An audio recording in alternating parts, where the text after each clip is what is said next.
And we're alive. Hey, John, how's things, mate? Yeah, not so bad at all. So I think we're good.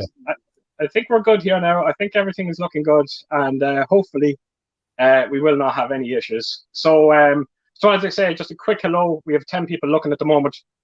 A huge thank you for coming over and checking my first live stream out. I am a bit nervous, so I hope you bear with me. But I have my good friend John over at Mondo Chelloveck Movies. I will leave a link in the description below at the end of this bit when we finish the stream. Again, please go over and check out his channel. He does everything that I do, but he does it a bit better. So please do go out and check out. I may disagree with you on that one, but thanks very much. No. I talk more crap. I do. I find anyway. No, I think I do actually. So it's huge thanks again, John, for being my first guest. You were always going to be my first guest, and again, thanks for that. That's no problem. I mean, well, like when I did my first one, I asked for you to come on my first one because obviously we're talking a lot of like offline to each other, but we hadn't done an actual. We've never been on a live stream together. In fact, this is only the second time we've been on a live stream together. Madly enough, thinking about it, we've always seen the past like ships and nights. So I'm glad you picked this for this because I was always wanting to get you back to doing a live stream with you. So it's brilliant. Yeah, I think it was one of them things that when we done that stream together, I remember, I think it was the day after, we were still buzzing from it. We had a great time, and we wanted to do another one again. And I knew with your streams, and I know you have a long list of people to get on. So I knew it was going to be a while before we kind of done a stream together. So I felt the only kind of solution is to start my own and get you on straight away. So thankfully we didn't have to wait too long. No, I think it's come around quite quick. Good. It's because sometimes my work's not been too great at the minute. So I've been quite busy, as you know. So it's hard to fit this in, but we've been able to fit it in tonight. So I'm pleased it's happened and not went too long. Yeah, I was kind of when you were saying that there was a chance that you might have been on Pete's stream tomorrow. Yeah. And I sent you a message, and I went, do you want to delay it? I actually think I was purposely trying to delay the stream just so I wouldn't know how to do it. I was so nervous doing this. I was like, come on, John, put it off for 1 week. I need a week. And then I guarantee you come that week, I'd be like, put it off for another week. Well, it's funny though, because Keith, you were saying at the start of this that when we're talking behind before opening the video up, that you were nervous, and you already know how nervous I was. Yes, absolutely. So, and I'd said we've all been in streams together, like with other people, and it's been quite all right. But I think your first one that you do yourself is always going to be a tough start. But, and I tell you what, by half an hour, you'll not know. You know, it'll be a thing of the past. You'll just be cracking on, and we'll just be having a laugh, like we always do when we're talking offline. So. I think that's what it was. I think that's that kind of. Ellen was saying it to me a lot today because it was kind of like I said to you, I was nervous for large parts of today, and Ellen was kind of saying, "Look, before you know it, it'll be just like the two of you chatting again, like just through an Instagram call." And please God, it does go that way. I'm sure it will. I'm sure. But like it's one of them things. Look, I'm nervous. I am nervous. I'm definitely out of my comfort zone here. But again, it's one of those things that I'm really, really looking forward to. I was really looking forward to doing it as well. So, so hopefully it goes well. And again, anyone that's watching, I just hope you bear with me. And if there's mistakes, if there is going to be mistakes, and there probably will be, trust me, it's just out of nerves more than anything. So, so again, please forgive me on that one. So, will you want to try some comments and let's see if we can get started? Yeah. And so we have who have we got here? Ronan Okante. He's just saying hi. Sorry. Then we have Rody. I was meant to be on Rody's stream last Sunday, but something came up. I'm not going to get into it now, but something did come up, and I'm sure we'll reschedule again. But he was just saying, any of you two cheeky lads seen the Suicide Squad and the Batman? And I'll let you start off, John, now. Well, funny enough, weirdly enough, the first, I don't want to bore everybody talking about my new TV because this. No, by all means, talk about it. Yeah. It was the first movie that we watched was the Suicide Squad, it was always going to be Jaws, but it didn't end up that way, and it looked fantastic, and we really enjoyed it. And we're going to start watching the Peacemaker film now. If that's I haven't seen the first Suicide Squad, I had no real intention to do it. So The Suicide Squad, I really enjoyed it, and also it looked spectacular on 4K. And the Batman, yes, really enjoyed that one as well. Can't wait to own that one. Hopefully it'll come in a decent package and not the one scrimp on it. And it'll be a worthy release with if you wanted it, you know, than having one that's kind of a little bit lackluster like the recent Spider-Man one for me. Yeah, absolutely. Well, hopefully not. That won't happen. It's two different worlds, isn't it? It's Warner Brothers and Sony. And Warner Brothers, I give credit due to Warner Brothers. They do seem to put a lot of effort into their releases. They're bringing out a lot of stuff this month, especially with Batman, and that. So I'm sure they'll do something very special with it. I think so. For me, we were meant to go see Batman on opening night, and it was sold out, and it was actually sold out all weekend. And we never got around to actually watching it. I've been telling a lot of people that I was going to go see it in the last couple of weeks, but I just never got around. Just don't have the time, unfortunately. Right. Suicide Squad, I absolutely agree with you, John. The picture is absolutely stunning in it. I felt the film was very funny. I really enjoyed the humor in it. I wasn't a big fan of the film itself. I'm not going to lie. I've seen better, but it is a hell of a lot better than the first part we got. Right. You know, so it was. I was just a little underwhelmed. I think it was one of them films that there was so much hype for it that I just didn't quite live up to the hype for me. Yeah. But I will watch it again. Yeah, it was decent. Absolutely. Right, so we've got Lenny Nero. Lenny's a real regular of mine, forever commenting on my videos. So he says, second here, excited for your first live stream, dudes.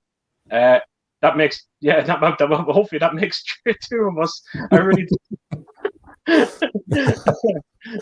Well, when the nerves go, you will be excited. Yeah, absolutely, yeah. I'm sure you'll see it'll be a lot better later. I'm sure, hopefully it will be a lot better. Mm-hmm. Right, we got my good friend Phil's creepy videos. Third here, waiting from work, but we'll try to make it on. I hope so, Phil. It'd be nice to have someone like yourself, the master of streaming, come onto my stream. Yeah. I'm sure you know Phil's creepy videos. There's loads of streams. Yeah, right. Yeah. So just bear with me here. I'm just getting a little stuck already with my comments. There we go. What I'll say, Keith, is sometimes the comments do get away from you a little bit. They do sort of go past you, and then you just have to try and find the one that's highlighted in blue. It happens all the same. I think I'm using a mouse here that I bought, and it just seems to be a bit slow. It is, which you can't really, I only paid around £9 for it, so no surprise there. So I see what you mean. Now the comments did get away from me down now. Yeah, it just shot down all of a sudden for some strange reason. So just bear with me. But we have Tony Crosby anyway that's saying hello. Hiya, Tony. All right. Yeah. And then we have Popcorn and Horror. Evening, gents. Been looking forward to this one. And that's we've been buzzing about it for the last couple of days as well. I hope you were as well. I think we've been putting our heads together and kind of just going through it, like doing a bit like a trial one. We did a trial one the other night just to sort of go through it, and we thought we went live, didn't we? At one point. We're live. Well, no, we're not. I was looking all over my phone. And I was like, my God, where is this go live sign? I was convinced of it. But thankfully it wasn't. It was just someone leaving a comment finding out. I think I had it scheduled, didn't I? That night. You could still comment on it. Yeah, that was. It was scheduled for actually then, and we're kind of late to it, even though we weren't going to go live. I actually thought I was going to just see a cloud, a silhouette of you, and you're just gone. And that I thought I was going to be by myself. Thankfully, that didn't happen. Right. We have got Zach, the movie and media collector, saying hi, Euphoria. Hey, Zach. Thanks for coming over. We've got our good friend Pete, John. Evening, Keish and John. Hope you're both well. Yeah, not so bad, Pete. Doing great. Then we've got 1981 AMM. All right, how's things? Then we got Twisted 8. Evening, gents. So I'm going to try and get through these hellos as quickly as I can, John. The hellos, as we can. So did I get that one up? That Twisted? Yeah, there we go now. Right. So we've got David's Horror. Hello, Keaton Mondo. He's a very nice. I don't know if you're aware of his channel, David's Horror. I think I am. Keith, yeah. He does have some great. He picks up some fantastic finals. He picks up incredible figures as well, and he's a very good musician as well. Some of the songs that he put up on YouTube, he actually done one. I'm always talking to him about it, but he done a version of that song Dakota by Stereophonics. Oh yeah. Yeah. Oh, I'll tell you one thing. What a version of it. I'm always listening to it. I like that song. Actually, I think it's a really good song. Yeah, I know. I love it. It's probably my favorite Stereophonics song. So thanks, David, for coming over. It's kind of weird that I'm always on streams with David. It's kind of strange that he's commenting now on a stream that I'm doing. It's Twilight Zone stuff at the moment. Very weird. Right, we've got Cinema Axeman. Evening, Keaton John. Hope you're both doing okay. I watched a great Walter Hill movie last night called where is it gone? Southern Comfort. Have you seen it? Yeah. Not for a long time. Yeah. What's it about, John? I'm pretty sure it's about people who are like soldiers, and I'm sure, if I'm right in thinking, they're in sort of like there's either soldiers in like the Everglades and that type of thing, or marshes. That springs to mind. Right. I'm trying to think who's in it. I'm thinking, is it John Voight in it? I might be getting mixed up, but I'm pretty sure it's out on Second Sight, I think.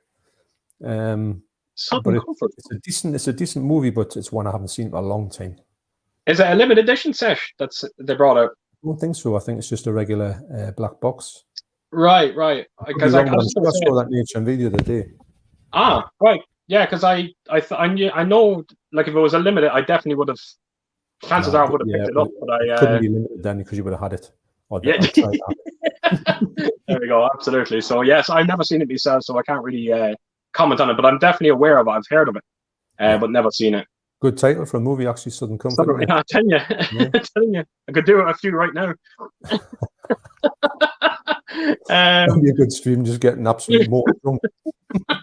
I'll tell you one thing, I pondered it for around an hour before going on. We've got Forgotten World of Movies, Andy. Hi, Keaton John. Hope you're both well. Doing great, Andy. Bear with me for 1 second. These comments are just sticking on me for some strange reason. You had Andy on your stream just recently, didn't you? I did, yes. Had a great time. His knowledge is just, wow. It's crazy. Yeah, I think you've seen every movie I talk about, you've seen anyway. So yeah. Again, I'm just having a little problem with the just with these comments. It's just when I'm scrolling, it just doesn't seem to be scrolling with me for some strange reason. So let me click on here. So what we got? Nebulon 88. I hope I'm pronouncing that right. Nebulon. I hope I am. Evening all. Right. Thanks for coming over. Right. On to the next. So we got Matt H. What's the next film you're planning to see at the cinema? For me, it's The Northman. What about you, John? What do you think? I would have to say it's probably Doctor Strange. Right. Is he called Doctor Strange? Is this Doctor Strange, isn't it? No. What's he called? It is Doctor Strange. Is it? It is Doctor Strange. I'm thinking, I'm sure I said that wrong. No, Doctor Strange, the multi-universe one. That'll be probably the next one that we might go and see someone else, but it's the one that's sticking in my mind for one that I need to go and see. To be honest, there's not that much knocking about these days that I'm really excited for personally. No, it's very quiet at the moment, and I think I agree with you, John. I think Doctor Strange is going to be my next one. I'm kind of curious, just to see are they going to be reference a lot of the events that happened in the Spider-Man movie. Well, they could do any. Well, when they do a multi-universe, they can do anything. The possibilities are limitless, which is great. Yeah. So it might.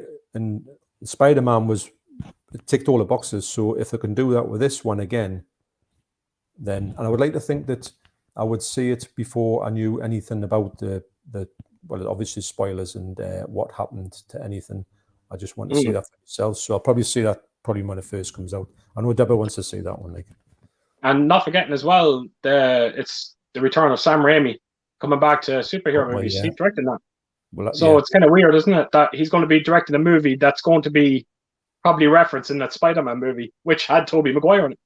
So, yeah, that's it makes you think very, that very strange. if there's going to be a Spider-Man thing, he could be the man to make that happen in a way. Absolutely. He may have done it because he wants that to happen. I'd say, and I wouldn't say no to it if it did happen. No, I know. Be nice. Yeah. Right, we have got Lenny Nero. John, will you be showing your new shells? Also, what kind of new telly did you get? Right. Well, the thing is, it's funny because what happened with I'll try and keep the story as short as possible. Okay. The new telly. We've got the new telly, as you know, Keith. I've got the box over there, and put it up, and I had the mother of all nightmares, didn't I? When that's right, the feet wouldn't fit where I needed to fit. I couldn't get a stand for it. I had to go and get a stand. The stand wasn't the right size. All that, and the stand was a nightmare to put up. So, what I did was I started to film loads of bits for it to put out a video, maybe in the first couple of days or first week, and then tell everybody what it is, what I thought about it. But to be honest, that happened. Then work started. I was at work for the past week, like constantly. So really, I haven't had a chance to look at the telly that much, although I've watched a few 4Ks and they've all looked amazing. And we've been talking about, actually, remember when we were talking about the actual surround sound in the telly itself? It's that's right. The Atmos, which sounds really good. It's got no bass, or not the bass that I want. So it'd come up with a good idea between us to say that you said, why don't you get a Dolby Atmos soundbar, change your soundbar out, and keep your subwoofer?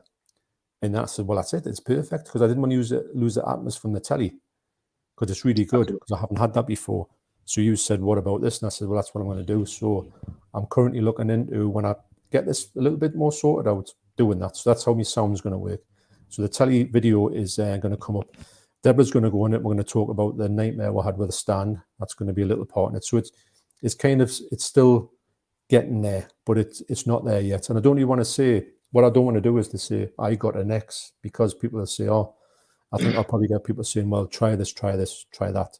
This is the best setting, that's the best setting, which is great. But I'm going to try and find the settings that I want to do at the minute, and then take it from there. I'm welcome to suggestions afterwards, but I'm just having a little bit of a look myself. And then I'll probably even ask for settings on the video itself. So that's the TV. The shelves are finished. I filmed some video clips way through that, but you need to go back to it, do a little bit more fixing on it, and then do a little bit more videos of it, and then I think that's more or less nearly ready to go. So, and then there'll be a lot of stuff on the shelves, the new shelves. So they're all coming. It's just that they're not coming as quick as I thought they were going to be. And I've got another block of work coming up, so I'm aiming for the end of the month, and then it's going to be good. I'm dead excited to put it on. But you know, when you think, if I put it on now, it'll just not be good enough, and I'll have settled for putting stuff on, and people will say, "Is that it?"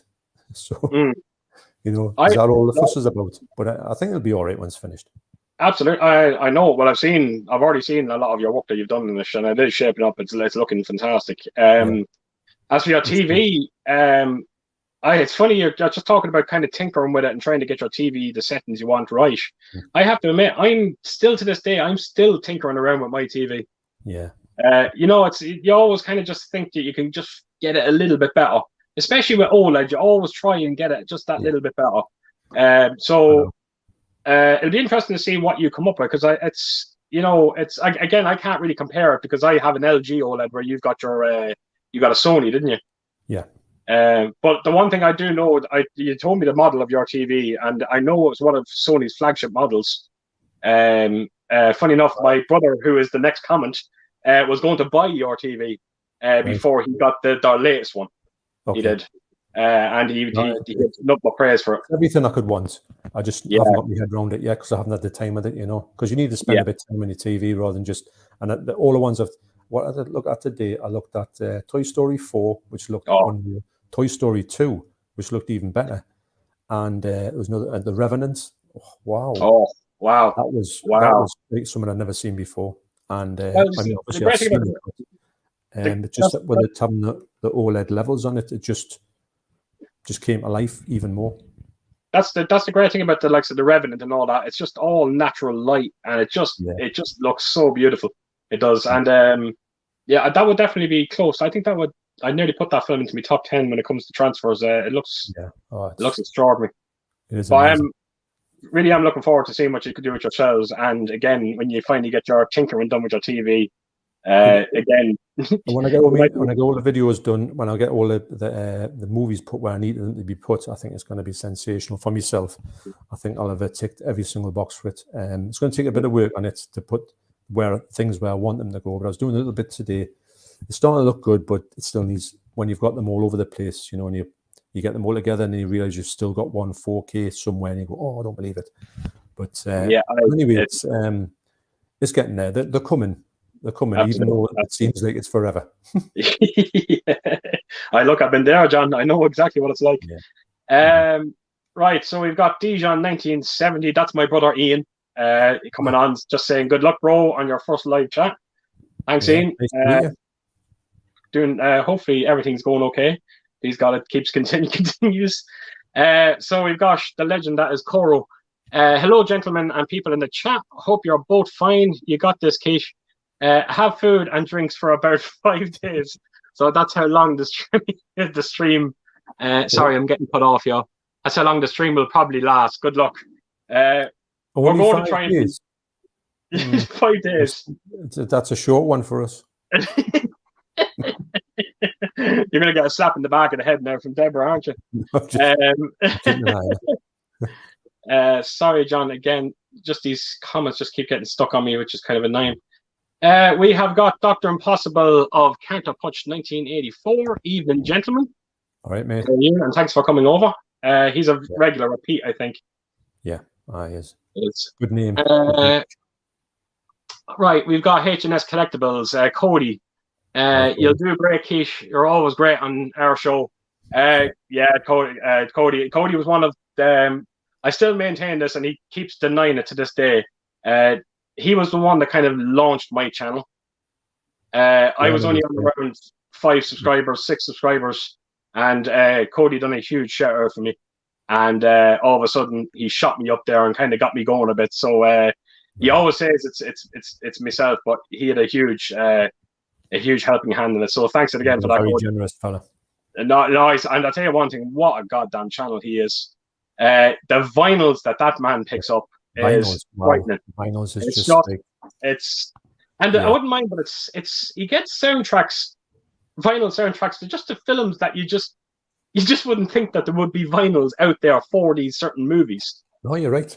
And it's just it's extraordinary.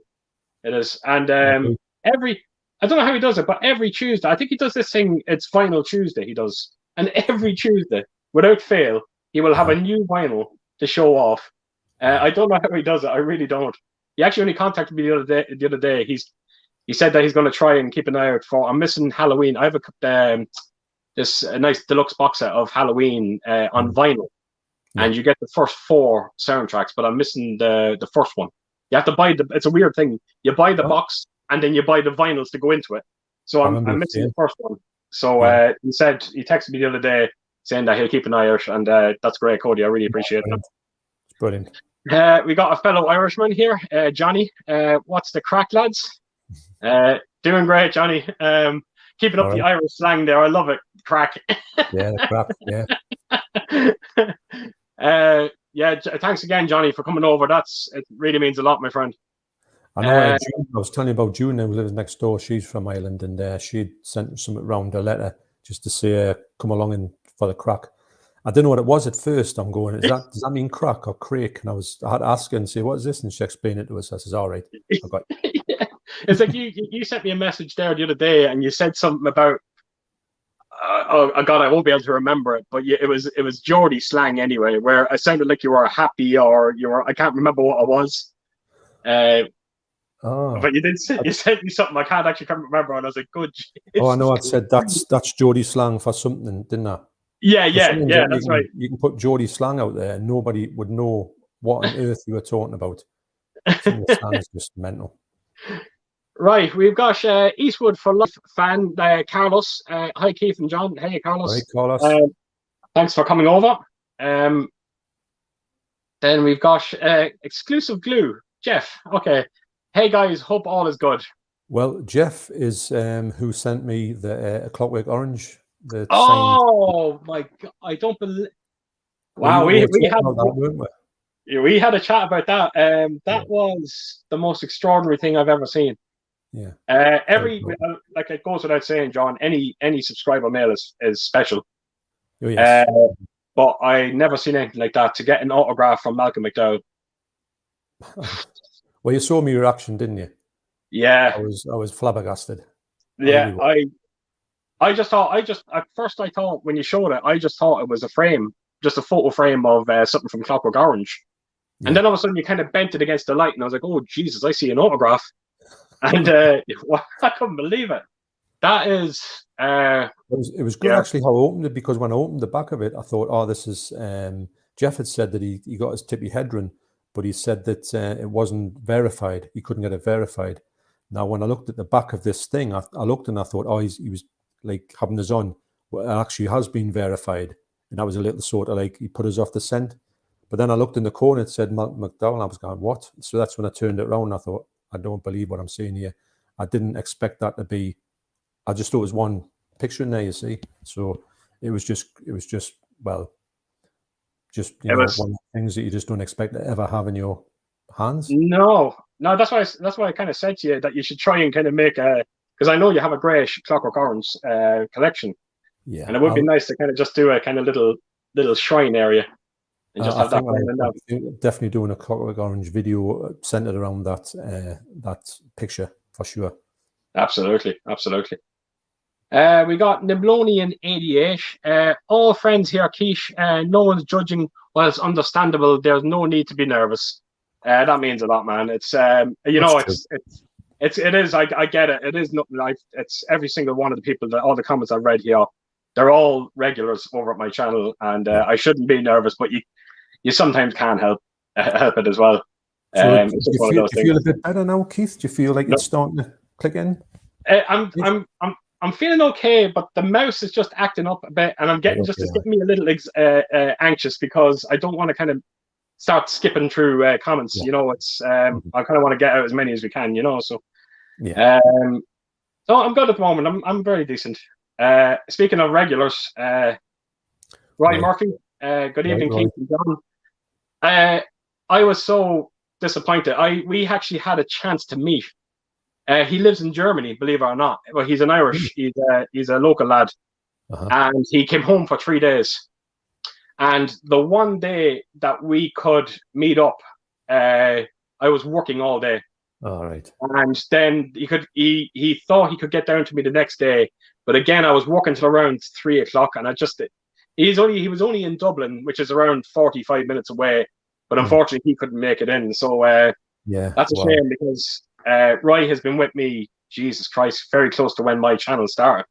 Yeah. And I'm sure you know him as well. I think I've seen him over your channel. Yeah, he has. Yeah, he comments on mine all the time. I didn't realize he was so close to you. I had the chance of being so close to you, because it's one of them things where you just think so near yet so far. It's strange who sort of they both bump into, or you got a chance to bump into, that maybe might not actually live where you live, but they might be crossing paths. If the stars align, you could meet. That's what I'm saying. I don't have too many, regulars when it comes to Irish. Johnny was the Irish Yoda was there a second ago. Yeah. He lives in Dublin, and then you have Roy that used to live in Dublin. I presume he used to live in Dublin. But other than that, now I don't really have any more kind of 4K or any kind of subscribers that are Irish. None that I know of, anyway. Mm-hmm. So that was my first good chance. Oh, actually, there is one more. Actually, there's actually a fella named John. I have that many Johns. I think he might be John 4. There's that many Johns. But he actually just messaged me the other day. He's actually in America at the moment, and he was asking me, did I want anything? So I asked him if he could to get me a 4K edition of Krampus. Would love to see that film in 4K. Yeah. And that's so. Still got to see it, but I haven't seen it yet. You have not seen it? No. Wow. I keep looking at it and just never get it out, but I will, because I want to see it. Right. We got Bumper Movies. Evening all. Hey, Bumper. Thanks for coming over. He really done me a favor. It was because of him as to why I have that behind me, the Puppet Master collection. Oh, he gave you the heads up, didn't he? He done a video. He actually done a video that it was on sale. Right. And not many YouTubers do that. You have to give credit when credit's due. And he's always doing that. He's always doing them videos, making people aware of certain sales out there. Yeah, he's got a good channel. Yeah, good channel, great lad. Yeah, you're right. Right, we got the 4K chef. Good evening, gents. Well, actually, speaking of that, the 4K chef there, Paul, he gives me heads up myself. That's the fellow who told about Pig, and he's always dropping things in my Instagram to say, "Have you seen this? Have you seen that? This is coming up." This is coming up. So he gives us some great heads up. So there you go, a bumper, the 4K chef. It's great how this sort of, you get these sort of heads up from that you would never seen. But it's like people are keeping eyes out for you, knowing what you like. Absolutely. In the right direction. It's great, man.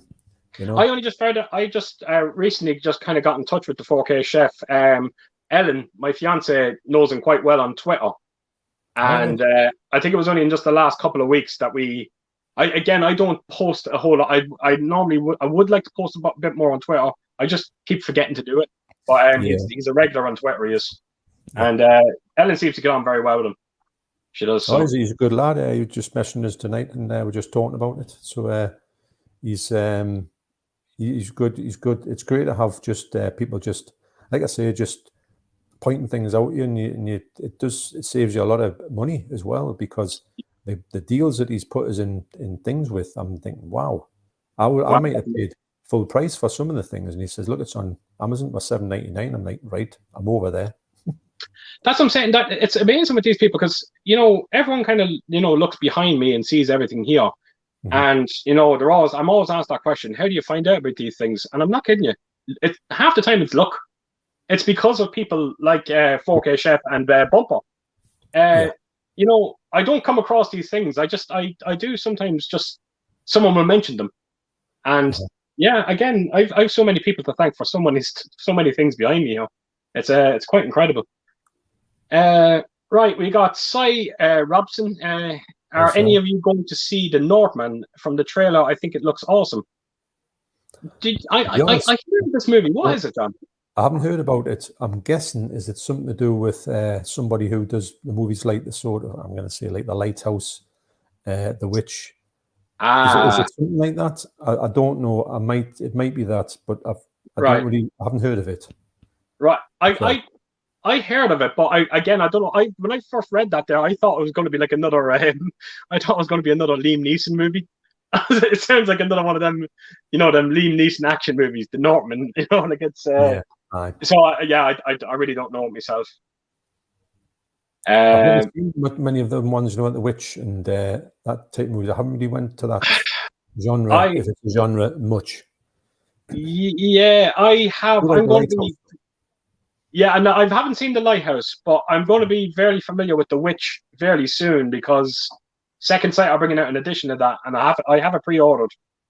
I do remember my brother Gregory saying it was one of the worst things he's ever seen, but a lot of people said it's fantastic as well. So I'm on the fence a bit. I have to wait and see. I would watch it, but I've just never bumped into it. Yeah, it's one of those things that I don't know if the 4K there's a 4K release of it already out there, but I think it was only in the States. It never came over here. So I don't know if you're the same as me, but I find that when there's a 4K release out there, I won't buy the Blu-ray, and I want to get the 4K release of it. It's like that. I know what you mean. Yeah. So look, I'll know fairly soon anyway. Right, we've got the retro reels. Good evening, chaps. Thanks for coming over. We've got let me see here. We got Eastwood for Life, Carlos. Sorry. Guys, if there's any physical media movie editions you could get rid of and any you would like more, I personally think slipcovers with the repeated covers are a waste, and I miss the US Digibooks. What do you think, John? I think I'm a big fan. I know what Carlos means. I'm a big fan of when you get a slipcover, you get reversible art on the other. When you take the slipcover off, you've got like reversible art, or you've got a different art underneath. Because if you get like a repeated cover and then you get a slip on the thing, you think, I know it's nice on the shelf, but it's not really it's not adding too much to it, and I do No. prefer that type of thing. Digibooks, I'm not a huge fan of. I know you like Digibooks, Keith. They're all right. I wouldn't say no to one, but I wouldn't actively seek out one, if you know what I mean. That I was going to just ask you, John. Now, is there a difference between Digibooks and media books? I think they're two different things. Well, I think you're right. I think media book is the one that has a bit more of a book feel to it with a disc in the back. I think Digibooks are like just basically, it's like that without a book form inside. It's just kind of that way it opens, and it's like it's like it's what they're called, the what we just I'm blanking. Digibooks and media books. Media books. I think they're just the same thing without the media bit in it, I think. Yeah. I always thought the Digibooks were, do you know the John Carpenter films that come out by Second Sight? Do you know them editions that they fold out? They keep folding out. I always thought, now I might be wrong. Again, I might be wrong. He probably is talking about media books, and we're just sitting here talking crap. No, I think you're probably right. I think Digibooks will be the fold out. There's that many different versions of how you release something, isn't there? I'm just trying to. Personally, he thinks slipcovers with the repeated covers. Is he talking about, like, do you know Arrow, the way, like, what film was it? Phenomena, where they brought out multiple covers for it. I wonder if that's what he's talking about. I don't know. I mean, I like slipcovers. I like slipcovers. I just like them for the shelf. I think they look neater. I do like that some of them, if they go like embossing on it and have spot gloss, and I think that's a nice touch. To be honest, when I didn't really have that many slipcovers, I wasn't that bothered about them because I didn't have many on the shelves. In fact, they looked a bit out of place. But now I think the majority of them in some certain areas are all slip covers. So it makes me think that when you haven't got one, it does stick out like a sore thumb. So it's just a sort of OCD thing. Yeah, we spoke about that with yourself before. We were just saying that the new Spider-Man now, for instance, a film that I know that you absolutely love, but it doesn't come with a slipcover. So you're a bit conflicted now. You don't know what to do. I've got a good plan. Oh, really? I've got a plan. I knew you was. I've got two plans. Now, this one of them sounds preposterous, and the other one sounds doable. To get the US 4K, which has got a slipcover on. Yeah. Or to wait and get, the one that they've got now. It's got like the 3 4Ks in a sort of pack. Yeah. Tom Holland one, and it's not that good because it's got no slipcover and it's very bargain basement. But I think I may do that. Get rid of me other ones. Have the one, and put a slipcover over the top of that. Okay. Yeah, that probably makes, because it does fit in the slipcover. And then I've done it, and it's still on the shelf. And if somebody says, "Oh, is that Spider-Man Far From Home?" I says, "Well, it's the whole lot." Not that anyone's gonna come and look at it like other. Yeah, I knew you would get around that. I said it to everyone when I done that video. People were asking about you and you doing a review on it, and I said, I mentioned that it didn't come with a slipcover, and I was like, I'm not quite sure what John was going to do, but I did turn around and say, but knowing John, he will get around it. I'm thinking it's the cheapest one would be just to get the US one with a slipcover. Yeah, so that would do us. Yeah, and just come back to Carl's their question, and he's just asking about physical media movie editions you would get rid of. It's weird. I keep going back to Arrow Video. This thing that they're doing, with the likes of these limited edition sets and bringing out nearly the identical same set on 4K. But the only difference is you're getting a 4K disc. That I could do with getting rid of, to be honest. I think that is it's lazy. It's very lazy, and it's a bit of an insult to somebody who's you've already paid £24 for one, then you're going to pay another £35 for one. So you're paying all that money for basically two versions of the same movie for just probably the 4K disc is the one you want to see. So absolutely, it's a bit of a. I think they want to say, right, we've done that. We've updated all the back catalogue to a certain extent. Let's push on and do more interesting, like Demons, for instance. Yeah. Yeah, I mean, that was that's an amazing exactly set. what a Do set. that again. Do more of that. Like people give out about that set when they come out. They were saying that when you pull it out of your shelf, Yeah. kind of half of it comes with you. It's and Yeah. the other half stays. And again, mere nitpicks over what is probably one of Arrow's best releases.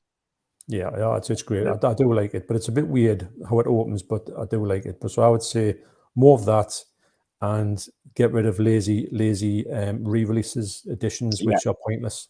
Absolutely. Right, we got Phil's creepy videos. Hey there, horror fans. That's what he says every time he starts a stream. Right. And then we got another one from Phil. Your buddy Phil here. Wow, he's continuing. Phil's taking over our stream, John. Then we've got Cody saying hey to Phil. Phil is saying hello to Cody back. Right, we got Pete, Play Nintendo guy. What film would you like to rewatch and give a second chance after not being won over by the first viewing? I've got one instantly. Last Night in Soho. Right. Didn't really care for it, or should I say, I didn't really understand it that much. I was expecting a different movie. Watched it and thought, well, that wasn't that good. Based on the premise that I had in my head, think, oh, it's going to be this movie, and it wasn't nothing like it. Now I need to put that behind us, go in with a different mindset to say, right, this movie is a certain movie, and just like it for what it is. Because I did like the movie, but because it didn't go the way I thought it was going to go, I ended up not liking for it, not caring for it that much. Yeah. So I'm going to definitely go back for a second watch, maybe in a month or so time, and then see if I can. Because I did like it, but I remember thinking, is that it? Yeah. I'll tell you, John, I'm not going to lie. The power of a second viewing, though, it really can make a difference. I was just going to say, this is going to be my answer to it as well. And I only just reviewed it, was Scream, 2022. Yeah. I told you that story about me being in the cinema, and I got a little bit too invested, where I let a roar out of the cinema saying, this is absolutely ridiculous. I thought the film was god awful. I hated it when I went to see it in the cinema. And I did mention in the video that for some strange reason, I don't know why me and Ellen keep doing it, but we keep going to the cinema in Navan, and the screen looks very fadish, very little to no color on it. It just doesn't look right. And I don't know now if that's just me being spoiled with OLED. And then when I go to cinema, I'm seeing something completely different. But I remember coming out of Scream and going, you know what, I really want to see that film again, but I want to see it properly on 4K. And we watched it, and I enjoyed it a hell of a lot more. But yeah, I'm still not the biggest fan of it. But I definitely did enjoy it a bit more. I'm not going to talk about it too much, John, because I know you haven't seen it, and I don't want to kind of get into anything about it, and that's so. But I will watch it. It's not high on my list. I think Scream is definitely the first one is brilliant. Kind of touch it. The rest of them are all right, but they're just not a patch on it. So I will get around to seeing it one day, but I'm not like in a massive rush. But I am prepared to sort of be not that keen on it because of the fact that, like I say, I do agree with the fact that you say if they're passing the torch on to the new batch, maybe that's the time to call it quits on it, because really it's all about those characters from the first movie, or have something to do with those first characters. If it's going to branch off into a different set of characters, which you don't care for, it's insulting. I find it very insulting. This thing, because you've seen it in Star Wars as well, where they brought the legendary characters back, and they just didn't use them right. They were there just to basically sell tickets, and I'm hoping, I'm hoping that the new Indiana Jones movie is not going to be something similar to that. But I looked at the cast on Indiana Jones, and it doesn't seem to be, it seems to be an older cast in that movie, so it doesn't seem to be a person there to kind of, to pass the torch onto. So hopefully that will be just a straight indie movie. Right, we got Richard Morley. Hi lads, my favorite YouTubers back together again. Just picked up the Final Destination films on Blu-ray. Are you fans of the series? Yes, massive. I like them all, and I told Deborah into watching them, because Deborah said, no, I'm not watching them. I said, oh, how we? So we did, and we watched them all, and we really enjoyed them. I like the fact that the kind of, I know they're talking about making more, but to me, it's like a perfect circle, that quadrilogy. And is it a quadrilogy? That's 4, isn't it? That's 4. What's a 5 one? That's 6, isn't it? Quintology. Is it 6? I can't remember how many. I can't remember. There's a few of them anyway. Fiveology. Yeah. We've just made up a new word. I think it's here first. in its own way. And I think they're great. I think they're very enjoyable. I'd love 88 to do a box set of them. I think it would work out really well. I'm just looking here. I think I have a box set for that franchise somewhere in the room, but I don't think it's complete. I think it's missing maybe the last 2. I absolutely agree with everything you said, though. I wish they would leave it alone. They done that full circle. That the ending of that last one was absolutely perfect. I had the biggest smile. That actually surprised me, that ending. I remember looking at it and I was like, oh, just look at this. And all that. I just did not see that coming. I was thinking myself, I thought, wow, they played a blinder here. Yeah, absolutely. But having said that, I felt there was 1 or 2 horror movies on the way to getting that perfect circle.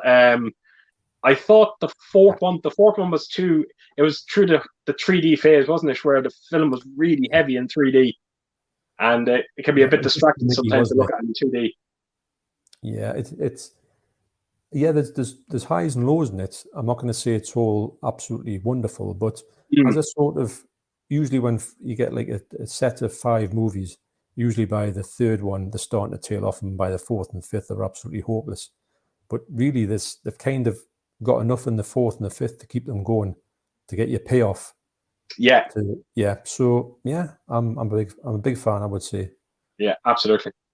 Right, we got 1981 AMM. Hi 4K Chef just recently followed you on Twitter. We've got Tony Crosby. I must say, chaps, the screen looks fantastic. Comments clear as day. Well, that's always great to hear. So thanks for that, Tony. Great. Right, 1981. John, have you watched Pig yet? Watched it last night. Was a good show. A different side of Cage. I haven't. No, 1981 AMM. I haven't. It's high on the list, but it's funny because I've got this at the moment. What I'm trying to do is through, like I say, I'm going about work a bit, but I've got a bit of a busy work time. I'm trying to watch 10 4Ks that I've got. I might have seen them or not seen the film at all. I'm trying to pick them off the shelves, getting ones that I think might be reference quality or look good on this telly. I'll put them on, get the 10, and then put a video out and just ranking them and just say, look, this is my first 10 I've watched of like completely like brand new to me 4Ks, because I've got a few on there, and that's what I want to do at the minute. So I'm five into it. Just finished my 5th one today. And I'll watch a few other ones as well. I'm just, the ones that I'm trying to watch after the 4K ones are like quite short ones, to fit some short ones in there, sort of before I fall asleep. But I watched a good one today. I'll not tell you what it is, but at the moment, because I'm putting a ranking on them at this moment, and I think it's about number 3 or number 2, I think, in it. So it was good. Okay, good stuff. Good. I look again. It's there to be watched. When you find the time, you'll get around to it. Oh yeah, it's on the shelf, and it's quite high up in the watch list. Absolutely. But I'm interested to see I haven't seen a Nicolas Cage movie for a long time, so I want to see some more of his stuff. The last film I seen by him, and I thought it was fantastic, was the Color Out of Space. Yeah, I haven't seen it. I knew you were talking about it. Oh, it's a very trippy movie, but it's a good movie. Yeah. It is. Really enjoyed it. We got Tony Crosby again. Southern Comfort was good until the pig got shot. That put me right off the film. Again, never seen the film, so yeah. For some reason, that rings a bell. Yeah, yeah. Sometimes when them type of things happen, it does kind of change the direction of a film, doesn't it? Absolutely, absolutely. There you go. We just had one comment, kind of, saying, but that scene with the pig, and then the next comment is kind of making me go, oh, maybe I should see this movie. We got Cy Robson saying Carradine, Powers Booth, and Fred Ward are all in Southern Comfort. That is a cast. That is a cast. Yes, that's right. Yeah. Wow. that I need to. Yeah, that goes onto the list anyway. Have to check it out. Eastwood for Life fan. Powers Booth is in Walter Hill's 1980 Southern Comfort. It's a great movie similar to First Blood. Ah. Do you know something, John? I'm just realizing how I know this movie. I got the vinyl for it. Someone sent it to me. Really? That's So in the pile of vinyls you got? Yeah, Southern Comfort's in there. I'm just getting it up there for you on the screen there. That's where I think it's. Yeah. That's where I think I'm. Yeah, I think it is. Someone sent it to me. I think it was. Right, we've got Gary Smith. That's what we're looking at. Southern Comfort. Yeah, it does look familiar. Yeah, but that's not the cover. That's definitely not the cover of the vinyl that I have. Because that's the cover that I saw in the shop the other day in HMV. Right. No, I think the one that I have is probably from the 80s, the vinyl, funny enough. So. All right. Yeah. So, right, we got Gary Smith here. Big hello to you both. Do either of you own the Clint Eastwood signature box set? A career like his thoroughly deserves this massive collection. Now, no, but I'd love to get it, but I haven't got it. Now, just fill me in with that box set, because I do have a box set behind me here, and it's his Warner Brothers collection. There's around 20 films in it, but I presume that's not it. It must be something else. Is it a big white one? No. Because I'm sure it's a big white one. I think it's about 200 quid. Lovely. Oh, right. Wow. I didn't actually. You're going to see that video next week. A lot of his movies. Yeah. That's it. That'll be an upcoming video now for me. Wait till you see. I'll go out as soon as this stream's over. I'll check it out. Yeah. So no, I agree with him. If there's any actor out there that deserves a deluxe set, it would be Clint Eastwood. Yeah, I totally agree. I think, to be honest, even though some Clint Eastwood films I like, like some of them I absolutely love. So I've got a very sort of, I think he ticks a lot of boxes for brilliant films and kind of not average films, but like ones that are like they're not all brilliant, but even the ones that aren't all brilliant are still really good. He's a funny person for an actor, because usually you would think an actor would go off the boil or he'd make some like dud movies, and then of course he just thinks he just seems to put out steady movies all the time. So for me, that's why, like with his box set, you think 99% of that stuff would be watchable, like more than watchable. Yeah, I think the one word you could say about Clint Eastwood for me is consistent. I have to admit now, whether it's a director or an actor, he does bring out some incredible movies, and kind of curious to see what's going to be in that box set. The only thing that's kind of put me off, maybe getting it, is, like I said, I have that 20 film collection box set by him. So, I'm sure nearly all them films are going to be on it. I'll just have a little look. Because I'm sure it's like a big white one. But I've seen it, but like I say, it's 200 quid. But I think sometimes it comes down a little bit more. Yeah. I'm trying to think. I think Dan's Media Corner, I think he's got it. Okay. It looks really nice. Amazon. Be on Amazon, won't it?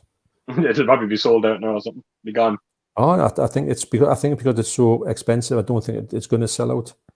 Is it? I presume. I'm nearly sure that I might have seen it. Is it that kind of like? Is it done like a photo album where you turn the pages and all the discs are in it? I think so. Yeah. Yeah. I think I know the one. There's a lot of them going on Amazon at the moment.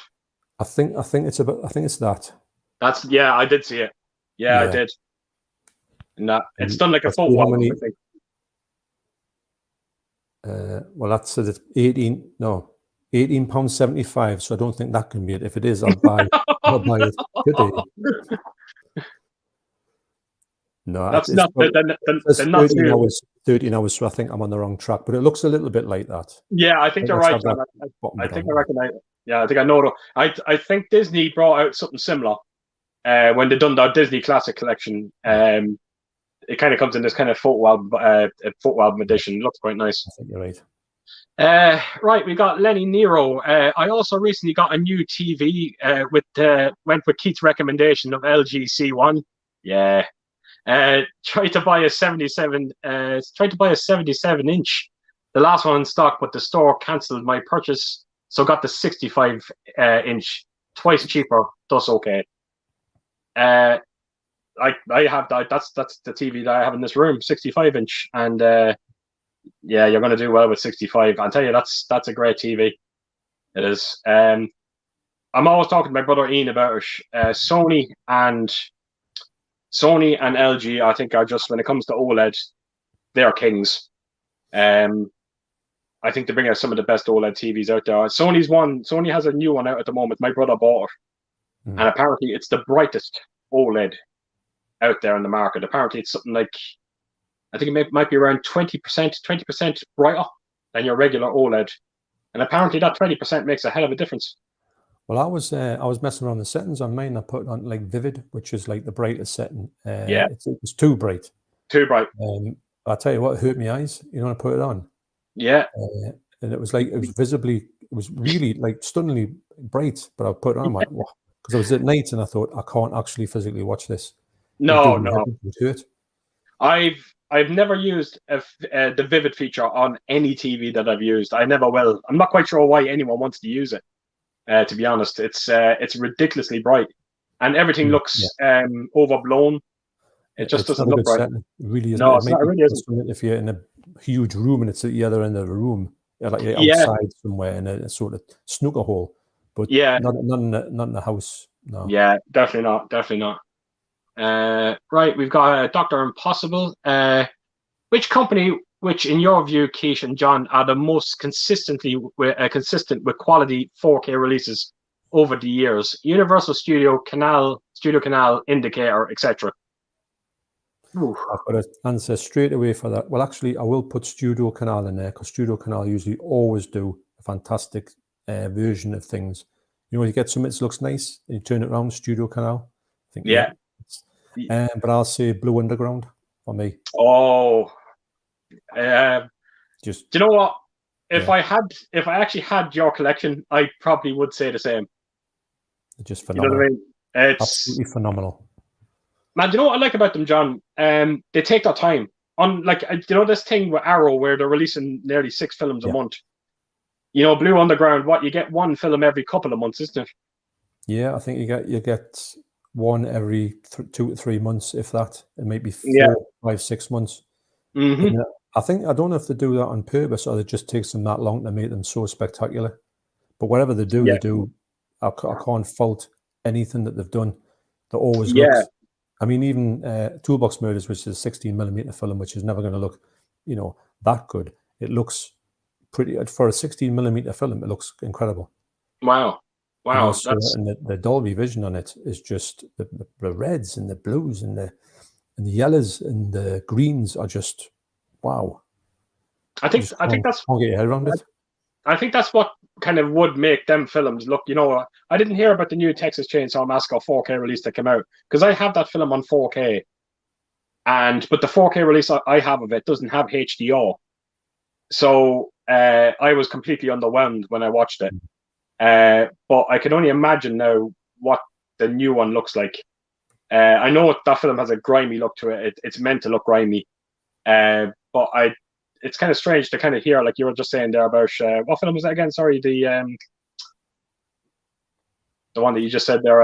Toolbox Murders. Toolbox Murders, yes. Yeah, just for it to look so kind of like so good. It's very kind of surprising. It does, and it shouldn't look that good because it is a grindhouse, low budget slasher. Yeah. 1978.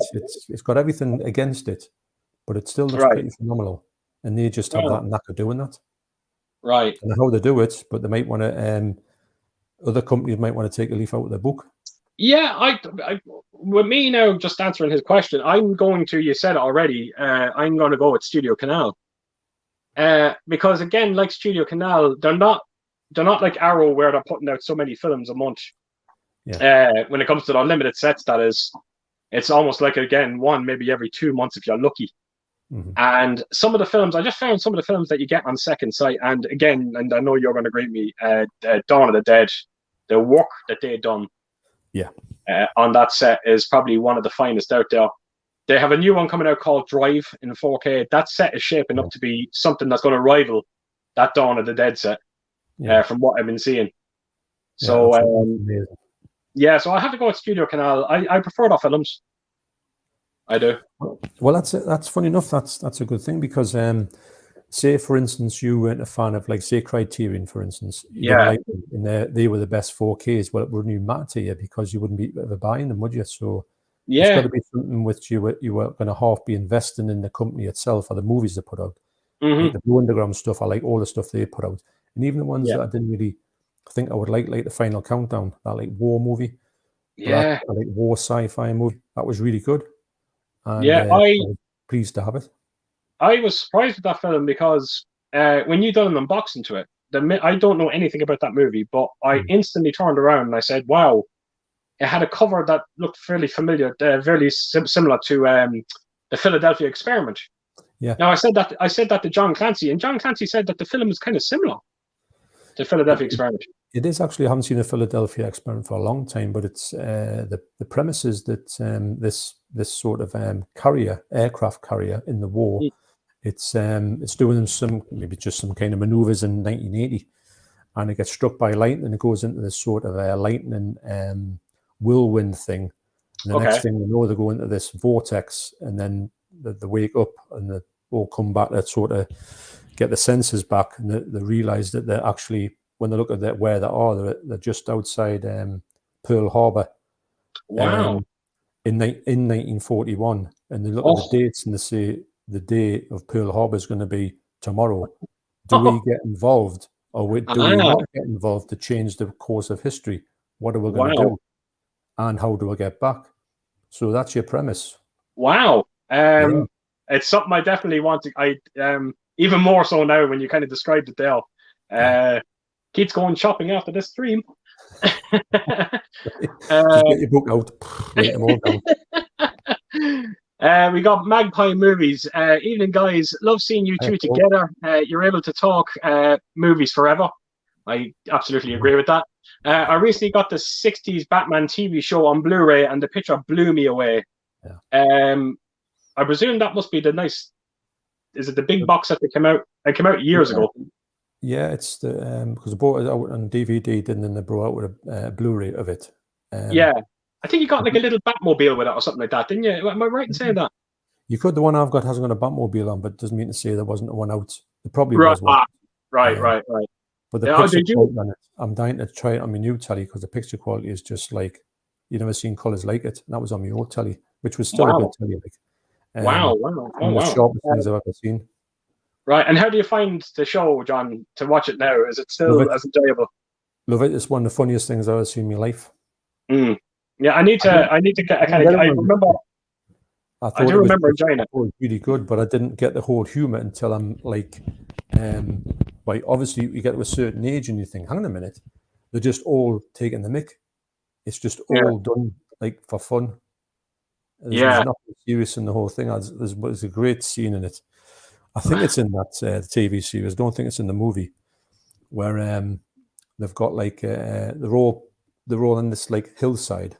There's Batman Robin, dressed like Batman Robin with a Batmobile, and you've got Commissioner Gordon and a couple of coppers standing next to him.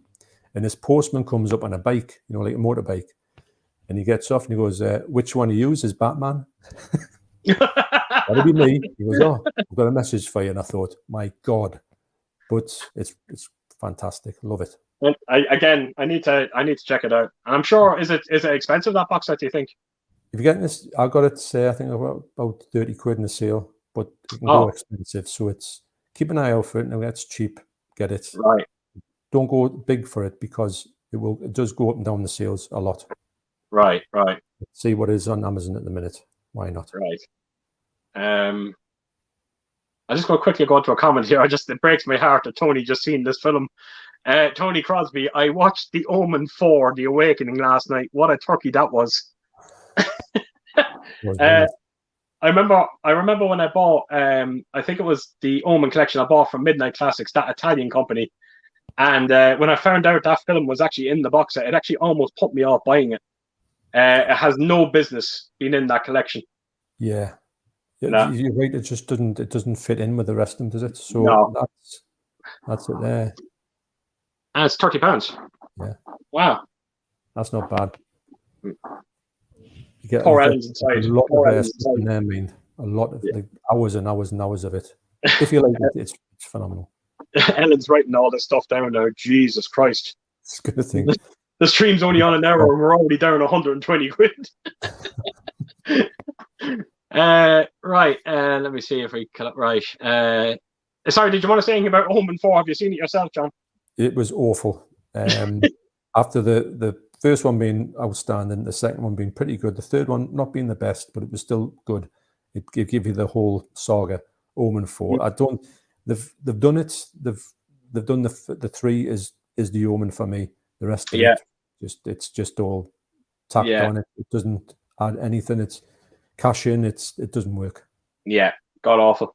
Never be watched in this house again. So, right, Dr. Impossible. Hey, you guys, ever seen the French black comedy Delicatessen? I should say it's an apocalyptic nightmare in a French tower block with some horror added into the mix. I never heard of it now. Yeah, it's absolutely phenomenal. It's one of the best films I've ever seen. Really? Yeah, it really is. Wow, I never heard tell of it. It's you know the fella who's in I don't know his name, but he's in the Alien what's it called? Alien Resurrection, the fourth one. Right. Yeah. He's sort of like, he's a French bloke, obviously, and he's got a really sort of funny face, and he's got a bit of like a rubber face, if I want a better word. Is that the fella that's in the wheelchair? Is it? I'm not too sure what it's been a long time since I've seen that, but I think that you'll know when you see him. But that movie is something else. But it's I've got it on Blu-ray, but it's very grainy. But right. I think it looks like that, but there's some of the set pieces in that movie you've got to see to believe it. It's a stunning movie, visually stunning, really good. Right, again, never heard of it. No, you'd be surprised at what you see in that movie. Wow, okay. I can't, I think the fella in it, who's in that Alien film, he's a circus performer, and he's always doing tricks, and he's they've got things where there's knocking pipes as well. In the tower block, there's like lots of pipes knocking, and they have conversations with the pipes. Right. The bit where this whole room fills up with water. Okay. How they navigate this room full of water. It's brilliant. Really is. Wow. Okay. Again, I'll keep an eye out for it. We have got DVD and film bloke saying hi. All right. Thanks for coming over to my first stream, I might add. We have Popcorn and Horror. Keith, I hope you know how catchy your intro tune is. Found myself humming it all day the other day. The amount of times people have actually sent me messages going on about the theme song, John Carpenter's Assault on Precinct 13. I said that from, when I was starting a YouTube channel, that if there was ever a song that I was going to use for an intro, it was always going to be that. And you've done me an incredible intro, the song, and that is basically there waiting for when the inevitable copyright comes along and stops me from using that John Carpenter theme. So it's a shame because, to be honest, I think if I'm honest, you have promoted that song to probably people who didn't even know about it and how great it is. So maybe John Carpenter or his sort of estate might have got a little bit of action from that. For people saying, I'm going to buy that in vinyl or CD or something. So I can't see, you only use a little fraction of it. So I can't see anybody. But these days, if you hum something on a video, they get a copyright strike. It's yeah, I know. I'm not sure how I'm still getting away with it, to be honest. Well, we'll just relax and enjoy it. You never know. My day is coming. Popcorn and Horror intro. So yeah, he's just correcting himself now. Bristolian Dave. All right, me babbers. Yeah, that's a Bristolian sort of green, isn't it? Was it? but it's from Bristol. Ori me babas. It's great actually when he says it. It's one of them great sort of like opening lines to a channel. Yeah, you know where you are. No, it's really good. We have got Gashead Steve. Evening, gents. Thanks, Steve, for coming over. All right, Steve. We got Richard H. When I collected Laserdiscs, I tried to get the matching vinyl soundtrack. Made a good pairing, matching the sizes. Actually, no, sorry, John. I was just going to wait. I was going to just wait for you to comment there. No, I'm just thinking when it sort of sank in what that meant, I thought, yeah, of course. It's one of the things where you think, well, it's a natural thing, but I never thought of doing that.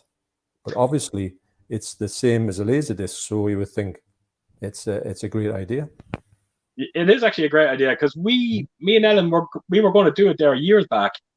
We weren't going to do it with Laserdisc, but there was a local store in Navan close to us, and they were selling a lot of soundtrack CDs for very cheap. And Ellen came up with the great idea, "Jeez, would it be great if you actually bought a lot of soundtrack CDs and then put them beside each film?" And we started doing it, and I think we were 2 weeks collecting, and the store closed down. So that was the end of it. Yeah. What always happens, isn't it?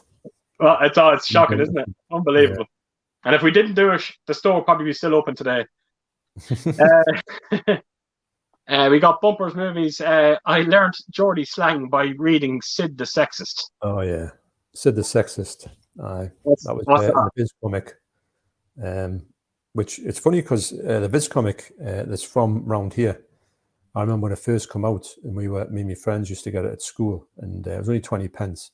And if I still had them, they would be worth a fortune now, especially number one. You just used to pass them around in the schoolyard and then hide them away, because we're just like little bits of paper, really. The first couple of Viz comics, they were just like photocopied and that, and then they kind of got printed. But I've lost times of how many times I've seen the people from Viz, the original writers, that just wandering around Newcastle. It's crazy. It used to be, oh, there's a bloke from the Viz comic, and I was just like, oh, Viz comic, man. It's just you don't even look at them. Simon Donald and Chris Donald, they're always on the metro, and you're going, oh, there they are. But they're funny. They're quite funny. But Sid the Sexist the whole comic was great. Wow. Okay. Again, never heard of it. So you never heard of a Viz comic? No. Oh, I will have to send you a Viz comic. I'll try and get one of the. Used to be funny way back when. I'll try and get one of the funny ones. You'll not believe what's in the Viz comic. Okay. Very swearing, just wall to wall swearing. But the characters in it, Sid the Sexist, and all the other ones, Finbar Saunders and his double entendres, Billy the Fish was a goalkeeper who was a fish. Okay. Right, so it's a bit out there then. Yeah, that's great. Though. Okay, I look forward to that. If you ever get around to sending it to me, that'd be great. Get one, and you'll love it. Fantastic. Right, we've got DVD and film bloke. You got an autograph from Malcolm McDowell. I'm jealous. If you met Malcolm Dowell, what would you ask him? I would wind him up and ask him about Caligula and Home Alone 5. Don't tell me he was in Home Alone 5. If he's in that, wow, he's made some stinkers, mind. I didn't know anything about the Home Alone 5, mind. Wow, that's a good one. That would be. I could see him getting a bit annoyed if you start mentioning that. Hey, what about that Home Alone 5 movie? I have that Caligula. I've got the window box arrow. Remember they brought it out, and that, and I didn't realize what I was buying at the time. I know now. Oh yeah. I knew it was fully uncut, and I thought it's not the fully uncut one, but it is the fully uncut one. I thought, wow, I don't know how they got it through. Yeah. If I ever saw McDonald, I would probably just say to him, what was Stanley Kubrick like as a fella?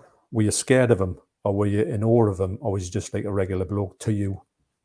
Or did you think when you were doing it, he's got something special about him? Yeah, because I don't think there's that many people who know Stanley Kubrick are still mooching around today. Yeah. Maybe, you'd be thin on the ground. So I would ask him about Stanley Kubrick. I think I would ask him, why did you kill Captain Kirk, you bastard? I'm right in saying that, but I am. No, I am right. He did kill Captain Kirk in Next Generations. He did. Or, Yeah. So apparently he was getting, death threats and everything over that. imagine. It was, the way Trekkies are with Star Trek. It's Such an iconic character as that, and somebody does them away. Doesn't matter who you are, you're going to get some flack for it, aren't you? No, but I think that's what I would like to ask him. I would like to ask him, how did he feel about being the man that was going to kill an iconic character like Captain Kirk in a movie, and did he think there was going to be a backlash to it? Yeah. I thought, again, it would be very interesting to hear what he says. Right, we got Lenny Nero. The final conflict with Sam Neill, the Omen 3, is my favorite. I often like the sequels more than the originals. Gremlins 2, Aliens, Evil Dead 2, The Road Warrior. When you kind of read out that list, there's a lot of merit to it, isn't there? I think they're all great films, actually. I'll agree with that to a certain point. Yeah. I don't think me personally now with The Omen 3, I definitely wouldn't. I still think that's my worst Omen movie, but I still enjoyed it. No, I enjoyed them all, but for me, The Omen, the first one, is the one that's it's got everything for me. It was quite really spooky when I saw it as a kid, but when I'm looking back on it now, it's not scary at all. It's just a really good film, actually. But it's got some. I think if you watch it with somebody who's young enough and they don't know what's coming, and then these things start to happen, this is for you, Damien. Yeah. When you see it for the first time and you're just going, hey, and this is for you. It's all for you, and you just go, what just happened there? Yeah. Oh, that was. And I remember that as well. I'm hoping it's not happening tonight. But we had a weird Omen moment there, and I think it was the live stream that we did. I remember that one. In case anyone's wondering, I don't know what was going. I think I was sitting on the seat beside me, and whatever was happening with my camera and the lighting in my room, it looked like there was a spear going through me, like from The Omen. Well, actually, now you said it, I'm actually pointing here. I'm pointing. I can see two bits of stream. There's a light coming towards you, and there's one just there. Yes, that's it. So don't get involved with them. Once. I was that bad that night. I had to swap seats. I was like, there's no way I could look at myself. You Patrick Troughton. There you go. But at least we said that night we were going to dedicate to that video, that stream to me. But thankfully, everything's okay. Thankfully. Mm-hmm. Right. What have we got here? Sorry. There's a Bristolian Dave. The more you do it, the less nerves you'll be. Just look at the streams. It's gone beyond being relaxed. Again, I'm starting to. It's weird. I'm starting to relax, but then when someone tells me about being relaxed, I start getting nervous again. So it reminds you what you're doing. You go, oh, yeah, exactly, kind of, yeah, absolutely. No, but again, that's. I think it's just a natural thing. You're gonna. It's everything. The first one's always the worst one, isn't it? The hardest. But after that, you just think, well, it was all right. Absolutely. Yeah. We got DVD and Film Bloke. He said, Lenny Nero, I would throw Psycho 2 as well. It's a good sequel. Yeah, it is. It's a good sequel. I don't think I'd put it ahead of Hitchcock's movie, but it is a good sequel. Yeah, it is a worthy sequel. Oh, definitely. Yeah. It took them long enough, didn't it? There's like a serious gap there, isn't there? 20-something years. I think. Yeah. We got Matt V Movies. Evening, Matt.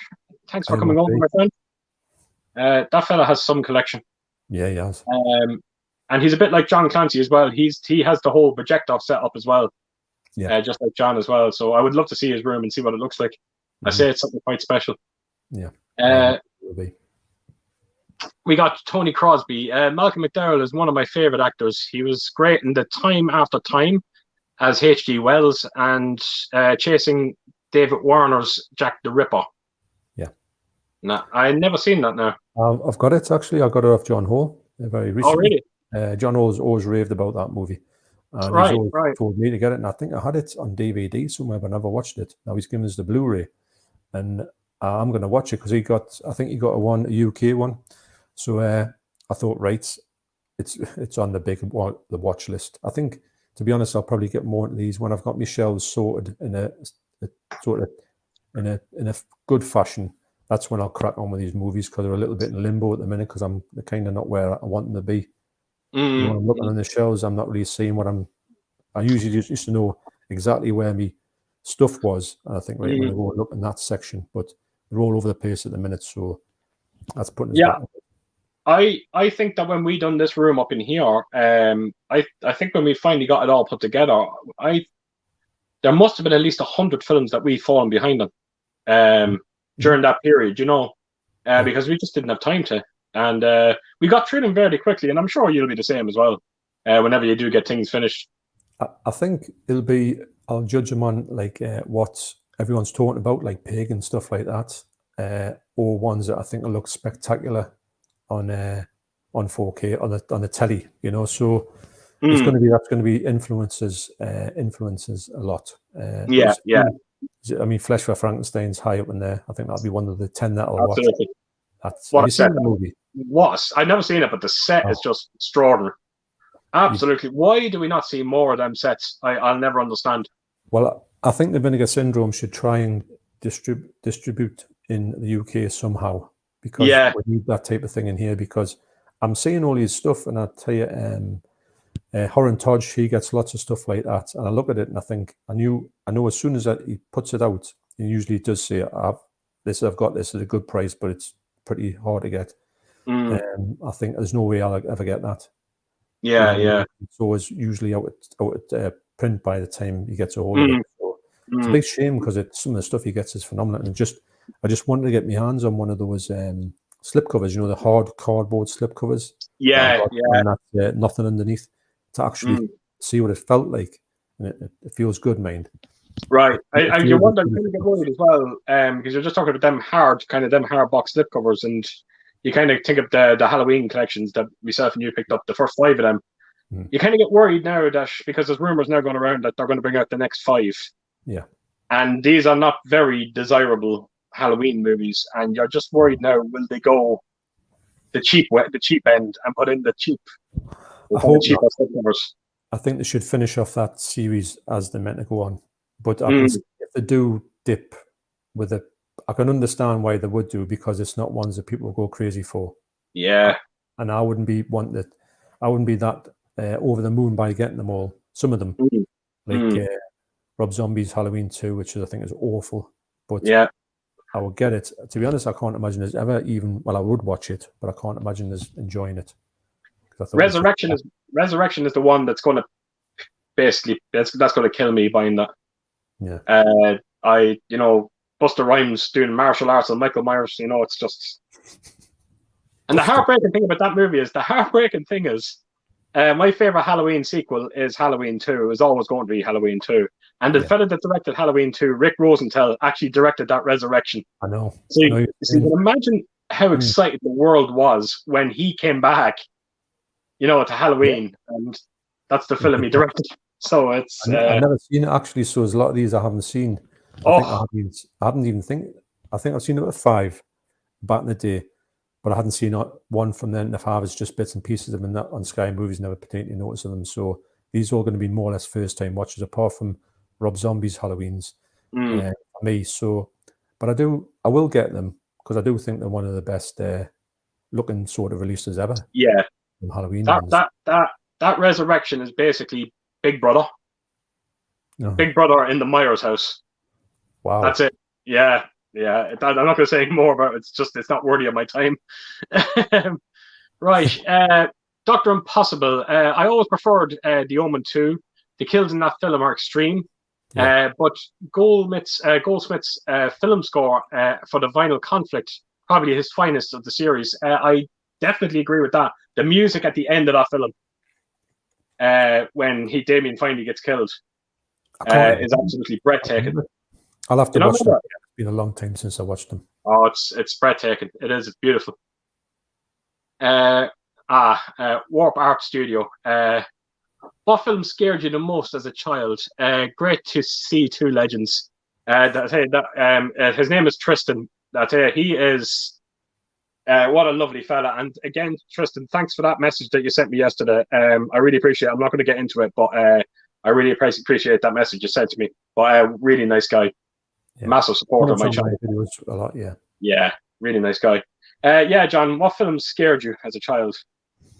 Well, I'd say the one off the top of my head was two actually, because I was telling I was messaging Pete from Play 10 guy the other day, or comment on one of his videos or something, and it was that I'd what I got. Oh, it was an Instagram post, and Live and Let Die, Yeah. the 73 James Bond movie.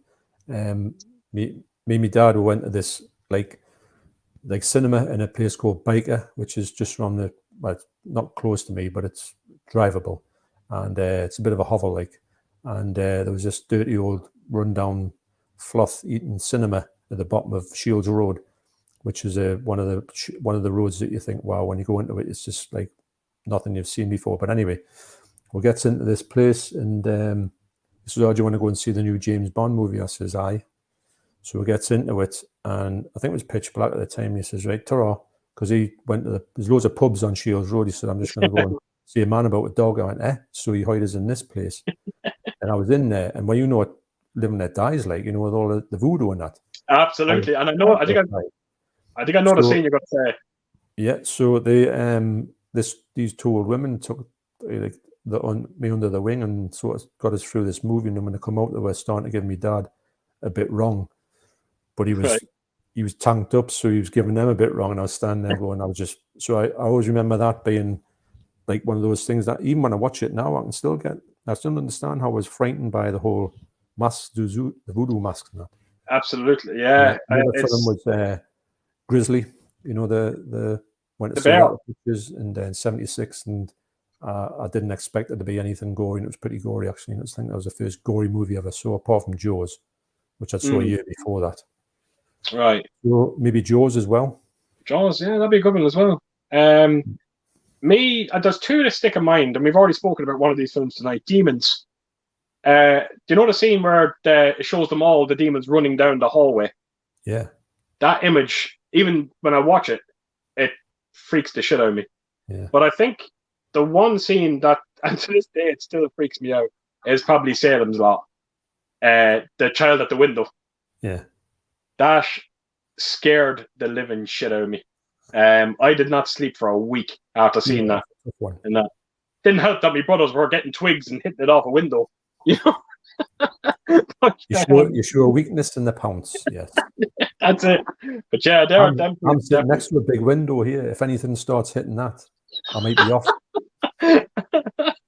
Well, look, I've got a beam of light. You've got maybe scratching at a window. We'll have to wait and see. I'm going to get attacked by the people out of Salem's Lot, and you're going to get Patrick Troughton. The thing's going to fall off and impale you. That'd be good. A good stream on it. 2 deaths live. Right, we got Lenny Nero. Yeah, that reminds me, there was an excellent 4-part RoboCop Canadian TV movie series, Prime Detectives. Have you seen it? Thoroughly recommended. Yeah.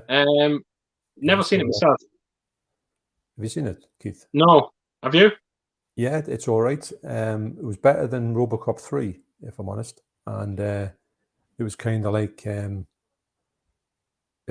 think the only thing I would say about the RoboCop fellow was a little bit short for me, but it was a decent effort, man. I'm not going to say it was bad, and if it came out, I'll be tempted to watch it, because it was very I think we had a box. I think I might still have it somewhere on DVD. Like, yeah, I was just going to say, now that I think of it, because I was actually looking around my room here. Unfortunately, my DVDs are not in here, but I do have a box set of RoboCop nestled beside my RoboCop collection, and I think it is a TV series, but I've never watched it. I'm pretty sure it's that. Right, okay. You've got like 4 pictures. That's it, yeah. In the middle. That's right. You have 4 movies. Yeah, that'll be it. That's okay. Okay, I never got around to watching it, funny enough. Prime Directives, that's the title, yeah. Right, stand in silence, laugh out loud. Those Liam Neeson action movies. Yeah. It's a waste of talent to see him in these run-of-the-mill action movies now, unfortunately. And he's become famous for them now, which is even worse. He's a bit typecast, isn't he? Yeah. He did say that before. I think he turned around and he said that one of the best things he ever done was doing the Taken film, but he said it's one of the worst things he's ever done as well. And that it feels like every film that I've seen him in since Taken is just like Taken. It is. It's kind of like a rehash, and he's all right in them. I don't think he's bad in them, but it's just kind of, you'll see it and you say, well, I think I've seen this before. Yeah. Tony Crosby, Jerry Goldsmith's score for Sleeping with the Enemy is beautiful. Wow, that's a film that brings me back. Yeah, have you seen it? I have, a long time ago. Yeah. Can't remember what it sounds like, but I remember it was all right. Neither do I. Then we have Lenny Nero. Last couple of Neeson films were bad. The Marksman, and especially Black Light. But I liked all before that, up to Ice Road. I came very close to buying that. You can actually buy that Ice Road on 4K in Germany. And every time I tried to buy it, there was this kind of force that was just stopping me from doing it. So I think I'm going to stay clear of it. I don't know if you've heard of it yourself. I would sort of, I think I bought a couple from the Poundland, a couple of his action ones. Can't remember what they are now. I'll probably get around to them sometime. They're not top of my lists, although I do think he's a great actor. I do like him what he does, but I would like him to do something a bit more like what he used to do, like Unexpected. He used to be pop up in things you wouldn't expect him to be in. Road, I think. Yeah. I don't know. It's like I said. I think he's a waste of talent. I really do. He's doing this thing. It just seems like he's just taking these roles for the sake of taking them. And it's a shame. It's a shame because when you see the likes of Michael Collins, like Schindler's List, the performances in that film are just absolutely extraordinary. Yeah, that's it. He's got a lot of range, and I think he doesn't show his range off in these movies. No, not near enough. Definitely not. Actually, the Phantom Menace is all right in that movie. I quite like. I thought that's one of the worst things they'd done in that movie was actually killing him off. They should have kept him in there for a while. And went through the whole the 3 movies. Yeah, they would have been great. Yeah. And then kind of give him his death. Then at the end of the third one would have been actually, well, not at the end of it, but even like halfway through it, would have been quite powerful. So look, we should have rang George and warned him. Dr. Impossible, Tony, I agree. The track Morning to Sleeping at the beginning of the film is wonderfully orchestrated. Goldsmith's score to Rambo 2 is flipping incredible. Goldsmith has orchestral style. I have Rambo 2 on vinyl. I was given that as a gift as well. Did he do the entire Rambo collection? I'm nearly sure he did.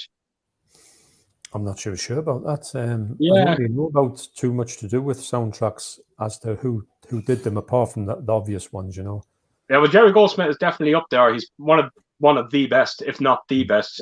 Maybe just slightly behind John Williams. But he has done some great stuff. Yes. Right, Lenny Nero. Those fold-outs, the fold-out are digipacks. Right, we seem to be a bit behind here, so I'll try and get through a few of these. Play Nintendo guy, what movie franchise could you not get into? Franchise. Wait till you hear this one. I've watched them.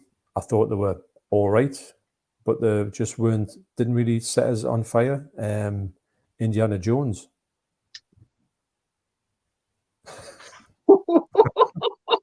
I know.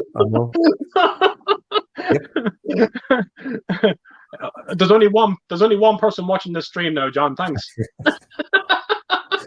You'd be clicking us off the thing. Dude, get rid of him. Oh, he's gone. Internet's down. No, it's not a popular choice. I understand. I mean, Deborah loves them, but they're just not my cup of tea. Yeah. Would you go to the new one then? Would you? Well, not necessarily. Would you watch it then? Possibly, maybe. I don't know. Right. It's not high on my list. It's just, I do like the third one. The third one is the best out of the lot for me, if I had to say one. Someone's telling me that because the third one, The Last Crusade, is my favorite as well, and it's largely down to chemistry between Harrison Ford and Sean Connery, I think, is the key for that movie. Well, it's like blue skies in the whole movie. Yeah. Just it's great film. Wow, there's so many out there. I think Hunger Games. More for me, but I can't think any offhand. Hunger Games. Oh no. Do you know all these love triangle, like Twilight and the Hunger Games, and just absolute no interest. Fast and Furious is starting to become a huge chore of a franchise to me now as well. It's all right. What I said that? I'm just talking to Deborah there. She's going to bed now, so the thing we're talking about before might not happen. Oh no. Well, actually, I'll just show you that. But yeah, do it now before she heads off. Yeah. So right, yes, right. Okay, so yeah, I'd like to explain a bit of a background on this, right? Mm-hmm. Well, I know I'm not going to be here for 4 hours unboxing this. So anyway, do you want to come on back? No, I know you're not going to jump in the camera, but you got to be here, yeah, right? Deborah says to us today, this is the first time this has ever happened, really. She said, I've got you something. I went, what? She says, are you going to open something tomorrow on camera? I says, well, I don't know. She says, well, you can open this. I said, well, hang on, I can open it tonight on Keith's. She says, oh, it's well, you always said, oh, you won't like it. I says, well, it doesn't matter. I said, don't tell us. So I'll open it now and show you what you got us. And this is a first for me. Wow. Oh, it's the oh no. Oh no. Are you sure you want to open it? That's deep folly. So, that's better. It's the Indiana Jones collection. It's the new Indiana Jones folly. So anyway, the thing you've got this funny look on your face, Hannah. Yeah. The thing that Deborah's got is oh, aye. Look at that. Well, oh, hang on. Director's clapperboard. Yeah, that was fantastic. I didn't know what it was. I thought it was something you just went like that and you put your movies on and I show off. No, it's a clapperboard. Tell you what, can open it. Well, what she's saying is, when I do my videos and I'm going, and it gives us like a sound cue on me thing so I know what to cut. And then sometimes it's not going right. Me movies, all you can hear upstairs is me going. So I can do. Actually, I might do this on the next video I'm going to make. Oh, look at that! Hello, welcome to Mondo Chelloveck movies. Wow! Isn't that great? Oh, that's fantastic. That's nice. That's amazing. Well, there you go. Director, Mondo Chelloveck movies. You got a chalk? You got it there? No, she hasn't got it. Don't push it. I can't have a chalk, but I have that. The chalk is out of the question. The chalk is just one step too far. Thanks very much. That's for that. Ellen's brother actually gave me one of them as a gift. Yeah, he did a couple of months back. Yeah, I was meant to feature it a lot more in my videos, but it's very hard to put it anywhere where you could feature it unless I put it in the shelves behind me or something like that. No, I'm trying to. I haven't got anything behind us. I can't really. I suppose I could put it somewhere. You do know now that every time that you do a video now, Deborah's going to have that now in front of you. Every time you do a take. No. Yeah. John's video nasty's take one. That's great. That's great. Right, onto the comments again. Right, so we've got Mad for You movies. Digibooks and media books are very similar. Both contain photos and information. Digipacks are fold out with no information, just artwork spread over the edition. Yeah, that's what I was kind of saying about the John Carpenter, the Studio Canal editions. Just folds out to one picture. Right, we've got Warp Art Studios. What's your thoughts on premium companies like Matalab, Film Arena, and Sci Museum? Also, your thoughts on what they charge. I haven't got any, but I've seen them. I like what I look, but the money is very off-putting. Yeah, you are absolutely spot on. I've seen some of the prices, especially on that Film Arena. I've seen box sets going up for €200. There was a company that I was on just the other day. I'm sure someone will leave a comment in the stream. I don't know what the company was called, but they brought out the Christopher Nolan Batman collection, and it came in this huge box. It looked incredible. And the minute I seen it, I was like, oh, I desperately want this. And I went looking for it online. It was going for nearly £500. Too much. Too much. Crazy money. I tell you, Tristan, I think they're great companies, but their prices are crazy. I don't own a single edition from any of them. I don't think you do as well, John, do you? No. I think the furthest that I go to is, well, I would say Blue Underground aren't cheap, but they're not crazy money. Yeah. They're doable. You're paying a bit premium, but you are getting a lot for it. So I can warrant that. The other ones, sometimes you're getting like a bit more of a, like fully accessories, fair enough, but not for the money. Like you're talking hundreds extra. You think, wow, I'm just doing that for bits of paper, and not. I don't know. I just don't know if they're worth what they are, but they do look spectacular. But well, Film Arena do this thing again. Someone will leave a comment. I'm sure they will, but I can't think of what it's called. I think it's like a one click box. I think it might be something like that, where it's weird, right? Like we'll just say like American Werewolf in London, and they bring out 2 editions of this, and you have one with one artwork, you have another one with a different artwork, but you have the same kind of bells and whistles inside each release.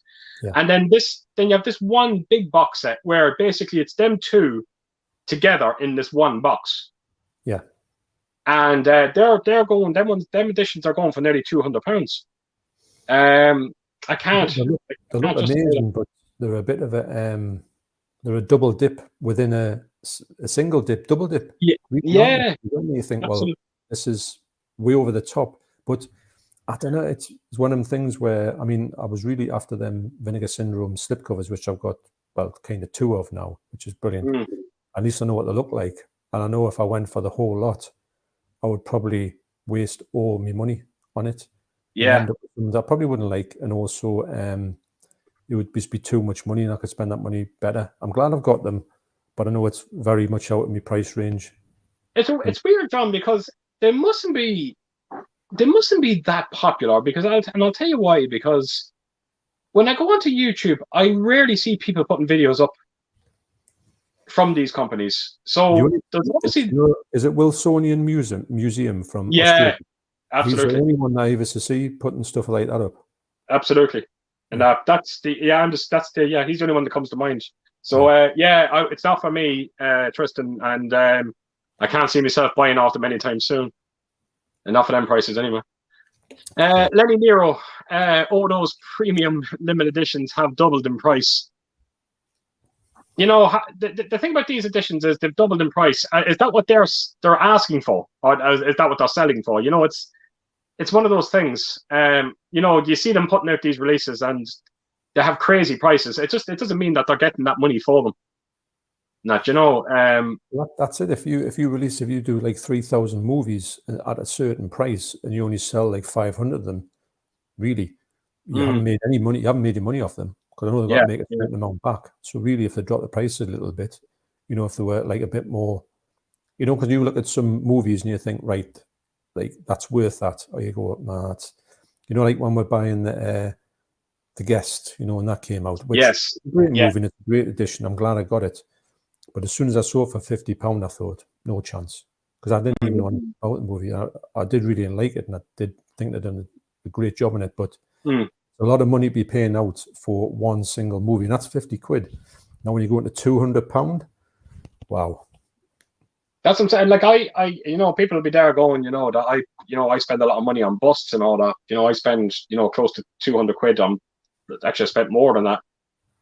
But you know, the thing about the bust is when you look at what you're getting for that money compared to, you know, Film Arena and all that, and you look at what you're getting for that, you know, it's I couldn't do it, me personally. So definitely not going to be for me. So we're an hour and 45 minutes of the stream, John. sorry, if I had a bust thing option or the other one, I would, for the same price, I would always go for the bust one because it's more aesthetically pleasing. Yeah, absolutely. We're nearly an hour and 45 minutes into the stream, so I'm going to do my little quick test to see if Ellen's watching. If you're watching me, bring me down a drink. Thank you. Unfortunately for you, Deborah's gone. She's still there, like, but I don't know if she would. I'll tell you what, I know how to get her attention now, don't I?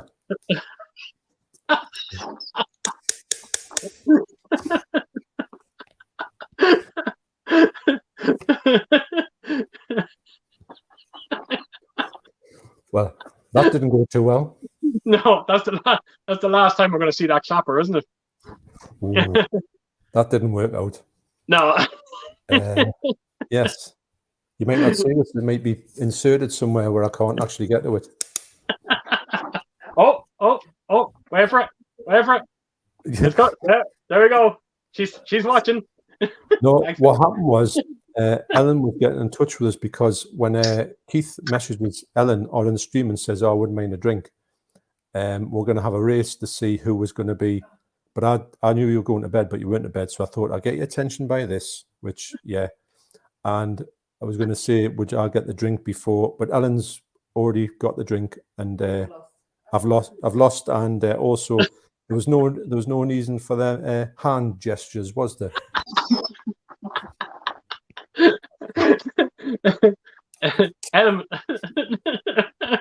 Brilliant. Right, back to the comments. Matt Fiend Movies. The Walmart exclusive editions of the Batman looks nice. Posted over on Instagram. I have pre-ordered the HMV deluxe edition of the Batman, includes the steelbook. Kills me that. We don't have HMV here, and they won't ship to us. So I will find it. I'm sure I'll find some sort of deluxe set. What about you, John? Have you seen it? To be honest, I haven't seen it, but I know there's a channel called Blu-ray Display, and he has put something on. He's got a video of like what the different ones look like, the different options. I haven't watched it yet. I've seen the thumbnail. It looks pretty good, so I'm going to go and have a look because I think the movie is that good that I would like to get. You know, like sometimes you just get a regular 4K, but you might be tempted to get a little bit more of a step up. I wouldn't get a steelbook. I'm not a steelbook collector, but as you know, but I might go a little bit more with that. I would like to get the option anyway. I wouldn't like a sort of Spider-Man option for us, which is no option at all, really, is it? Yeah. I'm doing that whole thing again with Spider-Man, and I really should not do it. But when Spider-Man kind of got announced on the steelbooks and this, that, and the other, I just kind of held off. I just assumed they'd all be there come release date, so I didn't pre-order it. But Jesus, as soon as they came available on pre-order, they were all gone. So so I was stuck with the standard release. Trust me, I didn't want to get it. I'd prefer not to, but it was either get that edition or not see the movie. So I wanted to see the film, especially after talking to you about it. Yeah, and I know that I was glad that you saw it before it got like majorly spoiled for you. I know you had a great time. And it ticks all the boxes for me. But I just think that it's going to be like a mainstream movie that regular people would buy, not collectors as much, but collectors will. But they've got to give collectors a little bit of a thought that they're going to say. And I was talking to, Michael from where I work, where's me ladders, Michael? Yeah. And he said that he's a printer, or used to be a printer. And he was talking about how I was saying to him about the fact of not getting a slipcover on the Spider-Man disc. So he says, well, maybe. He says, do you think that, he says, how many slipcases would they put out in a movie like that? And I says, well, they'll be making loads of movies of it. I says, I don't imagine it'll be out forever, but it'll be out for a certain amount of time. He says, well, if they do a limited run, like 1,000, I says, no, much more than that. He said, the more limited it is, the more it costs. So if they want to do a big run, say if they've done 5,000, it would be cheaper than doing 1,000 because they have to set them apparently. To do the whole thing. And I didn't really think about it that way. So I thought, right, but I don't think that applies really to Spider-Man in a way, but it might apply to to Arrow. You know how when they released the new standard 4Ks of, say, movies like True Romance and stuff like that, and they've just got nothing on them. It's just a basic thing. Maybe they can't really afford to put them on there because they think, well, if we're not going to sell that many as such, we're not going to do 1,000 because they might say, oh, it costs this much, and they say, well, we can't afford it. I'm just thinking that, not that I'm saying that they shouldn't do it. They should put slipcovers on, but I think it might be a reason why they're not putting slipcovers on. I can't see how that applies to Spider-Man, though. Yeah, but and not only that, but we're also talking about Sony here. Yeah. You know what I mean? I can't imagine Sony being short of money, to be honest. So, not at all. So yeah, it's a strange thing. It's thankfully, it's like I said. Don't get me wrong. I would like to get my slipcovers, but it's not a deal breaker for me. If I can't get them, so be it. I will still get the film, but yeah, people like yourself, you're gonna want to be praying now that Sony don't bring out any more good movies. Every time I look at it, I think, because I honestly thought with put some great slipcovers out with the other Spider movies. They would finish off that, even if they didn't do it again afterwards. The Tom Holland one, if that's all we're getting from Tom Holland, it would be nice to have them all looking pretty much the same on the shelves. Absolutely. I don't know. Absolutely. I look up. I'm sure something like I said it in that video. I still think there's a big plans for that film. I think they have another edition in mind. Oh yeah, some sort of deluxe edition sometime in the future. Massively. So we'll see. I can hold off for it. And there you go. Absolutely. Lenny Nero. I remember paying $35 for an early Film Arena release, but Blue fans purchased the prices up. VAC are now matched. They're around $100 shipped price level. Jesus Christ. Right. Matt V Movies watched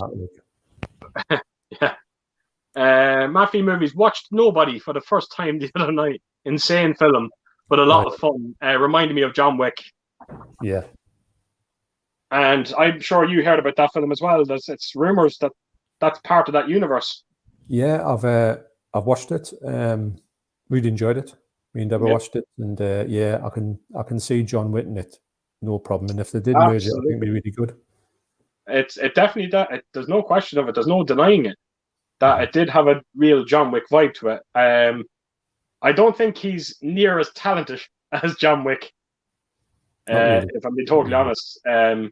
So I hope it's not one of those things where they if they do introduce the two of them together, don't do it kind of Batman versus Superman thing where they're going up against each other. No. Just have them kind of work together, sort of thing. It'd be pretty good. Yeah, I would like that as well. Yeah, it'd be good. It'd be interesting. Curious to see what happens. Mm-hmm. Carlos, slipcovers like 88 Films Scream Factory editions are most welcome in my collection.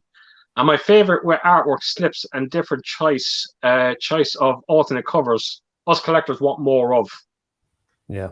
Yeah, I absolutely agree with that. Totally agree with you. Yeah. 88 Films. Sorry, just when I read 88 Films there, aren't they a bit kind of hit and miss when it comes to slipcovers? Because I'm just looking at my slasher collection now. I know I don't have many of them, but there's only one or two with slips. They don't put them out. Well, they never used to put them out a lot at all with slips. They started putting, I think all the newer ones that came out do have slips from a certain number. I think they're up to about 26 now. Right. And I think that maybe from about 18 they started having the option to have their slipcovers on, I think. Didn't have many before that. Okay. But they seem to have, I think I'm not saying they got bored of it, but they seem to took the foot off the gas with the slasher collection. Don't seem to be investing that much. It seems to be going towards the Italian one and these other ones, these other big box sets like the Category 3 one, Story of Ricky and things like that. Right. Is there anything coming out at all for the slasher collection, or is it just not that I know of? I'm not aware of anything coming out. There's a couple coming out. I think there's 2 coming out for the Italian collection, which I think that's about 70 now, 70 titles. So it shows you how much difference that's been. I'm sure there's other movies that could have put into the slasher collection, but they haven't. Right. And then I think they're going down this Video Nasty route as well, because they've got Mardi Gras Massacres coming out in June. That's Wow, what okay. I'm doing, actually. So I'm interested to see if they continue with that. It's Okay, a different okay. to put slasher collection to one side for a minute and just plowing ahead with other ones. Well, it's a shame though. It's what number are they on, John, with the slasher collection? Do you know? I'm thinking about 26. Oh, they're only on Something like that. No, it has to be that. more than 26, James. John. Or is it? No, because I'm looking at my collection there. I have number 42 on one of them. Well, 46. And I tell you what, I'm the leading authority on slasher collections. Not. Wow. I just don't know. When you just said If I 26, had any shells, I'll be able to tell you. yeah, 46, I'm going to guess. when you said 26, I was like, Jesus, when you kind of even look at your intro, you see that big red section. It looked a hell of a lot more than 26. Yeah. I can't count either. That's another thing. Lenny Nero, there's at least 3 different Batman steals coming, I think, but I'll probably wait for someone like Matalab to do a special release. There is a lot. There's a lot out there for Batman. I think I might have seen 4. Spectacular stuff, yeah. It was unbelievable. So I think that's why I haven't pre-ordered anything. It's because I don't know what to pick. It's just too much out there. You're right. Actually, would you double dip on that? If you saw, say, you had a good regular edition thing and a steal, would you go for them both, or would you just take one for that title? No, I'll just take one.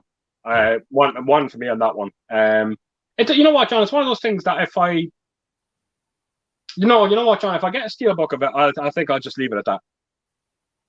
Fair enough. The only time I've kind of double dipped on a 4K steelbook was Halloween. And Halloween is the only thing I really would double dip on. Yeah. I don't think so. But what about you, John? I don't think, again, you're not too interested in steelbooks, so. I'm not, like I say, steelbook would only be if I had to get the steelbook. There's nothing else. I would go for, with the Batman, I would go for obviously at least a regular slip, one with a slip, a regular release, or one that's like a bit up from a regular release, maybe a bit of a special, just maybe in the, what they're called, maybe even like an HMV exclusive or something like that. Yeah. Well, like Matt said there's a HMV one there, so it might be worth checking out. I might do, because I like it that much. But if I didn't, I wouldn't want to do the Spider-Man thing at all. Yeah, absolutely. Wow. Right, Play Nintendo guy, what film do you wish you never bought? Oh, we could be here a while. Go on, John, I'll let you go off with that one. This will be the next 5 days worth of stream on it. It's funny when you get them questions because you go, "Oh, there's millions," and then when you try to think of it, you can't think of one. I don't know when I'm trying to think of ones I was like utterly disappointed with. A one that was like really looking forward to when I got it. I thought, "What on earth have I got?" Yeah. I don't. I'm stuck here because usually you wouldn't go as far as to say Last Night in Soho, then, like it wasn't something you detested. Would it be? Or maybe it is. I don't know. Well, no, because I think when I looked at it, I thought, it's not what I thought. It's a bit of a letdown, but I'm going to go and revisit it with a different view, different head mindset, and I think I'm going to enjoy it. So I wouldn't say that with that one. I'm trying to think of one that I got that I was really utterly disappointed with. It's a tough one, actually. If I can't think of one off my head because I don't usually buy them unless I really know I'm going to like them. Yeah. What film do you wish you'd never bought? I don't know why when someone asks me that question, I keep going to the same movie because I was so unbelievably offended by it as a male watching it. Black Christmas, the latest one. Right. John, I'm not kidding you. I would nearly tell you to watch it just to see what you think of it. It's just I couldn't believe it. I couldn't believe what I was watching. It was a shocking film, but that's the one that always jumps to my mind. Funny enough, when it's just so utterly bad. Pete, on that one, I would have to go and look at my shelves. If I look at my shelves, I'll probably pop out of this. But I don't know. I can't really think of one if I'm honest. But Yeah. there'll be hundreds. I know there will. Right, Definitely. no worries. Yeah, right, we'll move on then. Matt H, do you both watch the special features on the releases that you buy? To be honest, I used to watch them a lot more than I do now. I think that if you get a regular movie that you want to see, if it be sort of like something that's just maybe Fast and Furious, or something that's middle of the road that you wanted to see the actual, it's just come out. I never usually bother watching unless it's like outtakes, or there might be deleted scenes. I might go for that. I usually do them more on the older movies, because usually that's the ones you want to find out all the stuff about. And Yeah. that's how I do it. Yeah, I'm kind of like a bit like that. For kind of more recent releases, even though I would like to sit down and watch the special features on Spider-Man, but I do kind of get drawn towards more of the kind of older movies. Yeah. I'm more interested in seeing. I remember seeing that film Aliens, James Cameron's Aliens. There's a documentary on that, or a making of, or whatever you want to call it. It must be around 2 hours long, and it was just extraordinary. It actually rivaled the film. Yeah, that's how good it was. When you actually see the troubles, James Cameron went through with that, making that movie. I think there was a British design company that was designing the sets of that movie, and apparently they were massive Ridley Scott fans, and they hated James Cameron, and there was a lot of tension on set over that, and yeah, it's just and then they go into like details about how all the accidents on the set as well. It's just one of the best makings of I've ever seen. So with me, it's definitely the older movies. Have you seen, the Return of the Living Dead? Have you seen the making of that on that one? No, I haven't watched it yet. To be honest, I do think I might be getting this wrong. With me thing with numbers hasn't been good tonight. I'm sure the documentary is about 5.5 hours long, I think, and it's absolutely. I tell you what, you think, what? There's no way, but it's absolutely amazing. Right. You've got to see it if you. Well, I know you would be a fan of Return of the Living Dead. Oh, I'm a huge fan. Dan O'Bannon directs that. He's not 5.5 hours. It's 3.5 hours at least. Well, I have 2 steelbooks to that film. I need to check it out and check both of them out and see if that's actually on it or not. You'll definitely have it on one of them at least, or both of them, and they're phenomenal. You'll be amazed by it. Yeah, actually, Rob Zombie did a great one for Halloween. Now, as much as I hate the movie, but there was a massive one on that. Again, I think it went on for hours. It was really good, wasn't it? Yeah, he's a really nice guy, isn't he? He's, you kind of watch it and you kind of want to like Halloween, but you can't. It's just a bad movie. But he's a really nice guy. Have you seen Rob Zombie's movie collection? No. Oh, it's like really. I tell you what, it's like. Say it's like a room. He must have like a mansion, and he's got like a room set away for this. In his room, in his mansion, he's got loads of dummies and mannequins of famous people, and famous things from horror movies all over the place. And then when you go into this room, it's just like say, your shelves there, the white shelves there that are like stacked with movies. I know you've got other things in there, but I think his whole room is just all of them shelves with movies. And it's just wall to wall, and God knows what he's got in there. Wow, Jesus! I've just seen through the door and a video of them, and he's just talking. You can see it behind him. I went, I'd love to get myself in there. No, I've never seen that. Okay. Where did you see that, John? It's definitely it's on the making of it. It's like an MTV Cribs or something like that. But it's maybe there's even something on the internet with it. But, okay. I'll check it out and see. I think you saw more of his house. But you saw this little look into his room, and I was like, "Oh, this looks incredible." Wow. Especially what he likes in music and also movies. You can imagine him have some serious, rare stuff in there. Okay. Yeah. Right, on to the comments. Here we go. Irish Yoda. Do you think the new Drive 4K will be respected and have a greater transfer? Second sight or behind it, I have no doubt. Yeah. It's like a knocking bet, isn't it? Yeah, it's and this one was a surprise. It just came out of nowhere. It's no one was really expecting this film to come out. So yeah, I imagine they'll do something fantastic with it. Yeah. Doctor Impossible. Is there one film you have to take to a okay? If you had one film to take to a desert island, and you had a choice to select the film from your collection, which film would it be and why?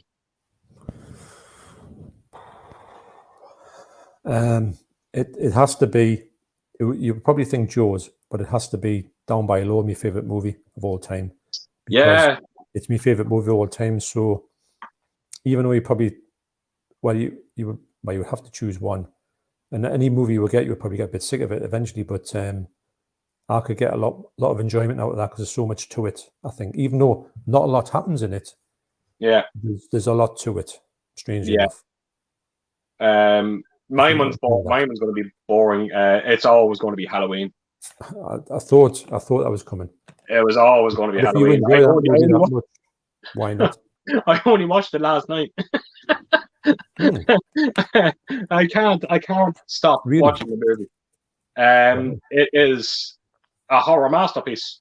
I love every. It's just. Look, I'm not even going to talk about it because it's actually boring how much I talk about Halloween. It's a 10 out of 10 movie for me. It's a 10 out of 10. It is. And I would try to sneak in Halloween 2 there as well in my pants if I could, if I went to that deserted island. So. Put it in the box. Hide it behind the disc. Right. Horror film Jambusters. Did you hear about that film flick boy band mounted Big Paulie on Sunday night? Did you hear about that film flick Bad Boy Mounting? No. What's that? You, John? No. No idea. You know what? I'm actually not getting into this. I'm going to skip past these.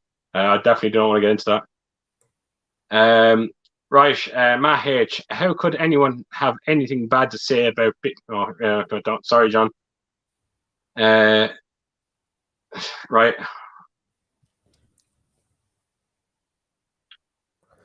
There's a good one from Ellen there.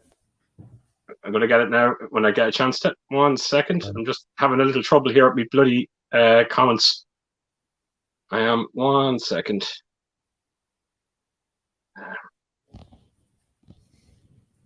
Okay. So I've lost my way now. So I think Coro there just said Mash. He just said hi. He's just saying me. I don't know what's going on here. Sorry, John. Right. I'm all over the place now, but live and live. If people don't, right? Jesus Christ, we're still going on with this. Okay, here we go. Right, Ellen. Which one film have you watched the most times? Right, John. I think I know what's coming for yourself. Maybe. I might put a bit of money on that one. I was thinking about this the other day actually because I did find I did it, but I lost it, and I found it again. I kept a diary. The only time I've ever kept a diary fully is 1986, believe it or not. And for some reason, I just wrote down everything that I watched or got from the video library in 1986. So I've actually found the book, the diary. I've written out all the things that I got out, and I'm going to do a video of everything that I got out of video shop in 1986. And some of them I've still got, maybe not in video form. And one of the movies that I got in 1986 was The Elephant Man. And looking back at it, and I think I've watched in that whole year, it's popping up loads and loads of times. Watch The Elephant Man tonight. Watch The Elephant Man tonight. So, and that's even in 1986, and that's sort of 4 times at the cinema, sort of stack of times in 1986, and then I probably watched it 100 times after that. So, I think all in all, even though I had a bit of a spell away from it, I do think it's probably got to be The Elephant Man for me. Very good. Yeah. Will I answer? Will I bother? I will just move on. It's got to be Fast and Furious 9. Yeah, Black Christmas. Sorry, John, I just wanted to quickly, before I just saying, again, I read out that comment there about Pig Paulie, and I just want to get this on the stream. I didn't quite make out what that fellow was trying to say. I thought he was talking about a film that he was showing.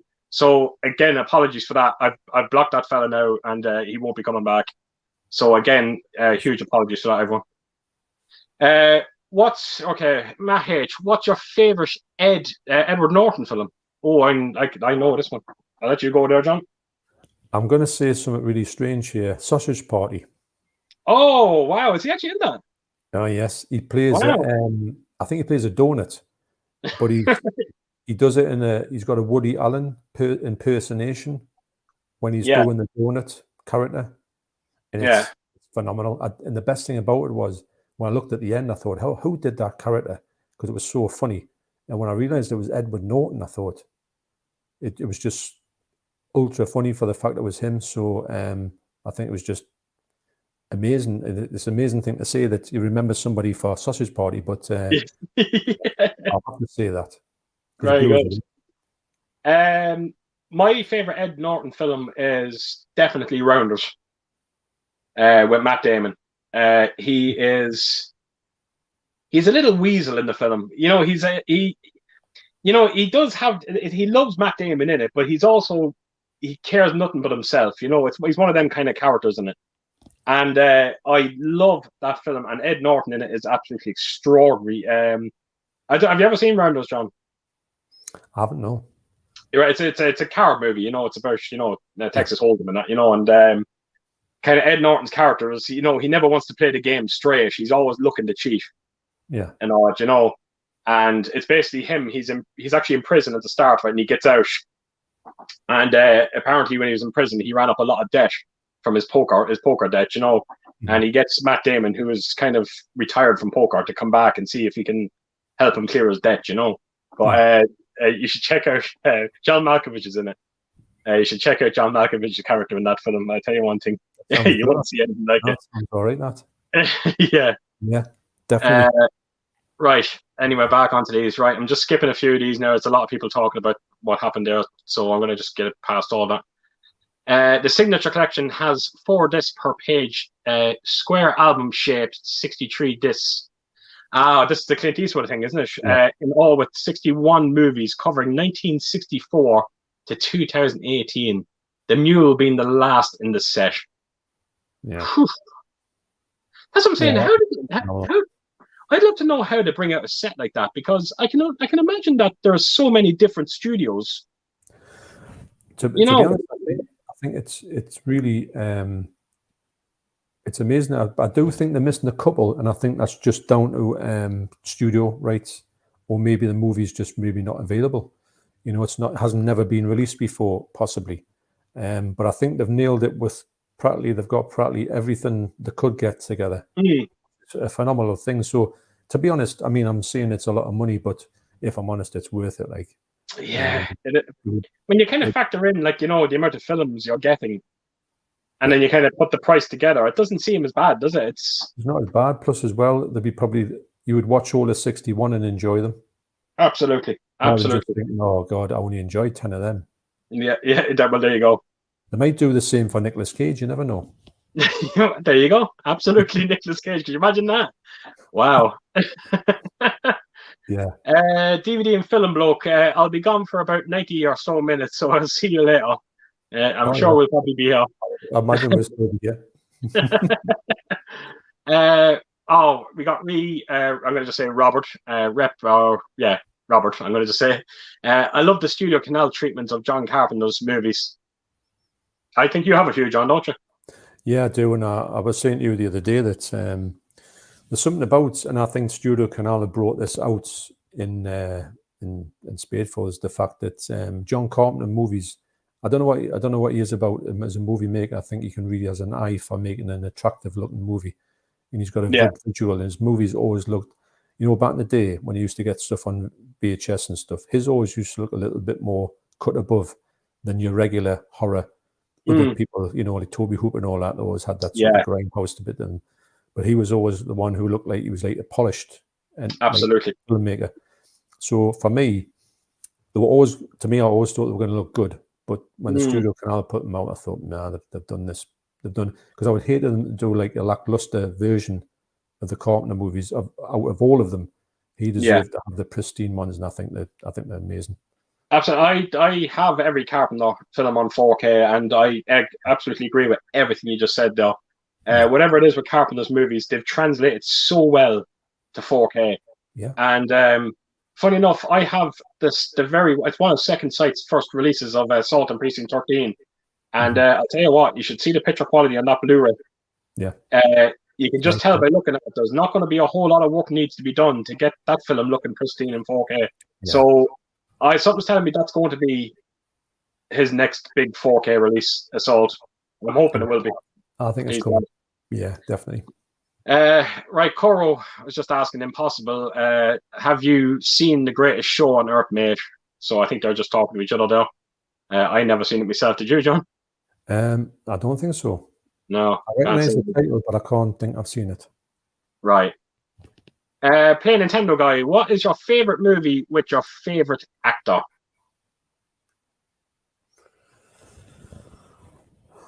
That's a good one. Because it's not as easy as it sounds, is it?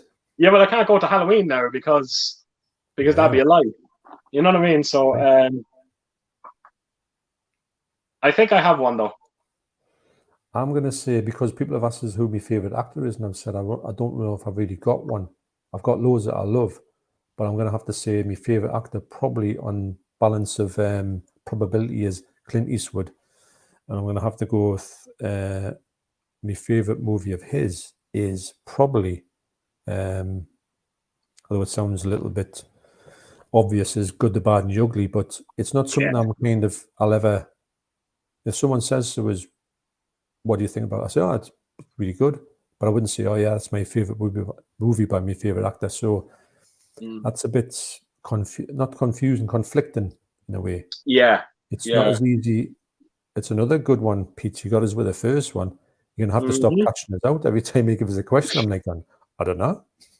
It's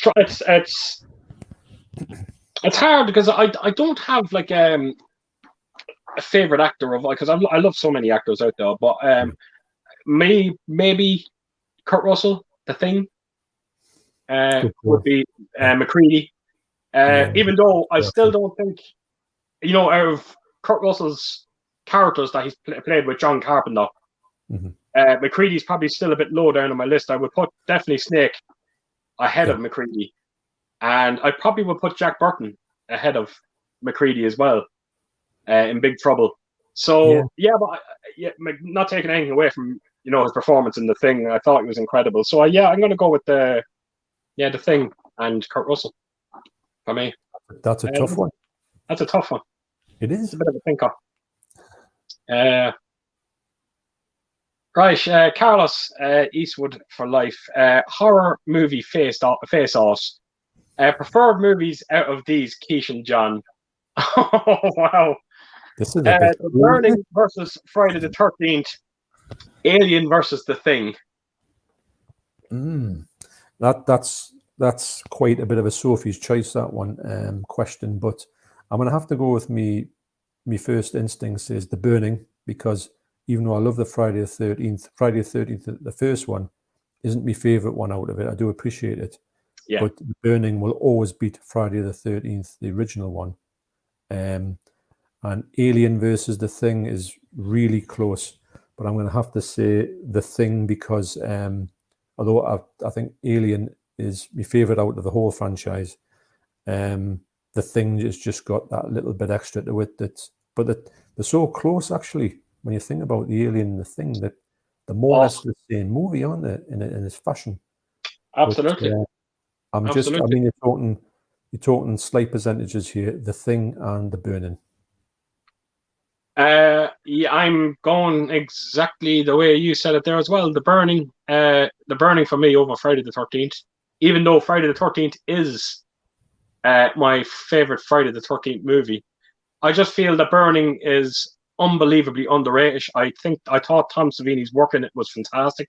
I still don't think the raft scene is near as bad as what the censors seem to make out back in the 80s. It really isn't. I've seen a hell of a lot worse. Yeah. Like even Kevin Bacon's Desh in Friday the 13th, I thought was worse than anything on that raft, to be honest. Aye. And of course, I'm going to pick The Thing over Alien. But like you said, John, they're very, very similar movies. But I've had two films that are massively character-driven movies. And I have to admit, I prefer the characters in The Thing over the characters in Alien. McCready versus Ellen Ripley. That'll be another one for another day. No, that's a great question, actually, and one That's a great one. you pick two movies that are like, I never really thought about the Alien and the Thing together, but when I've seen them on the same question, I'm going, God, they're so similar. It's I only, never really thought about it. yeah, it's when I read that, the first thing that I just jumped into my head was like, I was like, Jesus, I might watch both of them now tomorrow night. Just for that's the first thing that jumped into my head. So yeah, thanks, Carlos. You have me sorted for tomorrow night. Yeah. Good. 1981 AMM Batman TV show Blu-ray, currently just over £29 on Amazon. As we found out, John, you showed us already. Yeah, it's well worth it, man. Well worth it. Lovely, I'm going to look into it. I promise I'll look into it. But it's one of the funniest things you'll ever see in your whole life. I remember seeing it back in the day, and I remember enjoying it, but I kind of wondered how it would stack up. So I'll take your word for it, and I definitely will check it out. Adam West, who was obviously Batman. Yeah. And I think in a way as well, what's his name used to do it? William Shatner. He was the master of the pregnant pauses, and he used to stop and used to do his lines very slowly. And it was like, you would think it was his like trait. And also Adam West delivered his lines in Batman very slowly, but it was only because he wanted more time on the screen, because they had to focus on him when he said his line. If he just took that little bit time talking about this thing, and the people were probably going, for Christ's sake, man, get a move on. So he got all the thing because he was changing his lines that slow. And absolutely. You can see it a mile off, it's just so right. Wow, yeah. Incredible. Absolutely incredible. Right, Super G50 have you guys compared the RoboCop 4K to the regular Blu-ray? Before we get on with this, I'm going to rule myself out of this one because I haven't picked it up yet. But John, you have got it. What do you think? Well, weirdly enough, I was going to watch it today, but I didn't. I watched somewhere else, and when I did that, I was going to watch my regular Blu-ray, which isn't a Arrow regular Blu-ray. It's just like a box set. Well, it's the trilogy pack, and I was going to watch the Blu-ray and then compare that to the RoboCop 4K. But that's how I was going to do it. I couldn't compare it to the previous Blu-ray of Arrow. I'm really glad I didn't get that one, even though I had it in my hand a few times in the shop, because now I've gone straight for the 4K. So I'm going to see a massive uptick in the picture. So I'm not going to get that one that's so close to each other, which a lot of people are finding. I was saying to you, Keith, about it when I looked at it. There's some bits in it that look unbelievable, and there's some bits in it that look quite underwhelming. Grainy, noisy grain. Sometimes. Then there's other ones where you're looking at it and think this is unreal. And it's a funny one because it's a bit of a mixed bag, I'll say. But I'm glad I got it on 4K and didn't have, because my other Blu-ray's got the part 2 and part 3 in it. So I'm quite happy to have that one. But I think I'd been miffed if I got the original. Because I knew I was keeping it, because obviously these 4Ks were starting to come out at the time when this RoboCop Blu-ray come out, and I thought, I'm going to hold off because this is definitely going to come out in 4K sometime. Yeah. Well, the weird thing, the only thing I can kind of put to that now is, because when we spoke about that the other night, about the 4K transfer in that movie, I do have the limited edition set for the Blu-ray of it. And funny enough, when I watched that, a lot of the scenes that you were describing that looked really heavy, noisy grain were identical on that Blu-ray. So that has carried over. So that's obviously down to source material. Honestly, it mustn't be. They can't help it. From the sounds of it. I'm not blaming Arrow's transfer. I'm not saying they've done a bad job, but it's not American Way for London. Put it that way, because that's absolutely that one. Two different types of movies. It's one of them. Like I said, RoboCop is a bit like there was always a kind of dirty look to RoboCop, where. For the most part, American Werewolf always looked fairly pristine. So no surprise there. Yeah. Right. Mac chats. There's actually a film on that 4K Omen disc.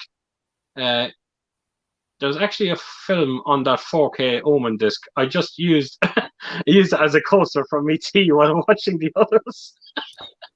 Yes, good. Actually, yeah. So that's you watch the films and you put your coffee on the fourth disc. Yeah, brilliant. It's very, very productive, I have to It say. I never thought to use that as a coaster. That's definitely one for the future. That'll be a good thing for a video on your videos. Put it on. I'll just unpack them and then put the fourth one on your table and then put a coffee on top of it. Actually, now think about it, I'm sure if I went through my collection, I'm sure I could find a lot of coasters amongst my collection. Funny enough. We have another question from for.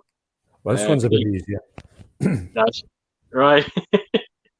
What is your favorite Peter Cushing film? I would say it has to be, for his performance in it, The Curse of Frankenstein. Although to be honest, he's another one. He's a bit like Clint Eastwood. When you see Peter Cushing in a movie, you know it's going to be something special, and it usually is. You can carry a film like no other ones. I really enjoyed him when he was in the Lauren Hardy film, Blockheads. He was about 15 in it, and he's like a schoolboy. Peter Cushing was a schoolboy, you know. Wow. With Lauren Hardy. That was unreal. I think it was from 1940. But so Curse of Frankenstein, because he plays absolutely disgusting reptile version of Frankenstein. He's a real bad bloke. Okay. This is going to shock a lot of people. I seen my very first Peter Cushing movie 2 weeks ago. You're not going to believe it. Now, this is going to shock a lot of people. We were just sitting in here one night, and I said to Ellen, you know what, Ellen, we need to start branching out a bit more with the films we're watching. So I had a film here by him from Second Sight called The House That Dripped Blood. Yeah. God damn, that was one hell of a movie. Jesus, that was one great movie. It's an anthology movie. There's four different stories. Have you seen it, John? I saw it a long time ago, but yeah, it's a great film. I love them. Oh my God, we loved it. We couldn't praise it enough. Now he's only in one of the stories in that, and I thought it was fantastic. I really did. Again, it's something that we're trying to get more into that kind of stuff. I said I have a lovely Hammer box set here, and I said to them we need to start kind of delving into a lot more of these kind of movies, films. Just take us out of our own comfort zone and try something a bit different.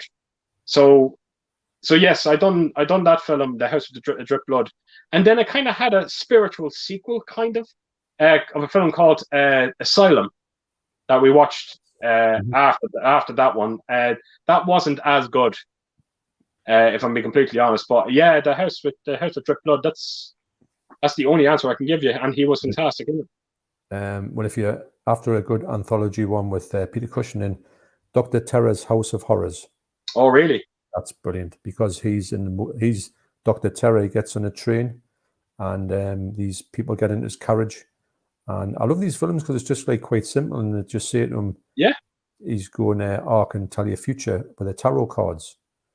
So they'll say, and he deals out the tarot cards, and when he's dealing them out, you put them on the table, and whoever it is first, I think Roy Castle's in one of them. He says, "What's it going to do for me?" And he says, "Well, I'll see." And then it shows you his story. Okay. And then it goes to the next one, the five of them in this train, and it ties up in the end, but it's only a PG as well, but it's quite a good little movie. All of the movies with him are good. Yeah, that's kind of like I said, that The House of Drip Blood. It's this one house, and it was all the stories are all the tenants that were in this house, and and what basically happened. So it's it was a good film. Definitely gonna look into a few more, hopefully very soon as well. Oh, you'll like them. You'll not get bad. We've got, is it Jagoda Blue? How is it going? Going great, my friend. Going absolutely fantastic. So how's your nerves at the minute, Keith? I am settled. I was a little unhinged there around a half hour ago, but I'm back again. I'm doing good now. I'm starting to really settle into it now. Thankfully. Well, because I've mentioned it, are you getting worse again? No, I'm good now. Yeah, I know. To be honest, and you said this about me, says you didn't seem that bad on the stream. and I thought, oh, but I felt a bit. But you seemed to be all right and didn't seem to be fazed by it at all once you got into it. Absolutely. So it's going good now. It's hopefully it continues and there'll be no more trouble. Please God. Mm-hmm. Right, we've got Ben Greb just saying howdy. How's things, my friend? Howdy, Ben. We got Lenny Neroy. Delicatessen is Jean-Pierre Jeannet's film, like Alien Resurrection, that John mentioned, starring Dominique Peynon, who is his Lucky Charm actor. I'm still just struggling to picture who this fella is in Alien Resurrection. You'll know him when I show you his face. Yeah, I'm just struggling to place him. He's got a very distinctive face. That's why he looks so good in Delicatessen. Actually, I'll get the cover of Delicatessen. It says everything about the movie. It's not the cover I've got it, but it's the cover that you might see on other ones.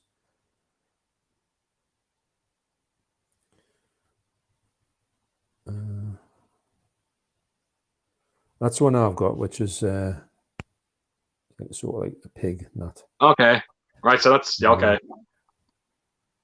That's the bloke that you're talking about. Yeah, it's the fella in the wheelchair. Yeah. Okay. I got a feeling that's who it was. That's his head on a table with a meat cleaver through it. Oh, Jesus. So we know what happens to him. Well, no, he's only doing that because he's a magician, you see, as well. Oh, so sorry, of course. That's a magic trick. Right. Yeah. Oh, it's nuts. Very nuts. So Lenny also said the director's style is distinctive with unique camera angles and brown-green color palette. Yeah. You must know, is it Amelie? Is that right? Recommended watching the City of Lost Children. Yeah. Micmacs as well. Again, not quite sure what that is. I've got the City of Lost Children. That's another one that looks spectacular as well. It's just got this look to it, which is like something that when you see it, you would know what I mean. They all look the same, but they've got this kind of, like say, I'm trying to think, like David Lynch movies kind of look the same in a way, in a fashion. His always got this unique sort of, like, let's say Tim Burton, for instance. You can usually tell a Tim Burton movie. Of course. Absolutely. Absolutely. The main look to him, most of his films, he's got that kind of way about him. It's a bit like that. Like he's got his own sort of style. Really, say that this Lost Children and Delicatessen are amazing films. I haven't seen Amelie. No. I think I know the cover of.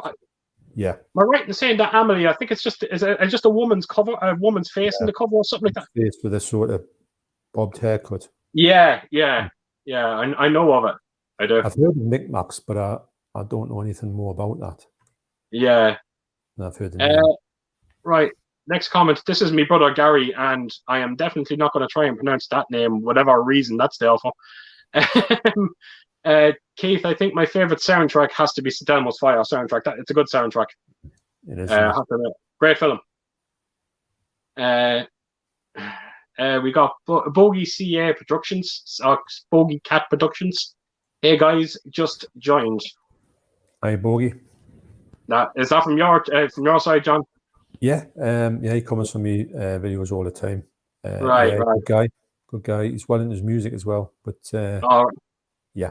Does he have a channel himself? I don't think so. Right. Sometimes it always meant to look when anyone comments. Always try and look and see if they've got channels. Sometimes you get that many comments in one go that you don't get round to that. You're answering the questions. But no, I always like to check people's channels out if they've got one. Absolutely, of course. We've got some. If we're actually aware of them, that is. We're always saying that before about our channels that I don't think people realize that when you do hit 1,000 subscribers, we don't get notifications anymore. Yes. When people come over to our channels, so it's probably why we don't subscribe back, because we just don't know about them. Unfortunately. Well, actually, we were talking about that the other day. That when you have one of the best things about YouTube, which I quite miss of, but say somebody's subscribed to a channel, that person is such and such. And then when you get over 1,000, it just doesn't happen anymore. Yeah. And you just don't know. And if people say, even if they've like they might not comment on it, but you've seen that they've subscribed, so you know they're there. But you just, it's like as if the people after 1,000 that kind of not, you don't know they're there. It's the same way, and it's a bit. I don't know why YouTube do that. No, we were saying that before. We used to love getting the notifications and going over and discovering these channels because there was some hidden gems in there as well. Yeah. So many channels that I wouldn't have known about only for them notifications. It's a shame that they don't do it anymore. Right, we've got Mac Chats. I love Fizz. I grew up on them Postman Plod. He was a miserable sod.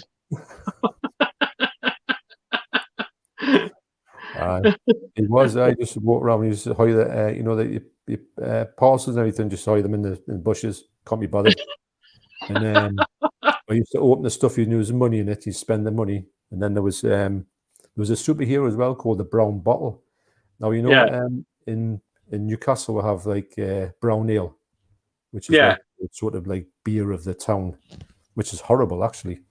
So the Brown Bottle was somebody who used to just go, if you saw like a crime going on, you'd go, this is a job for the Brown Bottle. So you go in like a sort of telephone box, and he just come out like a bottle of beer. He was just mortal drunk, and he never used to fight anybody. He used to be sitting on the park bench going, Brown Bottle. So brilliant. Loads of them, man. Brilliant.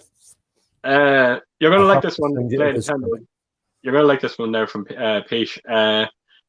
What was your favorite cinema experience? Recently, it was Spider-Man. Really was. Right, and is there a reason to why? What was? We know the reveals in Spider-Man. Yes, because that happened for the first time when I didn't know they were going to happen. Also, my son, he's 26 now, he's 25, and he's a big lad, and he's very much grown up, kind of. He's a big Spider-Man fan. He was screaming like a little kid. And this was all going on, so it really ticked a few boxes for me. I had a really good blast with that. It delivered on everything. Right. I would say hearing the surround sound in Jurassic Park for the first time, when that happened, and you went, what's going on? Because, everyone said, when you go and see Jurassic Park, mind, you'll not believe the sound. And you're going, aye. So when you're sitting there, when they shoot the probe into the ground. Yeah. And the whole cinema, like you can feel it through your feet now. And nowadays it's just par for the course, but yeah, exactly. Dolby sound in the first time was wow. I think my greatest, it is my greatest cinema experience, and it probably will always be my greatest cinema experience, was when we went to see Independence Day.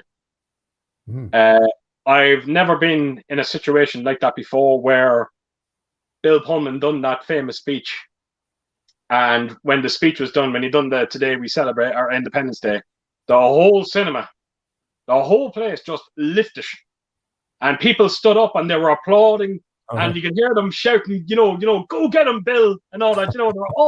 They were really invested in it. And I've never, to this day, come even remotely close to an atmosphere like that in a cinema since that day. It was powerful. It really was powerful, and that will always stick with me. It's so funny, much of that these days, the audience participation, it seems to be frowned upon. But it was extraordinary. You got it. It was the only bit in the movie. Yeah, you know what I mean. Like the rest of the film, everyone just sat down and stayed quiet. But it was just that one speech. It was just I never seen anything like it. Just the whole cinema just stood up, started cheering and applauding. It was just, it was special. Dr. Impossible, Coro, did you mean the Paramount, the mile version, right there talking to each other? I'm just going to skip past these guys, no offense. I'm just going to try and get through as many comments as we can. I'll just let you chat amongst each other. It's hard to get through the comments, actually, Keith. I've got to admit, it's not the easiest thing to do. No, we kind of figured that it was going to be a bit tough trying to get through all these comments tonight. And again, apologies if we do. We're going to try our best. We really are going to try our best to get through them. But if we don't, again, massive apologies. It honestly just cannot be helped. Right. So we have Martin McBurney. Hi, Keith and John. Do either of you like movie documentaries? I recently picked up the Crystal Lake Memories. I would also recommend Electric Boogaloo, a story of Canon Films. Wow. I haven't seen that Electric Boogaloo because I do like Canon Films. Crystal Lake Memories is phenomenal. Yeah, I've never seen it. I've never actually seen it. Wow. I do not own that documentary, and I own so many versions of Friday the 13th, but I do not have that documentary. Have you got His Name Was Jason documentary? Did that come in that deluxe set from the Scream Factory? It might have done. I don't know if it did. But I've got it like a separate DVD. Really good. Right. No, sort of Tom Savini's in it. I think quite a lot. Right. Okay. No, I didn't. Again, I've heard so many incredible things about it, but I've never. I've never actually seen it. That's the best. It's one of the best documentaries I've ever seen on anything.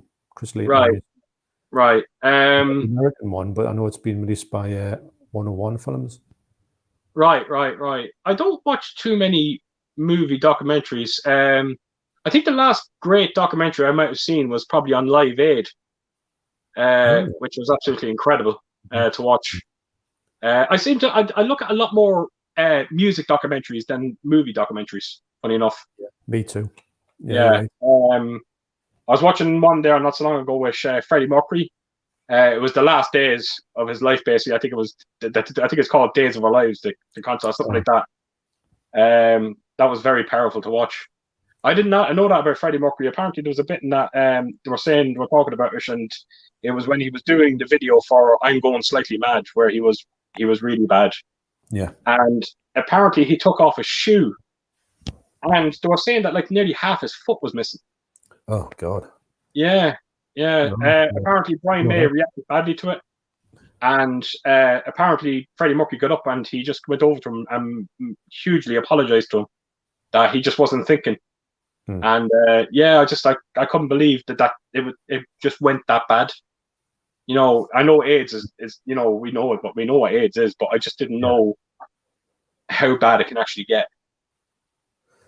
No, it was a tragic sort of thing, and it's funny because you think was he 51? I think. Yeah, he was very young. Which is like literally these days when you think of like pop stars going on till the 70s and 80s, like Rolling Stones.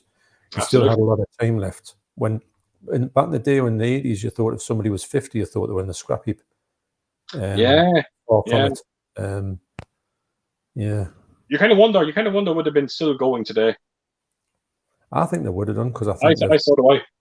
And I think that John Deacon would have stopped with him because I know he sort of done the concert afterwards and then had nothing else to do with anything. Yeah, I tell you one thing, I love that concert. I actually have it on Blu-ray. The Blu-ray is terrible looking, but thankfully the sound is amazing. And I suppose that's the important thing.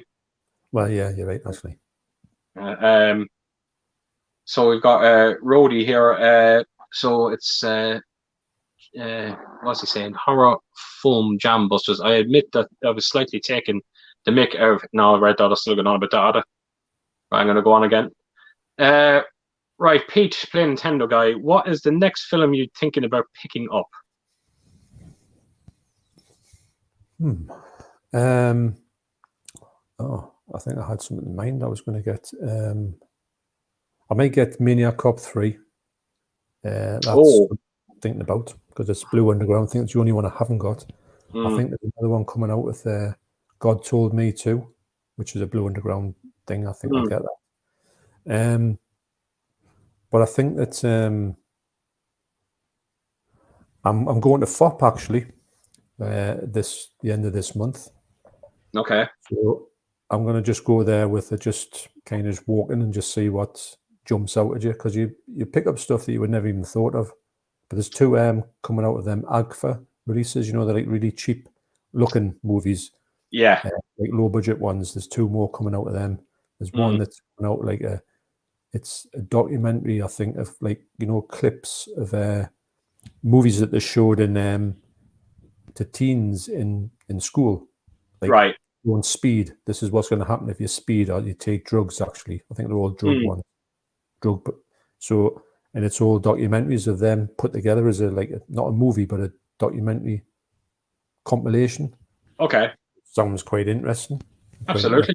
So, them two, but nothing major. I would have done Spider-Man, but here we go again. We're talking about Spider-Man.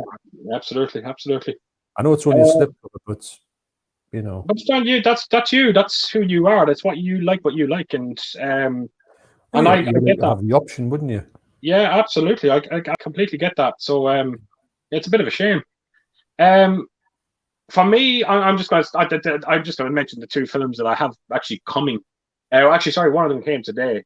So I got Looper, that film Looper with Bruce Willis and Joseph Gordon-Levitt. I got that in 4K. Can't wait to see that again because Emily Blunt is in that, John, and me and you are big fans of Emily Blunt. Yeah, definitely. So that's going to be great to watch again. And I have Death on the Nile coming. So yeah, they're going to be the two. Again, hearing mixed things about that Death on the Nile. Well, I think that's on streaming somewhere, Disney Plus or something. So I'll be watching that. Okay. Me and Deborah never had a day off together for a while, so yeah. Sat down and watched. Now the last thing we watched was the Suicide Squad, which we both enjoyed. Okay. Wow. Right, go on here. So Coro is still talking to Counter Punch. So again, boys, no offense. I'm going to try and get through as many comments as I can. So I'm just going to let you talk away to each other. So we've got bumper movies. Crystal Lake Memories is fantastic. They produced an Elm Street one as well called Never Sleep Again, which I do have. In Search of Darkness 1 and 2 are good horror documentaries as well. In Search of Darkness, I've heard. I think they're on streaming, but I've heard a lot of people talk about them ones. In Search of Darkness 1 and 2. Yeah, I've got Elm Street 1. I haven't watched it, and no, Crystal Lake Memories is it's great. I have the. Because you know the deluxe edition that I have of Nightmare on Elm Street that I picked up, and you know there was a documentary separate to that box set, and Never Sleep Again was one of them. But there was another documentary on Nightmare on Elm Street, and it was something to do with Nancy, her character. I can never think of the actress's name. She was in the first Nightmare, the main girl in it. Heather Langenkamp, is it? That's it. Yeah. So I think it's something to do with her. I think it's her going to conventions and all that kind of stuff. And it was actually quite good. I actually watched that one first before I watched Never Sleep Again, which was absolutely brilliant. But that one was good as well. We've got Sin Jin. Salem's Lot is the only movie that scared me as a child. It's great that I'm not on my own in that one. It scared the shit out of me. And it was creepy. I have to admit, as much as I love Salem's Lot, I am very excited for the prospect of the remake of that movie. There is some unbelievable talent behind that movie. I know James Wan is massively involved with it, I think. There you go. So could you imagine James Wan doing a Salem's Lot movie? Whew, that could be good. Could be good. Well, you know, like the It movies, I mean, I wasn't too keen on the original It film. I thought it was a bit more like TV movie than I would have liked. And Salem's Lot was a TV movie, so maybe this one here will kind of, not that I thought the other one was bad, but the Salem's Lot, but maybe this new Salem's Lot might get it more into like a cinema. The cinema. Will it be 2 parts as well? Because it's a long movie, because it's a long TV series, isn't it? That's right. Salem's Lot was over 3 hours long. It was a bit of a long, because it's obviously episodes, wasn't it, put together? Yeah, that's of course. So that's actually a good point, John. I wouldn't be one bit surprised now if you do hear that that's done in 2 parts. Yeah. You know the way Hollywood is at the moment. Oh yeah, I mean, I can't imagine them doing. I mean, I'm surprised. Well, are going to do something else with it, aren't they? They're going to go like do a prequel sort of series or a movie. Yeah. Which John, I'm going to just announce something here quickly, lads. This thing that's going on between Big Paulie. Look, you either stop the comments now, or I'm actually going to block you all, because you're just ruining everyone's fun for the stream. So again, last warning. Stop the comments. Or is are all being blocked. Right. Counter Impossible. Where did you? All right, so it's him and Itchy still talking. I'll tell you, them boys, when them two get going together, it's amazing. Let me see this. Sorry, 1 second, James. John, sorry, keep saying James. Sly Robinson. Actually, James, you know, so you're half right. Well, James is my boss, so I'm kind of just yeah. Right, Sly Robinson, the old Apollo on Shields Road. I went to see Exterminator there. Wow. Well, I tell you what, Si, I hope you'll agree with us. I mean, that was in '73 when I went to see that, and it was a hovel then, and I can't imagine it being a hovel when you went to see the Exterminator there, because I just remember it being. I mean, I was only 6. That was the other thing, you know, going to see that movie by yourself when you're 6. I hope the beer was good for him when he had it. But yes, if you're still around, you'll definitely know that I'm not even sort of big like embroidering the fact of how much of a flea pit it was. But yeah, wow. Yeah.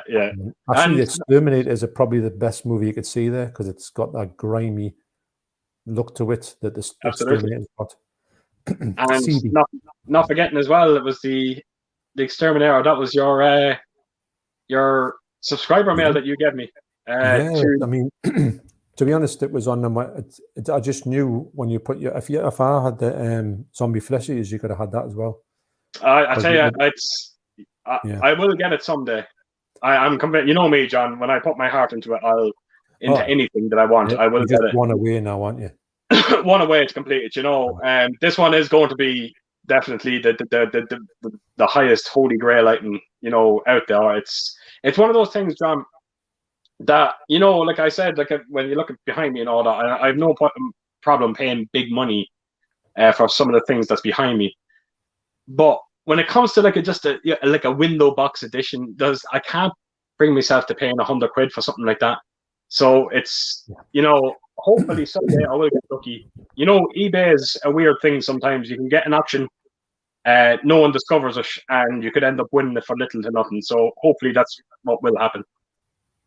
And Ash, and again, thanks to you, it took me that one step closer to completing that collection. So thanks again for that. No, I knew it was kind of like it was a no-brainer because, like I say, it's just on there, and I do think, well, I hope that Arrow might do something with it again in the future, because it's due a sort of, if they wanted to do a bit more of an upgrade in some fashion, even though the window box one's pretty good actually. Yeah. I think someone's going to do something with that sometime. Maybe even 88 might get into it. Yeah. Right, we've seen Jin. My God, we think alike. Absolutely. Right, John. I'm sorry, Rhodey. I warned you about stopping this. I'm blocking you. I'm not having my subscribers reading all this juvenile crap. Ridiculous. Play Nintendo guy. Liam Neeson action movies are very fun. I presume he said run of the mill, but they're always pretty fun. Yeah, they're enjoyable for what they are, but I do think that Liam Neeson's got a little bit more in his sort of arsenal than that type of movie. Nothing against that type of movie. I mean, there's the space for it. I think Liam Neeson's a bit more of an established, accomplished actor to do that. Yeah. Do you know? Yeah, absolutely. And I think he does openly admit, like you say, he does more or less say, you know, it's a bit of a typecast, and he's good at it, but I'm sure he'd like to do something else. Yeah, I know he would. Yeah. But like I said, it just seems like now he's gotten typecastish, and unfortunately, when these things happen, it's hard to kind of break from that. Well, I would like to see him do like a really good comedy. Actually, he doesn't seem to do that many comedies. Comedy.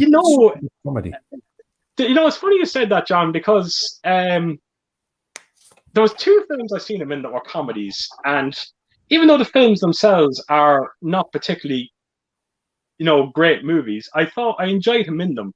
He was in a film called, it's actually 2 Seth MacFarlane movies, A Million Ways to Die in the West, and he was in that. He had a bit of a kind of cameo in it, and he was quite funny in that. And then he was in a small little cameo for Ted 2. And if you have a chance to just check out the cameo, I haven't seen it. No, have you not seen it? I've got it, but I haven't seen it. Yeah. Oh, if you have a chance to just check out Liam Neeson's cameo in that, it's right. Absolutely brilliant. So I agree with you with that, John. I would love to see him in a comedy. I would. Right. This is my narrative. There's my sister, Leah.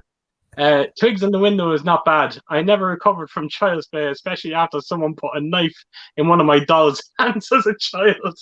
That wasn't me. It sounded like it was you actually when you were saying it. I thought, oh, is that something that you? It's something I might have done. I don't remember doing it, but if Leah said it happened, it obviously happened, and it might have been me. I'm not sure.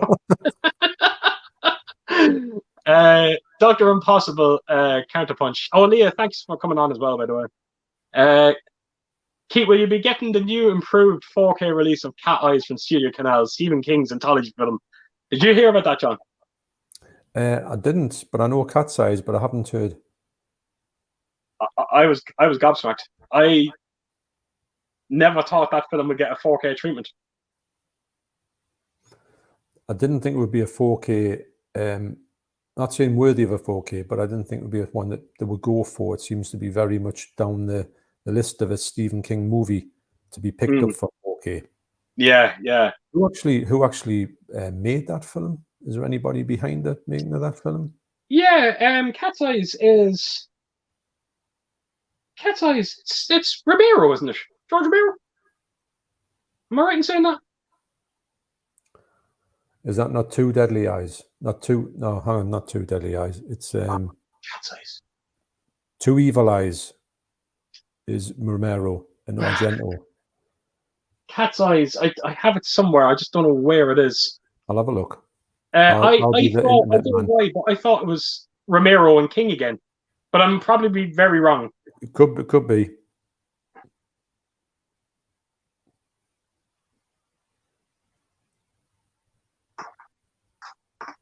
Cat's Eyes, 1985.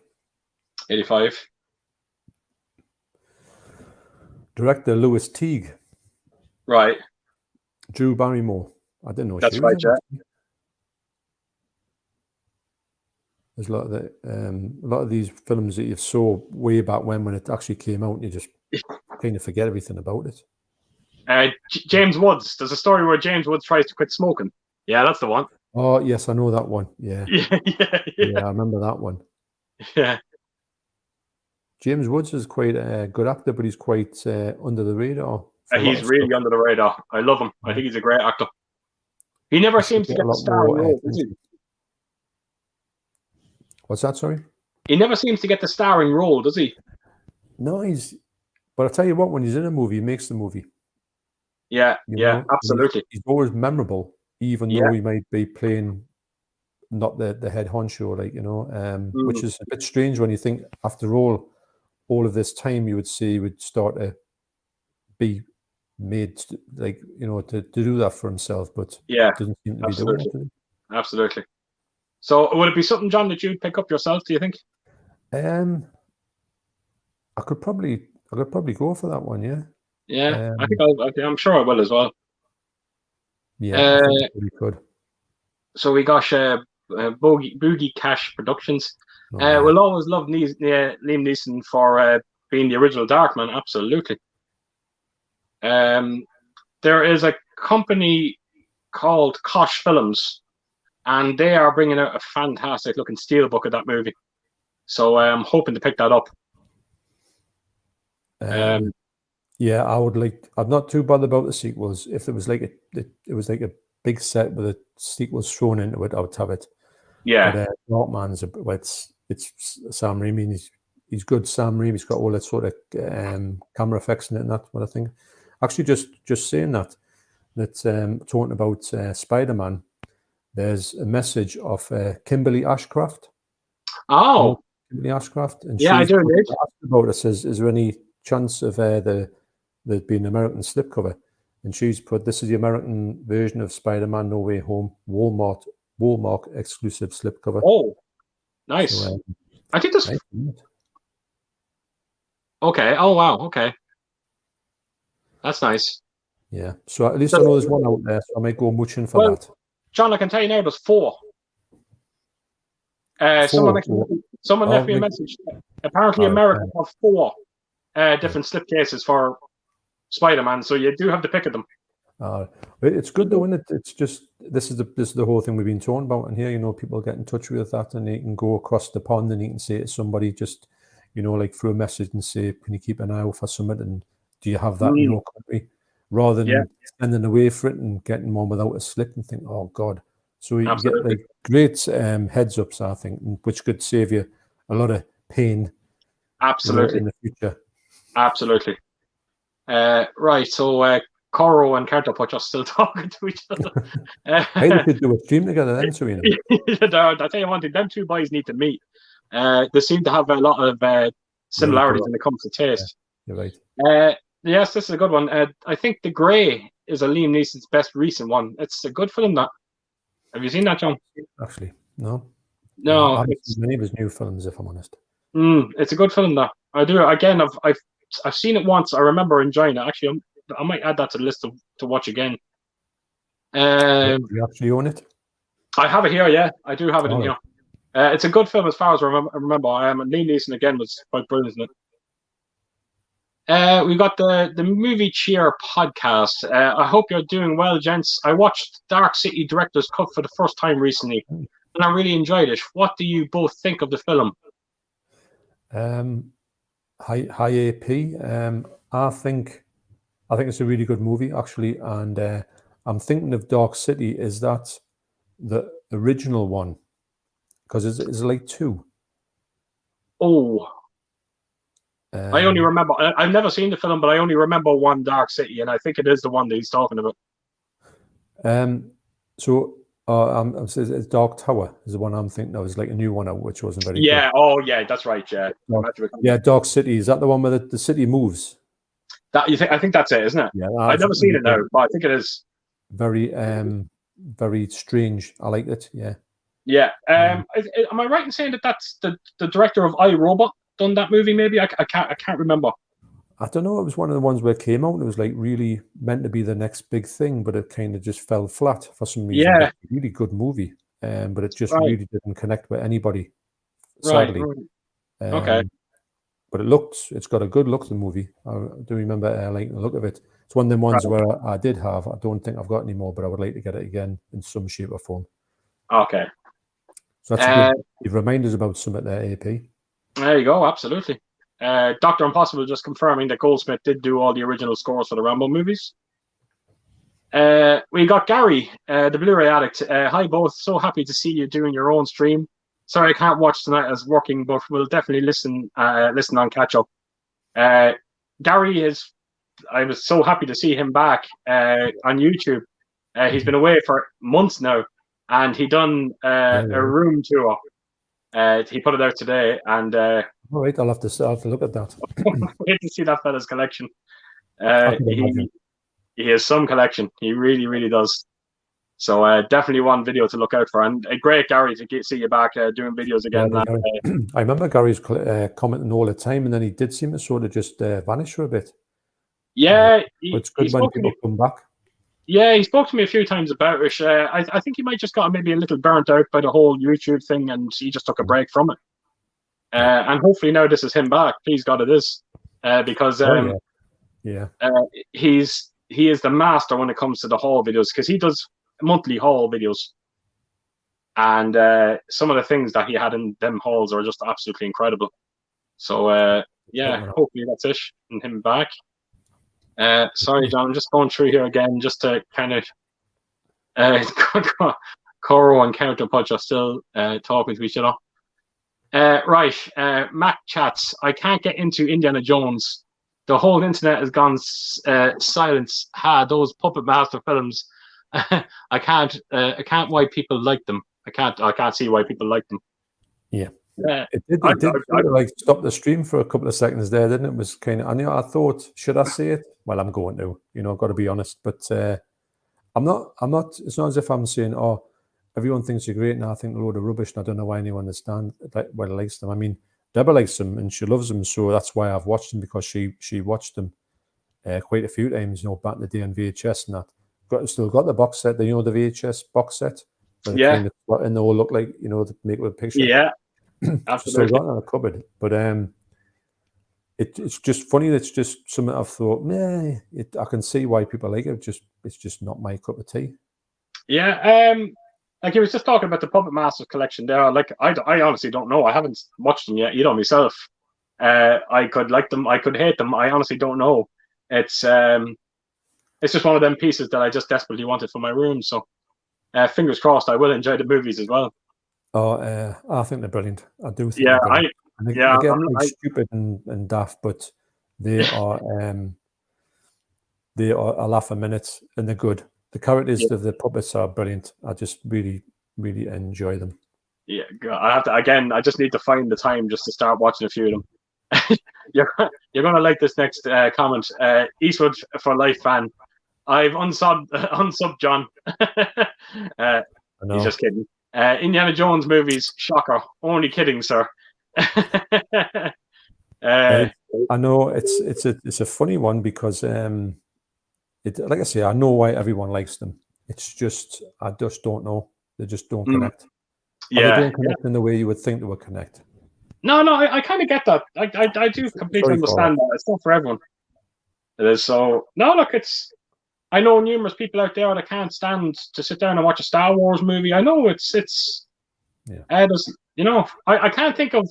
Every time that's talking about Indiana Jones, I keep trying to think of a collection of films that are very popular that I hate, but I can't think of one single one that I didn't like. So I can't join you there, unfortunately.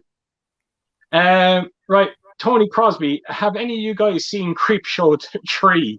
I love the first two, but the third one is god awful. I didn't even know there was one. Yeah. Was it? Do you know? Have you seen that one? Yeah, it's actually, you can buy it on Amazon and everything. Wow. Is it new? I haven't watched it because I have been told by so many people to not watch it. Because you know yourself that Creepshows is what Stephen King and George Romero.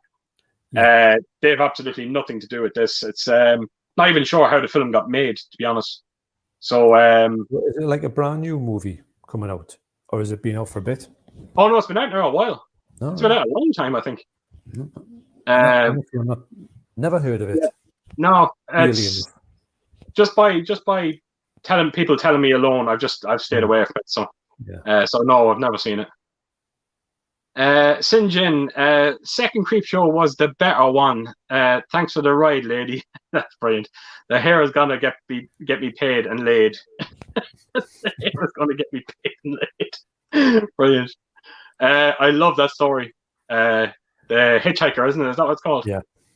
No, it's a great story. What about you, John? Where do you stand on the whole Creepshow 1 and 2? Yeah. I like them, but I don't love them. Okay. I think they are good. I've liked them. I've watched them a few times. Usually, I haven't watched them for years, mind. Even though I've had Creepshow 2, and I've got Creepshow 2 twice, but I haven't got Creepshow. I do think that Creepshow needs to come out in the UK properly because it's just been like AWOL for that length of time. So we need that back on a proper release that doesn't cost a fortune wherever you try to get it from. Yeah, so, I definitely want to get it again, but I do watch them, but they're not me go-to anthology movies, if that's a thing. Okay. Okay. Where do you think? Are you big fan of them or? I am a big fan of them. They are. It's weird. I don't know how popular this comment is going to be or not, but when it comes to anthology movies, I still lean towards Trick or Treat as my favorite anthology movie. I do want to see it. Oh wow, that is. I like the way it's done, John, in Trick or Treat. It's almost like it's weird. Like you could have one story going on, and then you can sort of see maybe cast of the second story maybe walking by inside the. So it's all held in one town. All right, I like that. That, and the stories are all kind of interconnecting a bit, and all that. So it's a fantastic anthology film. But I do like the creep shows. I still put our first one ahead of the second one. I still think the original is the best. It just had the better stories. I don't when you think of it, it's been a long time. Yeah, I think that's. I love the one with Something to Tide You Over with Ted Danson and Leslie Nielsen. Yeah, it was a great one. Right, we have Dr. Impossible. He said, "Oh, bum, the 10 Commandments looks stunning in 4K." All right, so still talking to each other. Have you seen the film on Blu? Sorry about that, John. It's meant to look nice though. 10 Commandments. Is it really? My type of thing. It's too long and it's too like sort of like religious, but it's meant to look like stunning. Right. So we have Chrissy Hamilton here, and it says, both of you, what should be the images that choose for the front and back of steelbooks of X being chosen?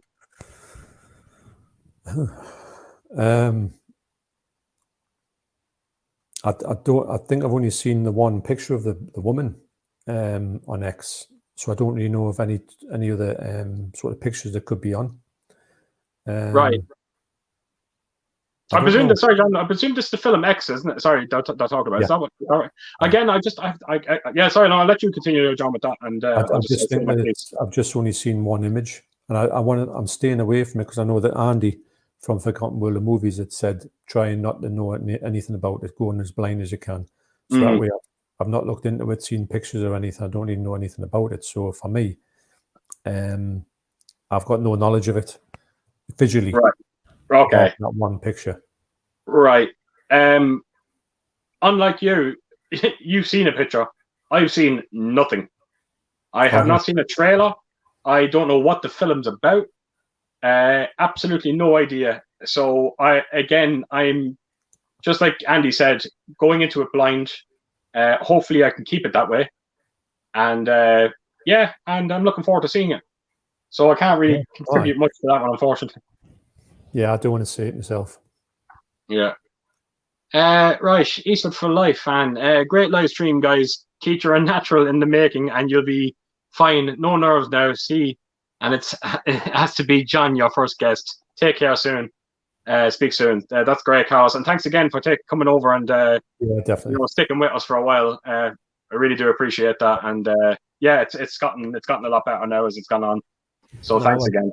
Carlos is a super friendly guy. Very great guy, and very supportive. He really is. He does this thing with me. I've noticed that he waits till I put a few videos out, and then all of a sudden he just binge watches them all. He does. All of a sudden I'll just get a big pile of comments from Carlos. He's fantastic. He really is. Rest assured, he's always checking out my videos. Unbelievable. But I think the thing is with the nerves, it's definitely a thing that you get, but you get over it. And absolutely, I think it's probably. Well, I don't think it's good that you get the nerves, but I think it shows you that you're kind of not you're human. That's what happens. It's not something that's it's not like you do this every day in your life. You don't say, "Hey, guess what? I'm going to do a live stream." Yeah. I was talking to work today about doing a live stream. I said I need to be. There was talk about us maybe coming into work tomorrow, which isn't going to happen. Thank God. So I thought I didn't tell you anything about that because I thought I'd said to Michael, because Michael follows your channel. I says, Michael, you know what it is? I says, Keith. He says, oh yeah, the Irish lad. I says, aye, Keith. I says, I'm going to his channel tonight. And I said, there's no way I'm coming in tomorrow. He goes, all right, no bother. I says, but the thing is with when you talk about, when I was talking to him about live streaming that, and then the other person in the room was going, what, you doing or what? I says, well, I'm doing a live stream, on YouTube. And they were going, as if to say, well, you can't. You just like John, who works here. How can you do something like that? And I thought, well, not saying that anybody would do a live stream, but it's kind of one of them things where you say, yeah, it is. something that you've get used to doing. Yeah. You kind of think that it's a thing that you can now add to your. It's like yourself. You can add it to your sort of what you can do on here, and it's a tool to have your, like you were saying, sometimes with subscribers that you don't really know about after you hit 1,000, you don't really, you lose that little bit of contact. Sometimes you feel you can get that live stream by people can introduce themselves to say, I don't have to say, well, I subscribed to your channel 3 months ago, or I've been, but at least you'll get the chance to sort of be one-to-one with somebody. That you Absolutely. And we were talking about this a while ago, obviously, about this whole 1,000 subs thing, that you lose that sort of connection a little bit with this, with seeing who's subscribed to you. Yes. I don't understand why that's even a thing. I don't understand it. I will never fully understand it. No. Again, I think there should be a thing, put out to YouTube about that. I think it shouldn't happen. Yeah, I can't see why they couldn't do that. That's what I'm saying. That's the shocking thing about this. Like me and you, like I sub to you. Yeah, naturally I have my channel, so I sub to you. And if you didn't want aware of me subbing to you, then chances are we probably wouldn't have been as close friends as we are now. I'm sure we would have, of course, commented a lot on our videos and all that. But I think when you need that awareness that person is there, he's with you, you've done, and you've subbed back. You kind of need that connection almost. And I massively miss it on YouTube. I think it's I'll never fully get it. I'll never understand it. I don't understand YouTube's counts in general, what they do with things to do with anything to do with numbers. Those seem to get everything wrong. Yeah. If you go on the thing, if it says you're looking at, say, what your latest video is done, if you look on your YouTube studio compared to what you see on your channel thing, and compared to what somebody else would see, they're all different counts. Yeah. I'm not saying like thousands out of each other. I'm not saying that at all, but I'm just saying that they don't seem to be very good with numbers. To say like, I get that. Yeah, I get that. How come that's one number then? Yeah, I think you just forget to look. You just don't look at them now because it's a bit confusing. Yeah, absolutely. No, I get that. I do. I get that. Yeah. Right. I'll go back to the comments here. So we have Warp Art Studio. Totally agree with you guys on the premiums. Can be silly money. Yeah. I don't mind if someone like Godzilla was 150 quid, but I thought it was worth 150 quid. The box set. Yeah. You knew you were getting a lot for it. Something different. Fair enough. But yeah. If other things are like your regular Blu-rays with a little bit of steelbook hiding for 150 quid. No. Nah. Well, I kind of look at, John, when you see these premium editions, like I said, Film Arena and this, that, and the other, and they're bringing out like these box sets, and they cost so much money. I keep looking towards, and you mentioned that set tonight, The Guest. Yeah. Next to Dawn of the Dead, it's probably one of the nicest second sight editions out there. And I know you were there saying that 50 quid was a lot of money for it, and you got it for 35, I think you got it for. But when you consider what you're getting for £50, and then you look at some of Film Arena's sets where you have to pay over 100, and I can tell you now, they don't look much better than some of them second sight releases, so it's, even going back to that Dawn of the Dead set, like, I know we didn't pay much did we get? I think it was around £60, was it, John, for the Dawn of the Dead? I think it was £80 actually. Was it £80, was it? Yeah, I was a little bit more expensive, but again, look what you're getting. I think that was worth it. Yeah, it's a big price tag, but then again, it's been out of print for that long. They've managed to get all the cuts in. They've got all that artwork, the box. Yeah. The sound, the soundtracks, the sound. Absolutely. The booklets, the novel. They got and then put everything in one box, didn't they? Yeah, but not only that, then you're talking about these companies as well, Film Arena and all that, and we're talking about the prices of all these editions. But you kind of forget about factoring in delivery charges, and as far as I remember, the delivery charges are very expensive as well. And that's so get it all wrecked as well. There you go. Yeah. Wow. Right, Coro, enjoying the stream, but have to go for a little while. We'll try to get back later if you are still on. Hopefully, we'll see. There's a good possibility of that. Yeah, absolutely. I'm not going to say no. So Dr. Impossible is still talking there. So we got Lenny Nero. The Dark Knight trilogy was made by many such companies. Keish probably meant the Mother Box HDZ. It costs more than 1,000 now. Has steelbooks inside. Besides all the booklets and cards. I know the one, Lenny, you're talking about, but believe it or not, it's not that one. I've seen that one, and it's absolutely extraordinary. If you have a chance to, John, check that out. It's I've never heard of it, actually, if I'm honest. What? I've never even heard of that one. Yeah. Oh, do you know something? Wait a minute. You know, he might be right, actually, now that I think of it. He might be right. Yeah, because the one I seen, it was going for nearly... It was £450, but I think it was sold out. So maybe they are going for crazy money. So it might be that one that he's probably right. Oh, but I thought it was a different company. Funny enough, in HD Zeta, I just doesn't ring a bell. So Coro was just saying goodbye. It's not Lenny again.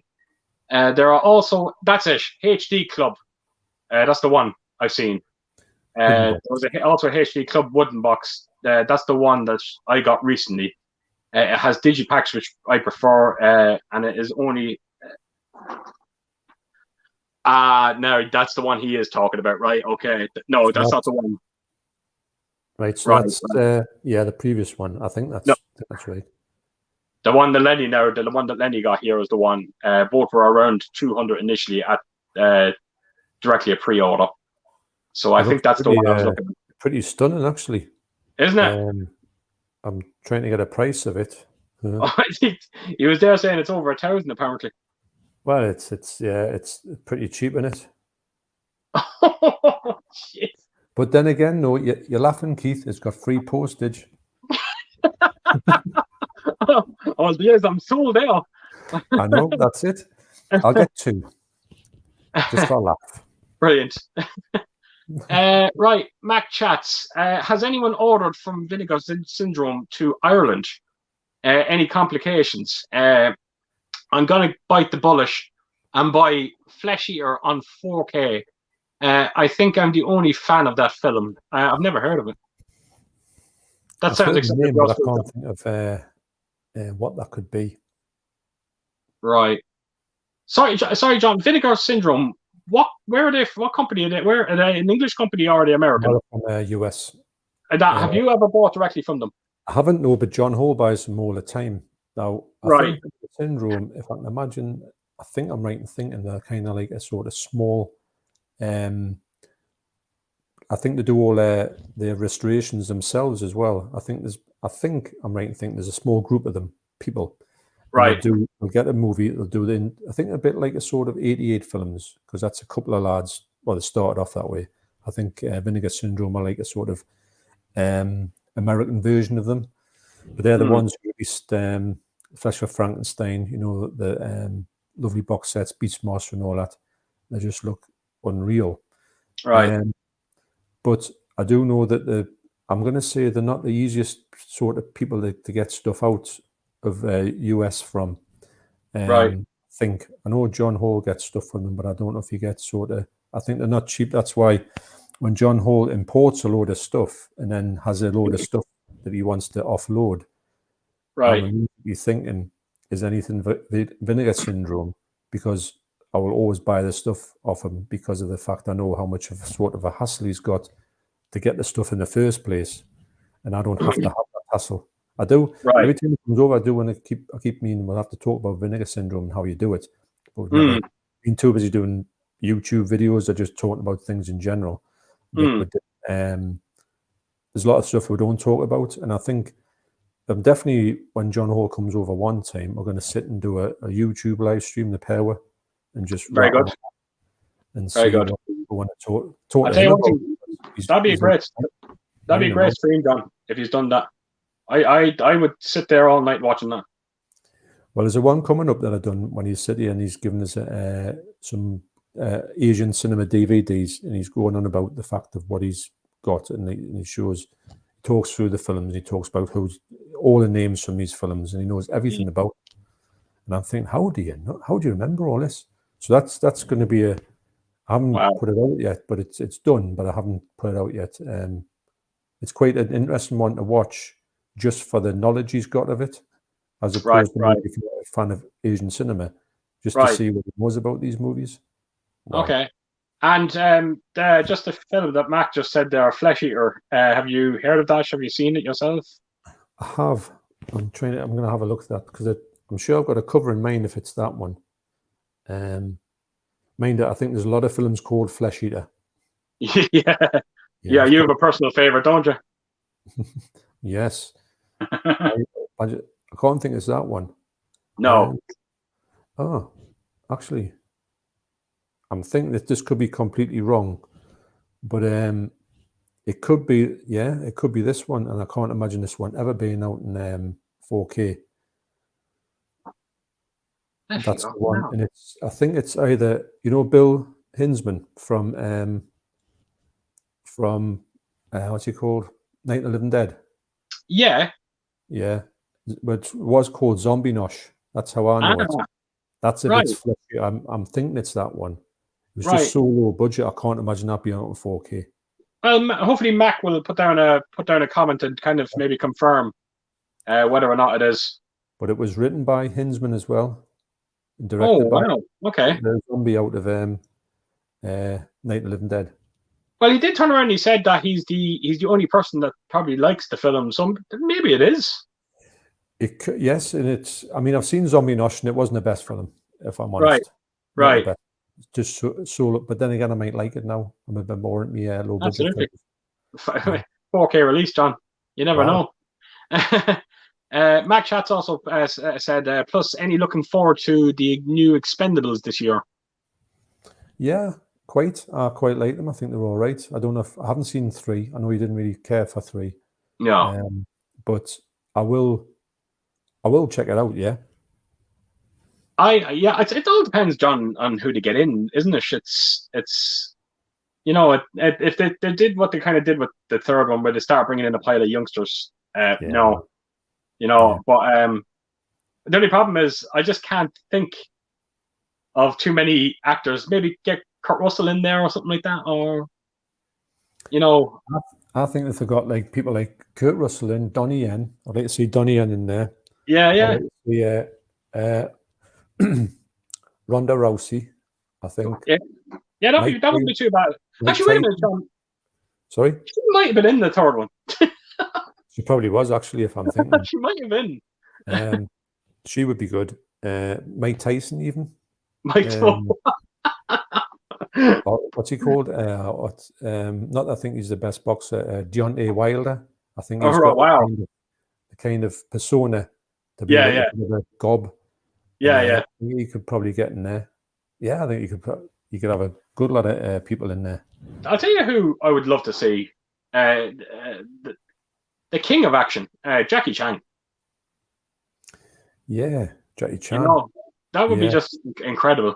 And I think if that was announced, that would put the biggest smile on my face. Yeah, I think there's a load of people that can get from, can't there? Really, there's a lot out there. I wouldn't want to see Steven Seagal though. Oh, no, he's not what he. Yeah, no. See, Van Damme said he wants to come back, and I was like, Jesus, Van Damme, did you not see how you died in part 2? You're not coming back. He wants to come back as his twin brother. Well, but then again, Hollywood. The Expendables are that kind of cheesy kind of action movies that you probably would get away with something like that. But I can't see it happening now, to be honest. Wait to hear these pickups from Pete. Wow. Play Nintendo guy. I picked up Vamp and Life Force yesterday from HMV. HMB? I presume you meant HMV. No, you never know. £10 each with booklets. Thoughts on the films? Great. I'll leave it with you, John. Love them both. I would hope that the Life Force, it would be the Life Force would be the remastered Life Force, you know, the 4K remastered one, because it's a much better print than the first one. Yeah. Vamp, great film. It's a funny one. It's one of the ones where you get out the video shop because it looks all right, and it's on the shelves and it's got a decent cover, and you get it and you think, wow, what a movie that is. It just blew us away. I will go back to it after loving it as a kid and thinking, yeah, it's not as good as I thought it was because I'm a bit in a different mindset now. But I still appreciate it. And but Life Force is absolutely amazing. So yeah, so £10 each with booklets, you can't knock that. You know, I don't know if I've ever said this before, but Vamp is my favorite vampire movie of all time. I think the film is absolutely phenomenal. You can see that From Dusk Till Dawn was heavily influenced by that movie. Yeah. I love the cast in it. I can never think of your man's name, and I love him because I remember I told you, John, about Sean Clark, who does the location pieces. Yeah. Well, there's a fella that Billy Drago. Or no, it's not Billy. No, he was the white-haired fella in it. Right. Snowy, they called him in it, I think. Oh God, I can't think of his name. But yeah, apparently in Sean Clark's videos, there's a fella always chasing Sean Clark, and it's him. Yeah. I know, it is. And he keeps saying, when he goes, oh God, he's coming. He tries to run away from him, doesn't he? He's going, oh, what are you doing? I'm just doing a thing about. And he says, you're not making a movie. I think it's Nightmare on Elm Street 2. He's saying, yeah, that's right. Yeah. I love that. He keeps trying to get him to do Nightmare on Elm Street 2, and he won't do it. There was actually one that just came out. Sean Clark done a video, and he says, I'm finally going to do it. I'm going to do Nightmare on Elm Street 2. And I think it was a joke. He said, no, I'm not actually doing it. The film is crap. So I'm sure it will happen. And for Life Force, I can't stress how much I love that movie. I think it was going to be called Space Vampires, wasn't it? Yeah. And they changed the name to it, and thankfully they did. I don't like the title. It still would be a rubbish name, wouldn't it? Yeah, it wouldn't have been great. So, Pete, you got 2 gems though. That's him. What's his name? Name is, I wouldn't have picked this. Robert Rustler. Right, that's it. Yeah, that's it. Robert Rustler. I would have never put him down. I was also he's called Billy somebody, but no. Bob, I suppose, when he sees him, he just runs away from him, doesn't he, all the time? He's actually, if you ever see that film, it's a great movie. Stephen King's Sometimes They Come Back. He's actually in that film. He's actually quite brilliant in it. I do like him. Yeah, I do as well. I think he's a great. He's good at what he does. That's it. Yeah. We got Friendo. Great stream, guys. Love both your channels. Thanks very much, Friendo. Thank you very much. Fantastic. It's good to hear stuff like that. I think people can sort of think that it's not a throwaway comment when someone says that, because you hear that a lot. But it's really good that somebody would take the time out to say that they like the channel, even because it is. Say if you go back when you had 1 subscriber and say somebody would comment on your video and say, I like your channel, it blows you away. And it still blows you away now. And it's not just me saying that, it's the fact that somebody's saying that they like your channel. It makes it a bit worthwhile in it, that you think, well, wow. It's amazing how often it happens as well.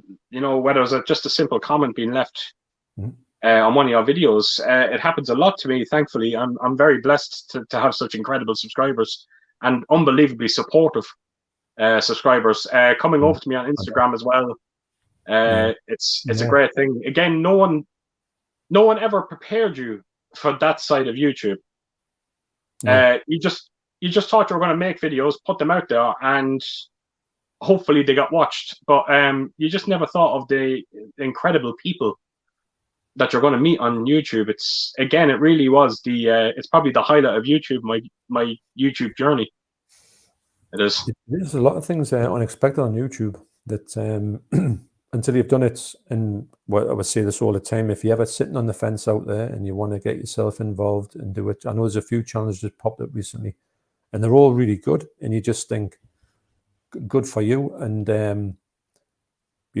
just enjoy it, because it's so enjoyable, and I don't feel like anybody's kind of untouchable. Say if somebody's there's nobody that you think, oh, I can't talk to them. Everybody can talk to each other, which is great. And, that's what I love about what you're doing with your channel. Because I just talked briefly there about Cody, and I said to you that Cody kind of gave me that big push to get my channel kind of started a bit. Where you seem to be doing a hell of a lot, and that's something I probably should look into doing a bit more as well. You're always doing shout outs and giving these channels that little push that they might need, just to kind of get them going. It's funny because I think what happens is on your YouTube recommendations, you will find that there's channels get recommended to you, and you do see, because there's somebody you haven't seen before, so you'll get the heads up on that. If YouTube's doing the job properly, that's what they should be doing, promoting everybody.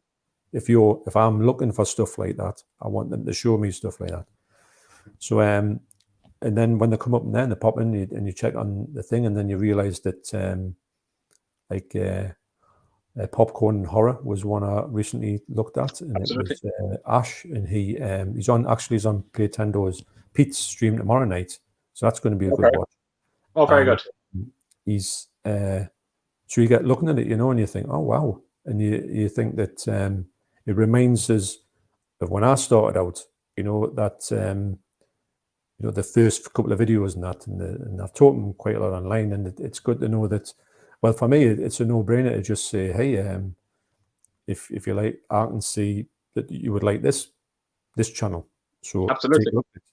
And I'm glad that, and maybe that'll help them to get in the mix a bit more. And once you're in the mix, the sky's the limit for you. Really, it's you can just take off and do whatever you're gonna achieve. We spoke about it, haven't we, so many times, the power of a shout out. I'm going through one already just as we speak. John Clancy again so many times. I'd hate to imagine what my channel would be like if I didn't have John Clancy doing his shout outs for me. He's done another one for me for Spider-Man, and the last 4 days have been just extraordinary. Absolutely extraordinary. Well, that I know I keep telling about that one he gave me when I think it was at maybe about 500 subs, something like that, around about that area. And then it just he just talked about my channel and then it just went crazy.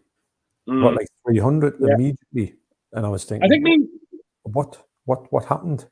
Yeah, I think me and you were on that same. Am I right in saying that he done shoutouts that the same day for both of us, wasn't it? Because I do remember one day me and you constantly messaging each other and go, my Jesus, I've never witnessed anything like this. It's just extraordinary. Well, to be honest, I think at first I didn't know what had happened. I just went, what is happening here? Then we realized it was John Clancy, and then from that, then we realized what a powerful, because I think he's quite an influencing type of fella. I think a lot of people take notice of what he's talking about, so a lot of people listen to him. So I think when he says anything about anything, people will go and check it out. Yeah, so but it was so crazy. But I'm not saying I'm a John Clancy or anything, but hopefully that if I say that I think this is a good channel that you may get something out of, and I think this person's going somewhere. Bumpers movies as well. Bumpers, I think he's he's got all the right sort of like mindset. Absolutely. To just take it and see where you go with it. So I think everybody deserves a shot at it. And absolutely. And if you can give them a bit of a, like I say, just a bit of a sort of shout out and just say, look, have a look at that, because it's happened to us. And like you say, where would be with if we had no shout outs at all? Where would we be? I know. It's be where I am now. It's frightening to think, isn't it? It's It is. I don't even want to go there. It's weird. It's I don't want to put a number to it. You know what I mean? It's it would be frightening. But Well, there you go. if we ever go out as a threesome with John Clancy, we'll have to buy him a pint. Oh yeah, he's definitely. We might have to get him a couple more than just the one. I think we have to get a few in now. That would be a dream there as well to find. Hopefully someday get him on a stream with the two of us. How extraordinary would that be? Well, I would like to think that somewhere down the line we could do that. Yeah, please God. It'd be great because I mean, well, obviously, you talk to him, I talk to him. He's a fun bloke to talk to. So absolutely, for me, it would be great to have him on a stream just as a sort of for fun element. Actually, I think a lot of people don't realize how funny he is. Oh, I'm telling you, he has me in tears laughing even when he does ring me sometimes. I don't be here, and he always leaves a message. And rest assured, you'll be in tears laughing at the message alone. Yeah. And I think one of the last ones he left me was when we got the new pod, and he tried to reference every kind of pod reference you could possibly put into one message. Right. Absolutely fantastic. So he's a great guy, and again, he is. Yeah, I'd love to see him on. Right, Warp Art Studios. Blue Underground has a 50% sale off a few days ago, but won't post to the UK. That's a bit of a shame. It's a bit like Code Red. It's a funny one, but I'll go to that. What's it called?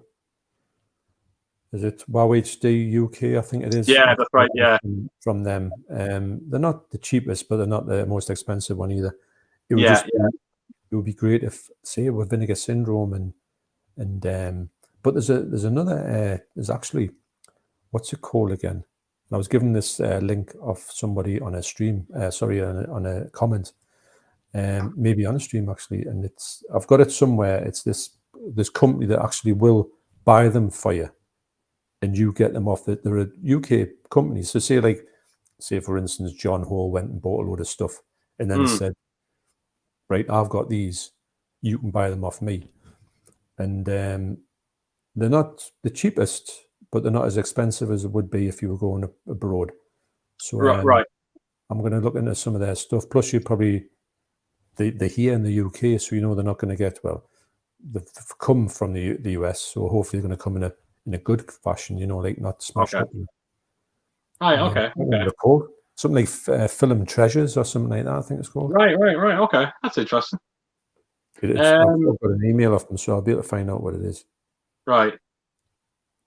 Somewhere. I'll just quickly go on to the next comment there while you're looking, because it's just Chrissy Hamilton. She's just talking to Peach. Great deal on Vamp. That film really bites. It really does.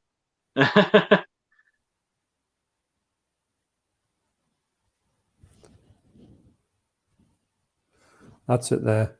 It's Film Treasures. Film Treasures. Wow. Film Treasures. Never heard tell of it. So what they've got in stock, it says, this was an old email on the 29th of March. In stock now, they've got the 4K I Spit in Your Grave. Spit in Your Grave. Oh, very good. They've got House in the Edge of the Park. Ballad in Blood. Never heard that one. Is that not the Tales from the Crypt movie? I don't know. Does that ring a bell? Oh no, it's not. No, it's not. But yeah, so if you wanted to get them, right, okay, I'll look into it. Yeah, Film Treasures. Nice to have a new kind of website. Got a nice, good website as well. Right, okay, I'll do. Right, we have Sophie. Can't stop as feeling like Dash, but didn't want to miss you both. Yeah, you were smashing it. Thanks, Sophie, and again, I hope you feel better. I know. Hope you are. Yeah, sorry to hear that. Absolutely. Right, what have we got here? We got Dr. Impossible, Metal Storm, The Destruction of Jarred Sin. Have you two guys seen this film? The only time I saw the movie was on Entertainment in Video on a rental back in the early 1980s. Charles Band again. I've never seen it now. Yeah, I've seen it years ago, and it was all right. It's a Charles Band movie. You know, it's exactly like a Charles Band movie. It's everything that it's always been like. You know, that Right. sort of 80s cheesy sci-fi horror Wow. ish. Right. With, Right. you know, not so bad special effects. Pretty good. It's pretty good, pretty entertaining. But I Right. think it's hard to get, mind. Metal Storm. It's not like a fella holding a sword or something like on the cover or something. Is there anything like that? Am I wrong? It could be. It's got that feel to it in my head from what happened. Yeah. Going back years here. Yeah.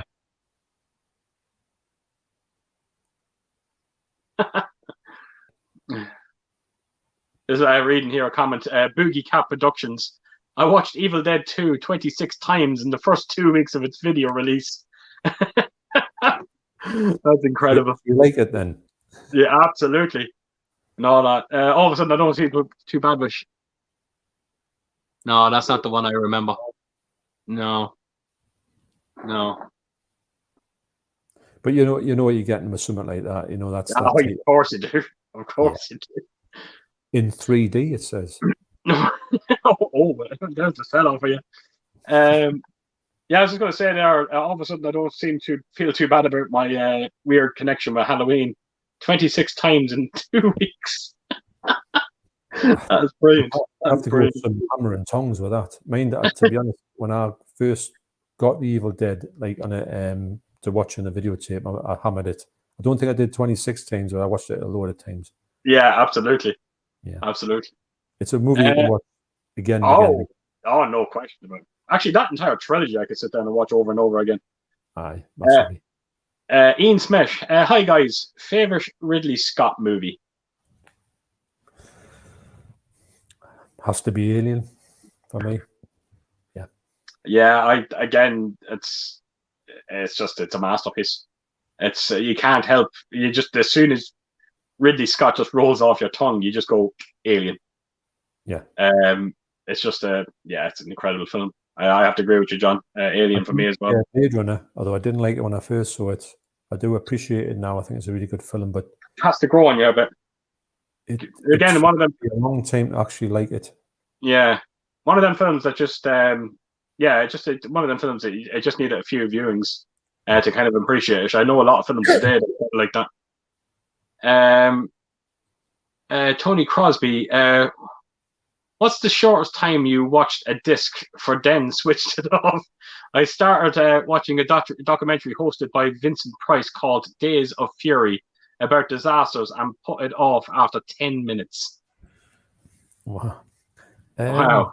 I'm trying to think what one I've put off and just didn't go back to it. Usually I try and get through it, even when I'm just not into it. Yeah. I don't know. It's shortest time I've watched some. Probably when I was younger, I used to get stuff out of the video library. If it didn't appeal to us, I would turn it off immediately. Probably it would be a decent film, but I had to like it straight away. But I can't remember what it would be. I'll tell you what I absolutely hated, and I was ripped off by it. When Bruce Lee movies were out on VHS, there was like Enter the Dragon, Game of Death, all that type of thing. Game of Death 2. I don't know if it come out in VHS, but I would have felt, although I like Game of Death 2, I would have felt a bit duped at it. But there was another one I think it was called Return of the Dragon. Okay. It was Bruce Lee on the cover, but it had a really good Bruce Lee. It was, what's it called? Like a picture of him, like doing this. It looked exactly like a sort of the same as the other ones that he had out, the same covers. So okay.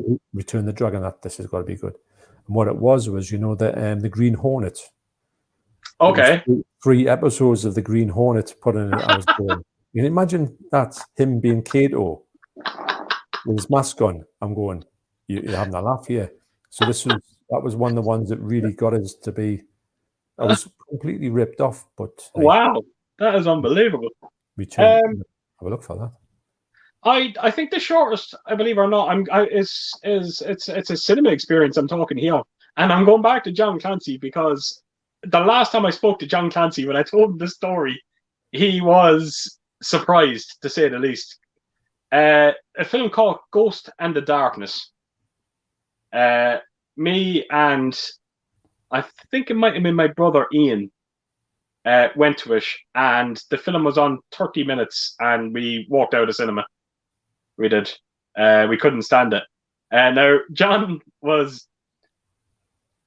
he was almost borderline upset when I told him that, because he loves that movie. Now, he's asked me to give it another watch. I was very, very young when I seen the movie. So maybe, wiser eyes now, it might be a bit more enjoyable. It will be, but yeah, he loves the film. We went to the cinema once, me and Deborah. We went to watch Spy Hard, and there's a Nielsen movie. And I was sitting there thinking this is going to be great because obviously Naked Gun type of movie. And I remember the credits went up. It was like weird. Al Yankovic was sort of doing the song Spy Hard, and I turned to Deborah and went, I'm very sorry about this, because I just knew this was going to be the biggest load of rubbish you would ever see. So I had to sit for the whole film just thinking. I just had to keep apologising to him and say, look, I'm really sorry. This is awful. Unbelievable. Just going to do a quick Ellen check. Ellen, again, if you're watching, babe, could you bring me up a drink? I'm thirsty. Thanks, babe. Right. Get your throat in it talking all the time. Oh, I'll tell you, you can feel it on the throat a bit. You can. Yeah, you can. Play Nintendo guy, what are some of your least favourite actors?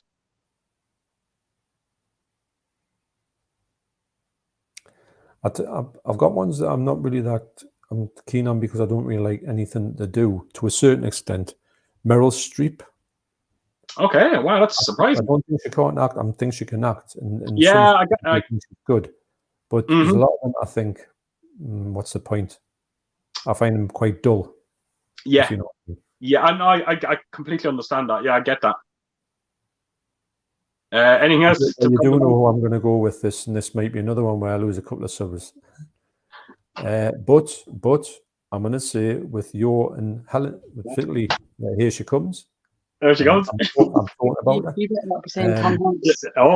been warned here, John. You've been warned. She's standing beside me. Do not say it.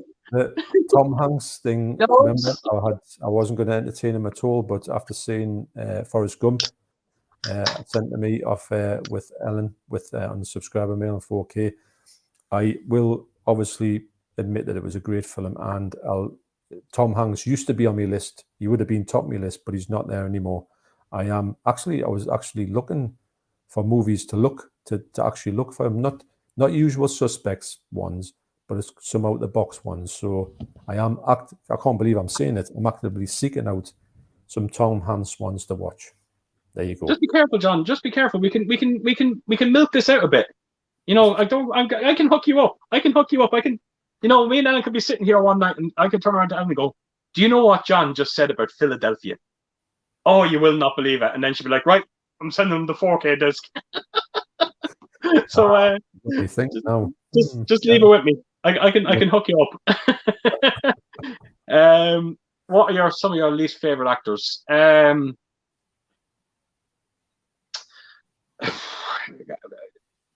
Jack Black.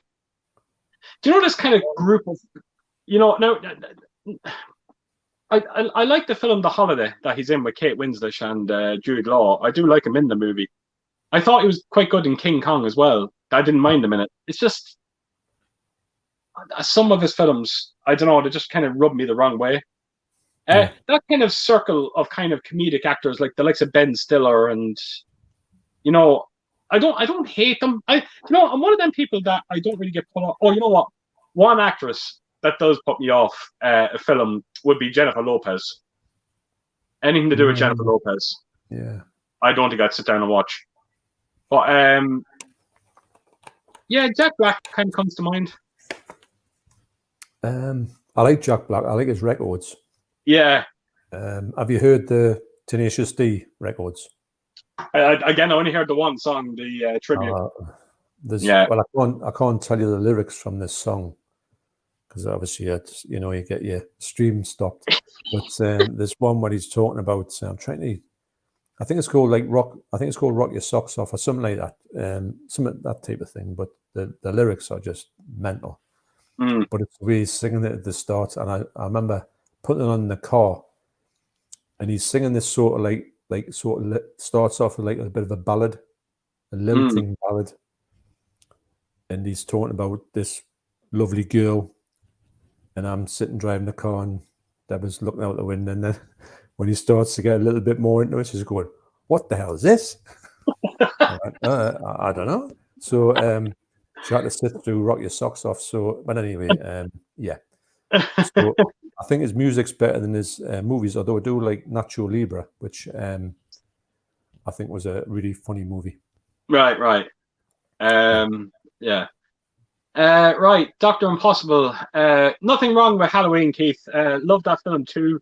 Carpenter did another great film with Jeff Bridges that I still thoroughly enjoy, Starman. Have you watched that yet, John? No, I'll give it to John Clancy, because he didn't have it actually, and I thought, well, he wanted more than me, so I passed it across to him. I did watch a little bit of it, and it just, but he did say to us, the fact he's got this really strange mannerism at the start of the movie. He said, just watch it and you'll understand what that's all about. So if I ever see it cheap again, I will pick it up. But it was just a Poundland Blu-ray, but of course, they haven't got them these days, have they? Starman does this weird thing with me. When you watch the ending of it, I don't know what is it something to do. It's largely down to the beautiful music that's playing at the end of this movie, but the ending of that film, it puts me into a spiral of sadness. Really? It does. And I love the film, but I find it very hard to watch it because I just don't want to go into that spiral. The last time I watched it was around 5 years ago. I watched it in bed with Ellen. Ellen ended up falling asleep. And all of a sudden, the ending happened, and this beautiful music was playing.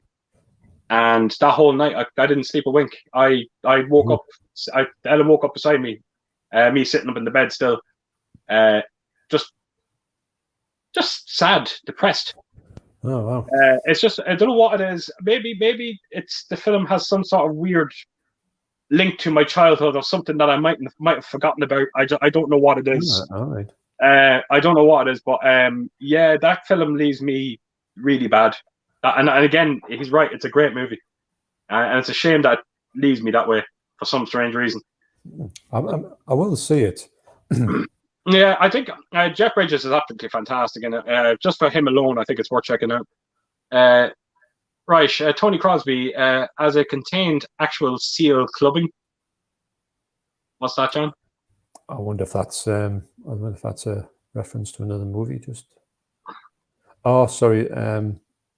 Vincent Price, The Days of Fury.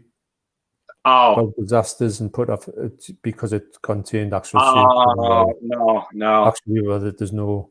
No, like you're always talking about job video nasties and that kind of animal cruelty and all that, and that even like that alone sickens you, and I'm sure that would definitely put you off. Yeah, it would do because it's. Well, I was looking to put anyone off before because obviously it'd been on the news a while ago and stuff like that, and you've seen it. Not you've went to see it, but you've saw a bit of it, and it's enough to put you off everything. There's certain things that shouldn't happen. There's a lot of things that shouldn't happen in this world, but that's one of them. Yeah, absolutely. I 100% agree. Ian Smith and Nick Cage box set. Shoot me now. Oh, Ian, do you not want the lovely deluxe 50 disc box set from Nicolas Cage? He's only made about 3,000 movies last week.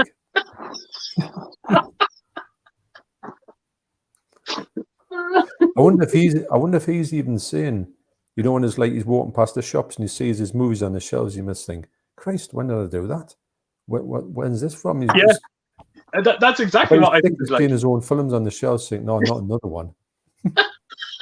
When did I shoot that? Gary Smith, you're correct, fellas, about all the different studios, but nothing's missing from the signature collection. It's everything Eastwood's been involved with, movie-wise, from '64 to 2008. It's a beast. Well, I'm surprised. I'm happy to hear that, but I'm surprised that they've done that. Yeah, I saw mine. Like a Criterion box set. I don't know how they managed to get the Godzilla movies in one set. because the rights with Toho, they're just amazing. And, Yeah. But they did it. But that's this box set's more and more appealing to us every time someone's mentioned it, actually. Yeah, absolutely. John, can you see the comment section? Are we badly behind? I'll have a look for you where we are. The time is 9:48 on the one underneath this one from your sister. Right. Yeah. Yeah. So, but it's not that bad. It's actually it's better than I thought it would be. Wow. Yeah. Okay, that's good. Yeah. All right, we'll press along. Okay, Yes. Leah. What movie would be your guilty pleasure, John? What's it called? Is it Entangled, the Disney film? Oh, the Rapunzel one, is it? No, that's a different one. Enchanted. Enchanted. Amy Adams. Oh, and we only just recently seen that. What a movie! I thought it was a great movie. We loved it, and they're doing a sequel to it. Yes, its sequel's been talked about for ages, but they've got to get a sequel out. And I think the way that she was, I mean, obviously it's not real, but you know how she's portraying somebody who's a princess from a Disney film. Yeah. And she gets put in the real world and she doesn't understand it because she's saying, "Oh, hang on a minute," and she's got this like pure innocence about her, which is so like you can't live like that in the world with all this madness going on. I think it's just a great movie for that reason. Yeah, she puts in a performance. We were surprised. I think we were surprised by it. We knew because it has a great fan base out there. It's a bit of a cult film. Strangely, it's weird to say cult, isn't it, for a film like that? Yeah, you're right. But it is true though, and we watched it. We loved it. But again, we are just like Emily Blunt, big fans of Amy Adams as well. Yeah, she's a very talented actress. Or actor, shouldn't I say? Yeah. We were. I think the new one's called Disenchanted. Am I right in saying that? Something like that, and it's I think she's been living in this world for that length of time, so she's just not like she was. Yeah, exactly. A guilty pleasure film for me. It's weird. I don't necessarily have guilty pleasures because I'm not afraid to tell people what I love. I've said it numerous times that I'm a massive fan of romantic comedies. I love rom-coms, so I can't get enough of them. So nothing really springs to mind, Leah, if I'm being completely honest. It'd probably be like a Gary Marshall film, maybe like Pretty Woman or something like that. If I was to pick out a guilty pleasure, something like that. But yeah, I'm not really afraid. Well, you know what? Mamma Mia, that's a good one. Mamma Mia is a big time guilty pleasure one. I've watched a bit of it. And I didn't really care for it, although I'm a big fan of ABBA. Yes, I'm the same. But look, you have to watch Pierce Brosnan trying to sing ABBA songs. It's just pure entertainment. If you ever want to look at a man angry singing, I do think I would watch them, even though I have watched a bit of it and I didn't really. But then again, you go back to them and with a different mindset, you can watch practically anything, really, can't you? The only thing I will say, and we did say this about Mamma Mia too. Go back to Meryl Streep. Meryl Streep makes a cameo at the end of the second one. Mm-hmm. And I would have given her an Oscar for the 5 minutes that she was in. I'm not kidding you. Mm. We were in bits when she comes into the end of the second Mamma Mia. She sings a song, an unknown ABBA song, not particularly known to many people. And the way she sings it is just extraordinary.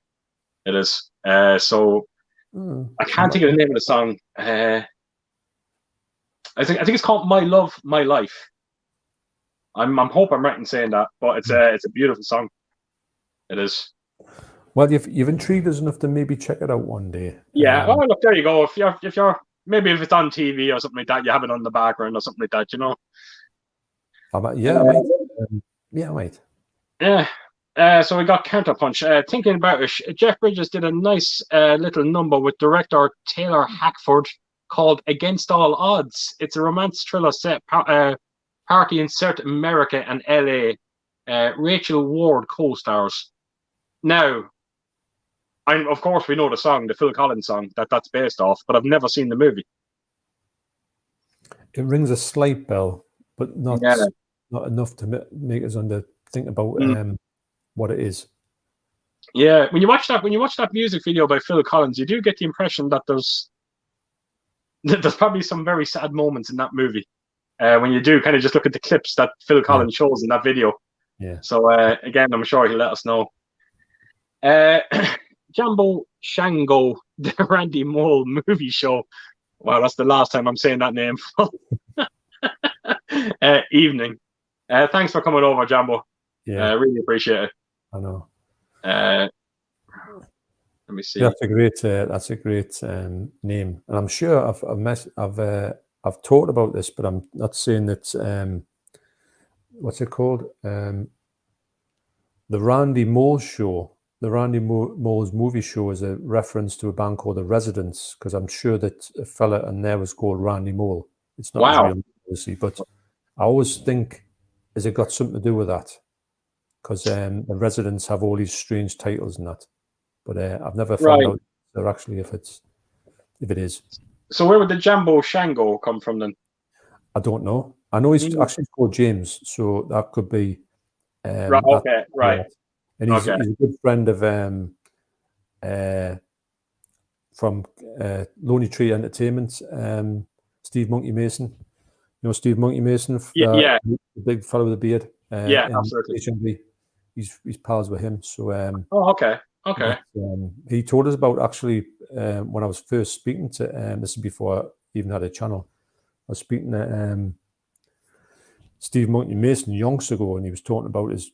So I've got a YouTube channel. I says, I'll have a look at it. And then he started talking about people he knew, and he mentioned Jambo Shango, and he also mentioned. After watching him, he's got a one about toys, which is great. He's put a movie out actually. Slime House, I think it's called. Slime House. Slime House. He's got a great pattern when he comes out. He's from Leeds, I think. Right. But he's big into his toys and all that, so he's got a great channel. Okay. Right. A video where he went to this. He got a tip off from Stephen. He got a tip off of somebody.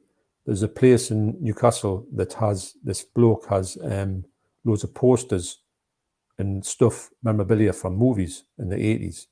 Okay. He said it's an unknown place. We couldn't reveal where it was. Okay.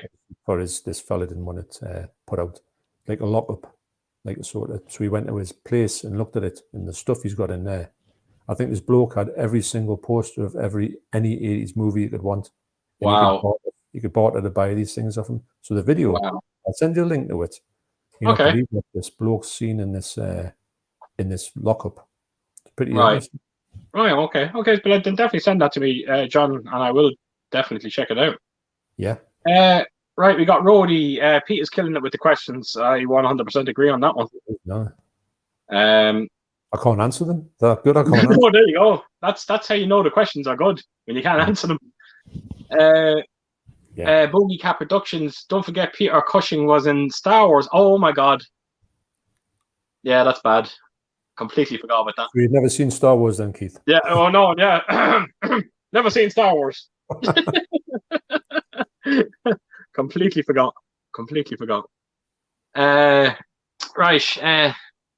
The Amicus Portmanteau. Do you want to try and pronounce that, John? Portmanteau. Portmanteau movies are great. Favorites of mine from Beyond the Grave is great. Cushing with Yorkshire accent. Yeah. Do you know any of them, John? Oh yes. Portmanteau is just like the movies when what's it called? Creepshow is a portmanteau. Okay. And it's the same with The House of Drip Blood. It's like one of these ones with five short stories. There's Beyond the Grave, From Beyond the Grave. There's Tales from the Crypt. What's another one? And then now the Screaming starts, I think they're called. But they're so good. They're just of the early 70s. Tom Baker's in, I don't know if he's in From Beyond the Grave. He's in Tales from the Crypt, I think. Right. there's one of my favorite ones in the whole, and it's going to be a little bit of a spoiler thing here, but I'm not. It's not going to be too much of a spoiler because it's not a spoiler film, but it might spoil Oh, the okay, segment okay. to a certain extent. And I'm not going to know the whole story about it, but what happens is that this fella, he's got to go through, for whatever reason, he's got to go through this to get to where he needs to be, or something like that. I think he's got to go through this to get a prize, or he's going to go and steal some money. He's got to go through this like little slim cavity in a wall, but in the cavity in the wall, it's full of razor blades, you know, sticking out. And he's literally going like that, but it's cutting his face, cutting his hands. And he's going down this sort of like walkway of that to get to this point. And it's really tense, you know. But when he gets to the end of it, he's just about to get into this bit where he's obviously going to get this, I think it's money or something like that. He's going to get in this vault or whatever it is. And he was there in the room waiting for him as a big dog, like a Doberman Pinscher or a Rottweiler. Right. So he turns around and the only way out is back through this thing, right? He turns around, he looks at it, and as soon as he steps into it, they turn the lights off. Oh, I don't believe it. So that's wow. And to be honest, I haven't watched that for years, but it's one of the things that always stuck in my head, you know, from this whole these whole portmanteau. There's loads of little ones, little stories that you remember. If you see any of them ones, you'll have a great time at all of them. Abominable Dr. Fives as well. Yeah. Oh well, I actually know. Now it's funny you said that. I do have the limited edition hour release of that film. Yeah, that came out. You remember that came out? There was only like 3,000 copies of it, I think. I actually have that. I haven't watched it yet. So is that worth? Yeah, it's one of these ones. It's portmanteau. Wow. Right, then that's another one as well. Another one is Theatre of Blood, the Arrow movie. Have you got that one? I actually do have it. That's another one. I have a steelbook of it. That's really good as well. Diana Riggs in that one with Peter Cushing, Vincent Price. And I've got I'm just looking at my steelbooks there. I have The Pit and the Pendulum. That's not a portmanteau. It's more of a sort of Edgar Allan Poe. Oh, it'd be more okay. Right. So I'll definitely check them out. You'll really enjoy them if you like that House of Blood. Yeah, and no, I was blown away. I loved it. I can't praise it enough. So definitely will check them out. So yes, we're on to the next one here. This will be a tricky one, John. Matt H, what are some of your favorite YouTube channels? Well, I've got a load, and to be honest, I've got that many. It's hard to get around them, if I'm honest. Yeah, because it's a tricky thing because you kind of don't want to miss someone out. You know, it's. I'm not going to mention the people who the people I've watched all the time. I've watched all the time. That's going to be an obvious one. That I've never unsubscribed to anybody at all. Since I don't see the point in unsubscribing to anybody, if I'm honest. But it's I'll tell you what I do notice though. Sometimes if somebody sort of doesn't make a video for a while, this channel seems to just disappear from the recommended stream. Gone. And even when they put stuff back on, you don't even know they're putting stuff back on because they're kind of as if like YouTube says, "Oh well, I'll not push them forward enough." I don't know, but I've noticed that. But if I had to go for non-channels like us, so I don't offend anybody. Absolutely. I would say the things I look at the most is I'm always at the moment I'm looking at stuff to do with how to do TVs. Okay. Did HD TV test with a fellow called Vincent Yo, I think he's called. I watched him for quite a while actually before this, and I thought he was dead. I think he's quite funny. Actually, tells some really good jokes, but they're like really deadpan in his delivery, and I like his stuff. I like the odd tinkerings where somebody's like restoring things. Okay. I like from like rubbish and then like put them back to like. I see a few of them. And they get things that are like broken lighters and they'll fix them and make them look like spectacular. Absolutely. I like wood turning lathes. Lathes putting on like when you turn things, get a block of stuff and you turn it into something. I like them ones. And also music stuff. I'm always watching things like Loudwire, and stuff like I'll get into it. But at the minute I'm into Metallica, just watching Metallica videos. I'm hypercritical of Metallica when I watch the live stuff, mainly because of the fact that Lars Ulrich can't seem to drum with his double bass drums anymore. The bits where the double bass drums used to be in it, he doesn't seem to play them anymore. And I'm thinking to myself, although to give him his due, he does seem to play them a bit more better these days than he did for maybe about the last 10 years. Maybe during COVID, he's had a chance to practice because he didn't practice, you see, that's his thing. Right. I keep saying to Deborah, listen to this. And she's going, what am I listening to? I says, well, listen to this bit here. I said, there's no double bass drum in that. She goes, so what? Because well, he used to play a double bass drum in that. And that says, wow. Then I'll say, but she's not interested in the slightest. Right. So what would it be like then listening to the likes of One with Metallica with Lars now? Is it still the same?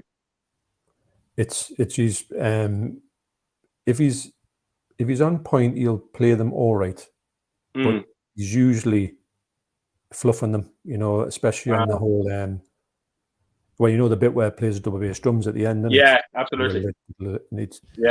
He's just getting them wrong, and that's kind of sad. Sad anyway, to hear. It's funny because I do like Metallica. I think they're all right. I like the fact that James Hetfield's probably the fastest downstroker of a guitar in the history of downstrokers. So I like watching his where he's doing all that. I don't know how he does it.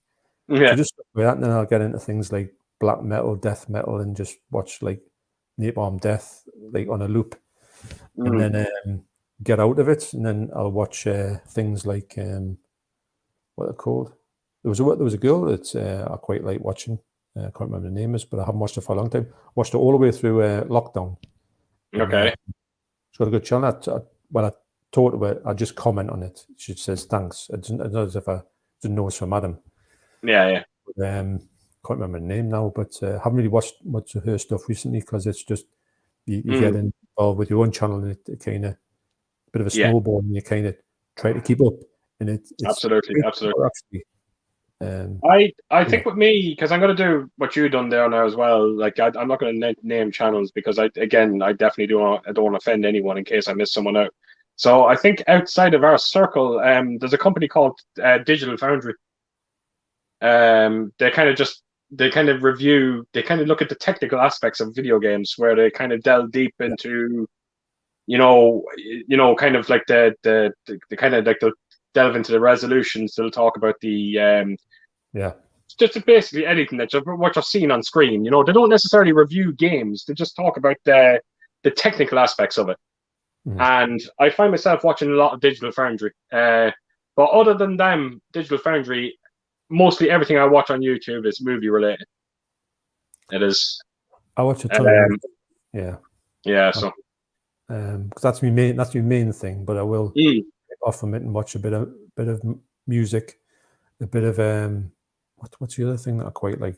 It's like a stupid thing which I've got no real interest in, but I like when they take mobile phones to bits and then put them back together again.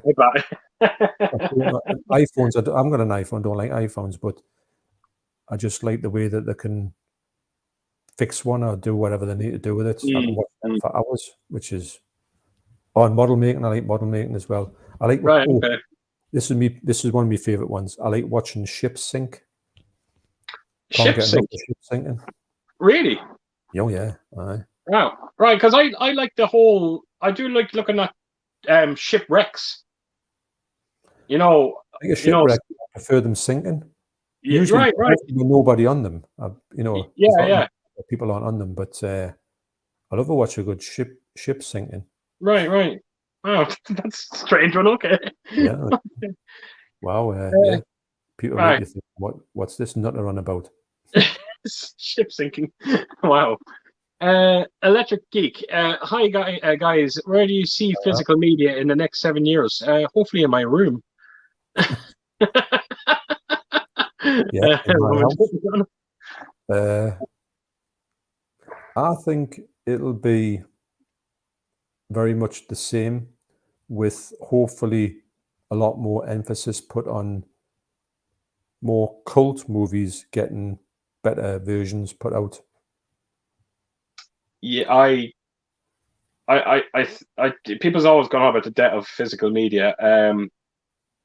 I think once we have companies like Arrow, Second Sight, all these companies that we talked about, what's it called, the likes of Studio Canal, all of them. I think once we have all these companies, I think we're going to be in good hands. I think these guys will be around. They're around for the long haul. The studios might not be, I don't know, but they will be around.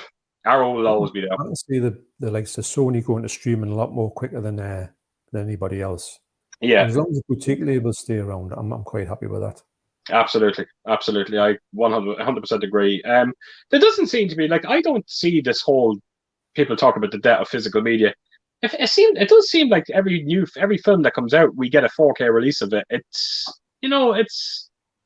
think the only film that I can think of that was a high profile movie that didn't get a 4K release was probably that House of Gucci. But other than that, no, I think nearly everything else is. I think it's the smaller films that are maybe suffering a bit when it comes to 4K, but they're all still coming out on Blu-ray. So, yeah, I don't see much of a 15 years. I don't know. Yeah, 5 years. I think we're good for 5 years at least. There we go. Absolutely. Right, Dr. Impossible. If you want to see a cushion film that hits the marks, then the Columbia Picture film Cash on Demand is probably the finest cushion film I've ever seen. Top Secret, love that film. Yeah.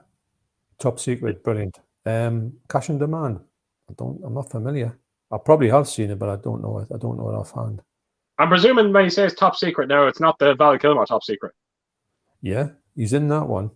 Where is he in that? You know the bloke who's got the eyeglass. Oh my god! And then he takes it off, and his eyes that big. And they've got the books, haven't they? And they're just going. It's all reversed, yeah. It's all backwards. Yeah, that's Peter Cushing. Is there a bit in that as well where they're throwing the books up and you can clearly see it's all going backwards, and then all of a sudden he shows him a book, and all of a sudden you see the dust going. It goes backwards. Yeah, he sucks the dust in, doesn't he? Yeah. I'll tell you, I love that film. And me talking about not seeing Peter Cushing films. There we go. There's a couple more at it. I tell you what, you've seen quite a few now. You come to think of it. Absolutely. Right. Martin McBurney. Keish, I highly recommend the original Tales from the Crypt. Another great anthology movie, also starring Peter Cushing and a very young Joan Collins. Now, yeah, Tales from the Crypt. Now he kind of just said movie. Was there? Is it the TV series or is it a movie? No, it's a movie. It's a movie. Yeah, called Tales from the Crypt. Wow, no, great, it's got a great cover. I've got it upstairs. Can that be got easy, John? Can that be bought fairly easy? Oh yes, I get it in HMV for next and out. I'll put it on Amazon. It'll be on there. Right. I think if you like The House of Drip Blood, I think you'll get a blast out of all these ones that everyone's talking about. I think brilliant. It's great. No, all the ones I've seen, I really enjoy. Right. Okay.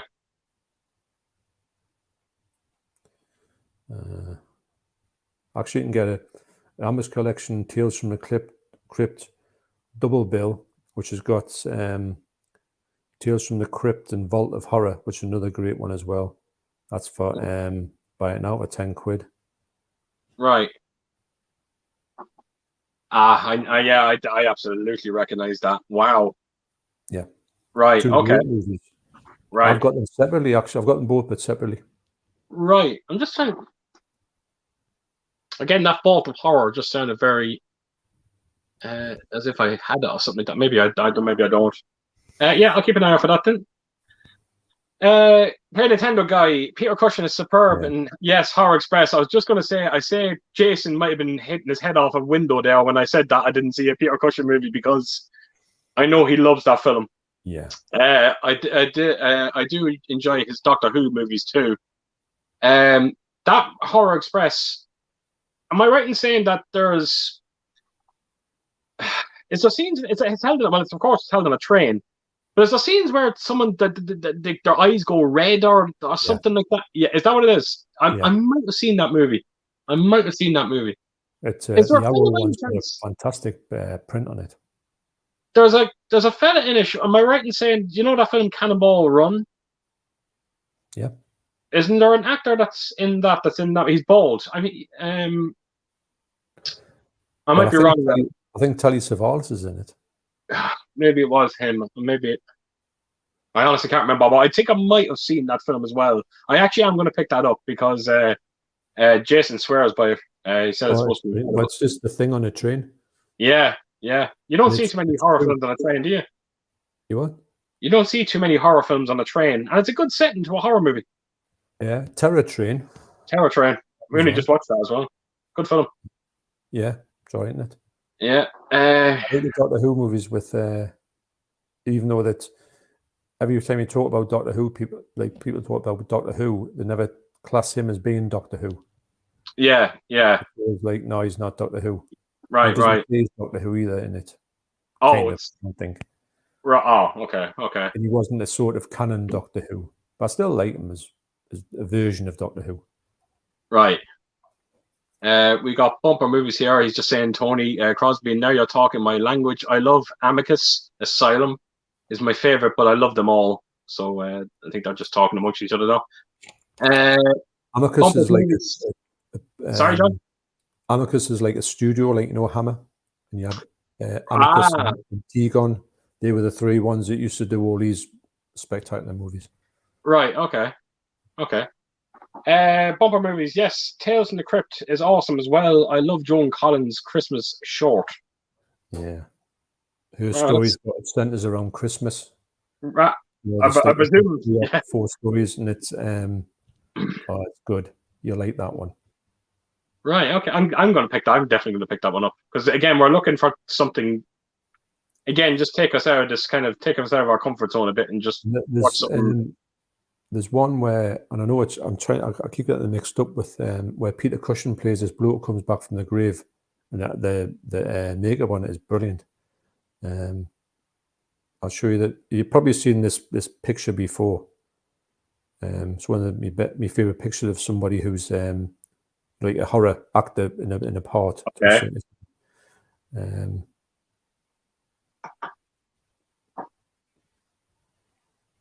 I'll tell you which one.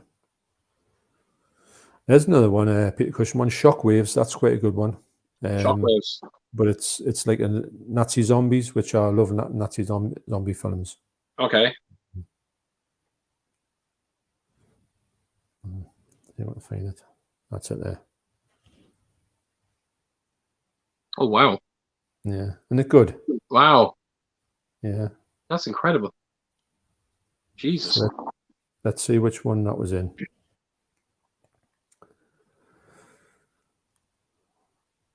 Of course, not telling us, is it? Tales from the Crypt, aye. Oh wow, Jesus! So, be in for a treat with that one. Wow, Tanya, that's for sure. I really need to see that now. Now I'm thinking about it. I need to get them watched. Right. I will definitely, as soon as this is over, I'm going to be adding some shit to my basket on Amazon. Tony Crosby, again, just talking to bumper movies, absolutely fantastic, mate. He's great in Torture Garden collecting Poe. I've heard that. What was it, John? I'm saying I've heard that one. I heard people talk about Torture Garden. I didn't know what it was, but it's meant to be quite a decent film. Okay. Again, never heard of it, so. Gary North, good evening to everyone. Hey, Gary. Thanks for coming over. Hi, Gary. Electric Geek, talking about special features. The old Bond films have great special features, each having like features length makings of documentaries narrated by Patrick McEnany. Yeah, I remember that. I've never watched a documentary on James Bond. Funny enough. I'm sure I watched them in a couple of them, and they were quite good actually. Oh, really? Yeah. Never thought to watch. Again, and it would be something that I would be interested in as well. Just again, too many documentaries, so little time. Well, it's a time thing, isn't it? Yeah, absolutely. So Bumper's just talking to Tony again. I grabbed Torture Garden and The Indicator Sale. Great movie. Right, we have Electric Geek here again. What were both your first ever cinema experience? Mine was Teenage Mutant Hero Turtles in 1990. Wow, that film takes me back a bit. How about you, John? Mine would have been a lot before that. I know going back to Live and Let Die, but that's 1973. I was 6. I can't remember. I must have been the pictures before that, but I can't physically remember because it just stood out that much because of the fact of what happened in it. The fact I was hiding at cinema. But I think it has to be sort of like earliest ones are kind of like Jaws, Grizzly, Star Wars. What else was it? I used to see a lot of the ones. I would love to have seen Rollerball, but I was too young. Right. But I saw loads of films. I can't remember the word because it's just kiddies movies, like obviously Disney movies. I saw all of them at the cinema. I don't know how old I was. Bedknobs and Broomsticks, all that type of thing. Right. Must have been quite young. And don't forget about Halloween 3. Don't forget about Halloween. Oh. Yes, well, I'll tell you what. That was that's probably the movie that I've kind of hated for the most length of time. Went from despising it to actually loving it.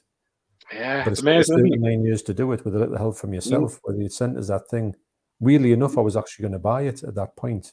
When it turned up, I was like, "Yeah, I want to watch this." And I've exercised my demons, and it's a great movie. Absolutely. You're not going to believe my first film that I went to see in cinema.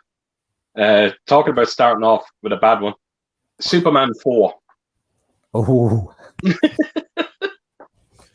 that was the first Superman 2 at the cinema. And Superman 4, but not Superman 4. Superman 4 was my first ever film I went to see, and it's a wonder I went back to the cinema. Were you really disappointed when you saw it, or were you even at such a young age, I was incredibly disappointed because I was such a fan of the first 3. Not so much the third one, but I did have a fondness for Part 3, but the first 2 in particular, I thought were extraordinary, and I couldn't believe what I was watching on that fourth one. It just got knocked on every department. The acting was shocking. The visual effects were deplorable. It was just a shock. The story was god awful. It was just such a bad experience. It was I mean, so that was a I bad saw one. a video, I think, because I like the other 3. Really like Part 3, actually. And then when 4 came out, I was like, and then I thought, oh, this is diabolical. Yeah. I never thought they would make a bad Superman movie. What's that? I didn't think they would ever make a bad Superman movie. But well, there you go. Yeah. And I wouldn't mind, but then the next Superman movie we got after that one, you remember that? It was a poor film as well. Remember that? It was I don't even know who played Superman. Bryan Singer directed it. Oh, Superman Returns. Yeah. What's his name? Played Lex Luthor in it. Kevin Spacey. Kevin Spacey played Lex Luthor. Brandon Routh was no. I can't remember. Because we went to see that. It was me, John Hall, and Matthew, my son, went to see that at Pictures. Yeah. Can you believe it? But we actually quite enjoyed it. Well, he was little at the time. Not John Hall, his son. Oh, wow, okay, right. Little John Hall. Hey, little John Hall. Are you enjoying the movie? He's only 3. You all right? You're going to send over? Not that much. But, wow. No, I quite enjoyed it. Actually, I tell you what, I don't know where I went, but it was in a town somewhere, and it was the smallest cinema I've ever been in. It was literally like this room, and then really? Isn't it? I couldn't believe how small it was. Wow.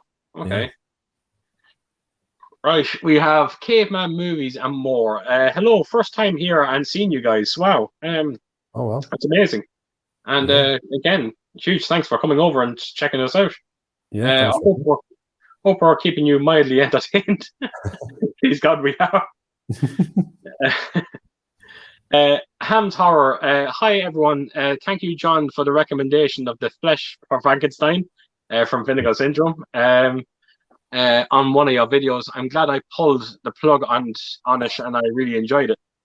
Yeah, I said to you about that when you showed that off to me. I would nearly just go out to buy that just for the packaging alone. Never mind the movies. well, it's the fact of having that lovely hard box with those amazing slip covers in it. Now, Incredible. they didn't have to do that. Mm, Just put I know. and I was like, they went above and beyond. But no, I can't. I mean, the movie itself, it is awful, but it's awful in the right way because it's so ineptly bad. The language, the sort of the accents they've got. When they talk about zombies, they call them zombies. And then on in the Dracula one, they call them the virgins. They call them virgins. Oh, she's a virgin. Oh, that was because in the Dracula one, Blood for Dracula. Imagine this would ever happen.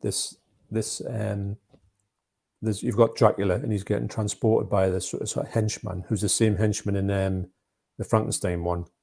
I think maybe even called the same name. It's not the same person, not the same character, but you know. So anyway, they go into this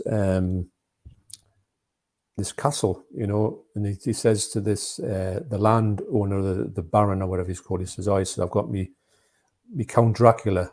I'm traveling with him, but he's on a special vegetarian diary, not vegetarian, vegetarian." He says, can you prepare vegetarian food? The bloke goes, "Yeah, I'm sure he can." So that's good. So he says, "Oh, can I ask you someone else?" He goes, "You know your daughters you've got?" He's going, "Oh, yes." He says, "Are they all virgins?" He's going, "Of course they are." "Well, they're not, are they?" And he's going, "Oh, yes, well, Dracula would like to stay here." And he's going, "Oh, that's great." And I thought, this is just nuts. But they're so enjoyable. And I'm amazed. I'm not amazed in a way that they've managed to get such a stellar thing for this film, which is in essence awful, you know, but it's a cult classic because of that. It's just, absolutely. Yeah, absolutely. But you've got to go in just to say you can't. It's one of the ones you can't believe they've actually made a movie like this. Right. Mindset for it. Wow, that's incredible. And like I said, to actually get such a deluxe release as well for a relatively unknown movie is quite special. It is a cult classic, and not many people know about it, but the people who know about it love it. And also, Blood for Dracula, that had another stellar. That's got an even better one. But I think that's long out of print. I know Phil K. Baker got a hold of it, and it really sensational. Right. I would try and get his hands on one of them just to complete the set. It's in the same fashion. Oh, really? Right. Maybe someday, hopefully, you can pick it up. I would like to. Right, Mac chats. Greatest cinema experience I ever had was when I was 6. Big Trouble in Little China, incredible. Came to Dublin Park screen. Everyone was in the uproar. I was shocked to learn it was a flop years later. Yeah, John Carpenter spoke about that film. Apparently, that when it got released in the States, the week it was being released, you would never know that the film was being released that week. There was absolutely no advertising for the film. 20th Century Fox didn't like it, so they wouldn't fund promotion for it, and that's why it failed, which is sad. Because now when you look at it, it's got such a huge cult following. Even though, again, John, am I right in saying that you're not the biggest fan of it? I know. I get your reasons why as well. Well, it's funny because it's one of those ones where a little bit like Halloween 3.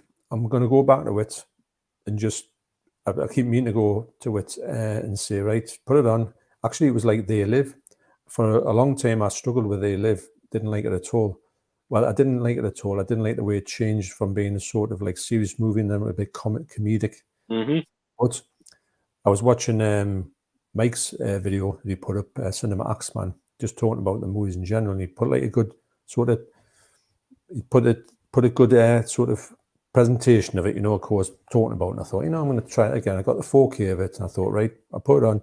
This is my last time. If I don't identify with it, then it's done. But I loved it. So I'm looking at Big Trouble in Little China now to say, I've tried it loads of times, a bit like Blade Runner. Tried it loads of times, and then eventually it clicked. Maybe this is the one that clicked. So I'm going to go in and just put it on and see how we'll go with it. Yeah. It's like you said, you kind of made that comment before that maybe you were kind of spoilt with John Carpenter's earlier films, that kind of, the feel to them movies, and where Big Trouble didn't quite have the same kind of feel. Yeah, because for me, he made a sort of like a block of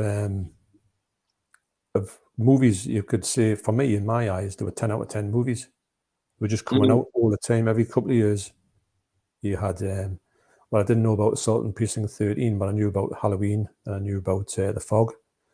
And I watched The Fog at the cinema. Obviously, I saw Halloween not at 78, but I saw it before. Well, they probably put it on the same time as The Fog came out.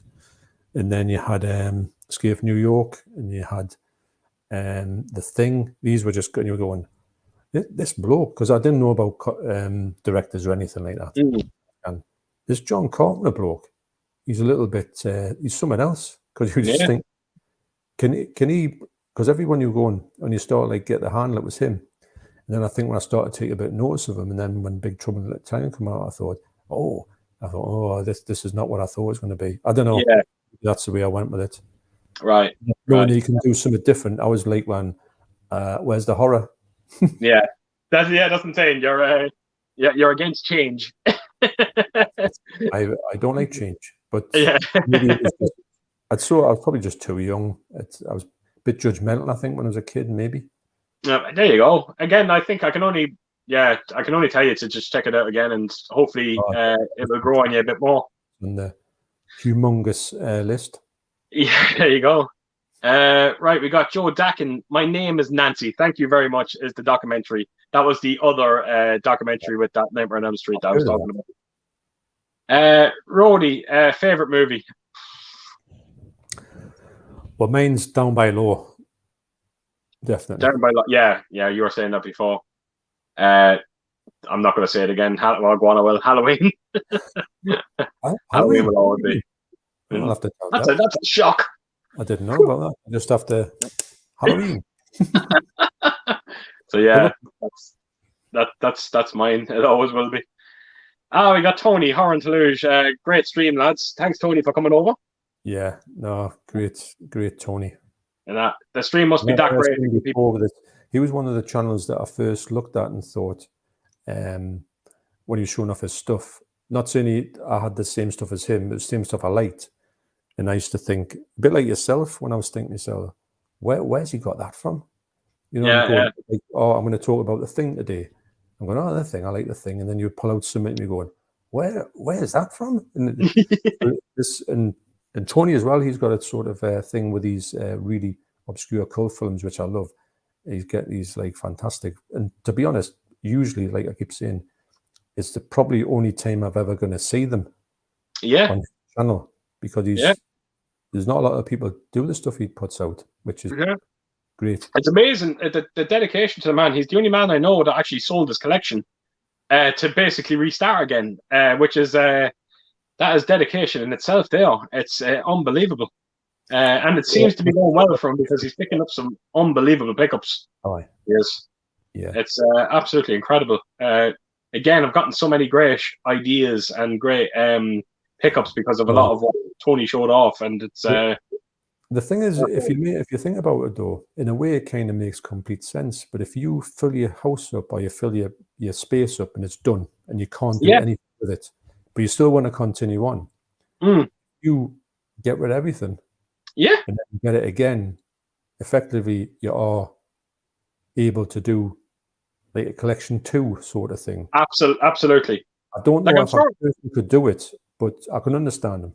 Yeah, I'm sure he kind of looked hard. He obviously looked hard at his collection and said to himself, right, what do I not need here? What am I keeping? What do I not need? Yeah. And I say that's what happened. I say that's what happened with him. And like I said, it seemed to have worked for him because he's picking up some amazing releases. Yeah, it's not as if he's just saying I've done with it. He says I'm just. That's what it looked like at first. It looked like, oh shit, Tony is done. He's done the collecting. That was when I first saw it, and I sold him his stuff. I looked at the thing and I went, empty shelves. I goes, this can't be happening. Yeah. But I understand it was after I got past the initial shock of the thumbnail. Yeah, absolutely. And thankfully now he's continued. He must be enjoying the stream because he put down that comment twice. Thanks, Tony. Kevin Hayden, he was on Derry Girls tonight. Who is he talking about? He was on Derry Girls tonight. Someone he must have been talking about. And then he put on the was it not Lewis Teague? Is that right, Teague? I think that's for the director of somebody. Really? About before. Maybe I'm not about quite 5 hours ago. Right. Do you watch Derry Girls, actually? We tried, John. Me and Ellen, we gave it a couple of episodes and we didn't get into it. And I was only just talking about it today. Someone was just brought it up, and maybe we need to give it another go. I love it. Yeah, I've been hearing great things about it. Maybe we just need to give it a second go. I think I'm the only people that we know that just didn't take to it. Yeah, it's brilliant. I can't wait for the third series that's coming out, actually. Yeah, it started. I think it started tonight, didn't it? As far as I know. Yeah. Hopefully, it's got a series link on it. Hasn't been anything on the TV for yonks for me. Right. Gary North, Two Evil Eyes. I think that was we're talking about. The Cat's Eyes. Right. The Romero. We've got to remember that this is what we're talking about here is a bit ago. Yeah, exactly. Martin McBurney's turned around and said Cat Eyes directed by Lewis Teague. Very good. Okay. He directed Cujo and Alligator. Okay. I didn't know about that about Alligator, mate, but there you go. Yeah, there you go. There you go. And Cujo. Unbelievable. Jesus, he's actually a fairly decent director when you think about it. Look at that, yeah. Absolutely. Gary North, James Woods supported Trump, so he got cancelled by Hollywood. Is that true? I never knew that. True, wow. Then yeah. I bet he regrets doing that. Absolutely. Which is a shame because, like we said, he's a very talented actor. Yeah. Tony Crosby, James Wood was great in Sergio Leone's Once Upon a Time in America. I'll tell you what, Keith, I'm just going to the toilet if you don't mind. Yeah, bang away. Get me, if I can walk off this, sometimes when my legs go to sleep, so I might just go. Fall forward towards it. Absolutely.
I've got to do this, haven't I? Okay. Production. So yeah, Tony Crosby was just saying James Wood was great in Sergio Leone's Once Upon a Time in America. I like that film actually. It's a long film. Yeah, I do have it. I haven't watched it yet. It's all right. It's quite good, but it's just a bit long. Yeah. It's the film. Okay. I do have. I just never got around to watching it. Again, just been Lewis Teague directed Cat's Eyes. Once Upon a Time in America is an awesome film that needs a 4K for sure. Bumpo was just saying that. I'm sure, I've never seen the film, but it's an incredibly popular movie and it probably will happen. Yeah, it's a big movie. Yeah. I can't see it not, especially with Godfather coming out and stuff like that. Exactly. Yeah. And the way that Godfather has gone now as well, it seems to have been very well received. So that probably will happen. Amazing, transfer. Yeah, I've been told now by a few people it looks extraordinary. I'm just not the biggest fan of the films. I thought I enjoyed the second one. I wasn't mad about the first one. And I hate the third one. I like them, but I don't watch them often. Yeah. I don't think it warrants me. I have a nice box set on Blu-ray, and I think I'm going to be happy with them. Yeah. Just stick with it. I don't like them enough, I think, to buy them on 4K. Me personally. We got Phil's creepy videos. Done work. I'm back. Wow, are we really that long on? Wow, we're coming up to nearly 5 hours. Right, we got Jeff again. Have either or both of you seen The Wolf of Snow Hollow? What did you think about it? Never heard of it. Never heard. Actually, something? It's a cool name to a film. It is.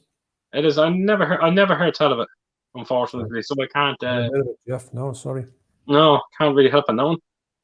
Electric Geek chats. What a movie to cut your chats. What a movie to cut your teeth on, mate. Awesome film.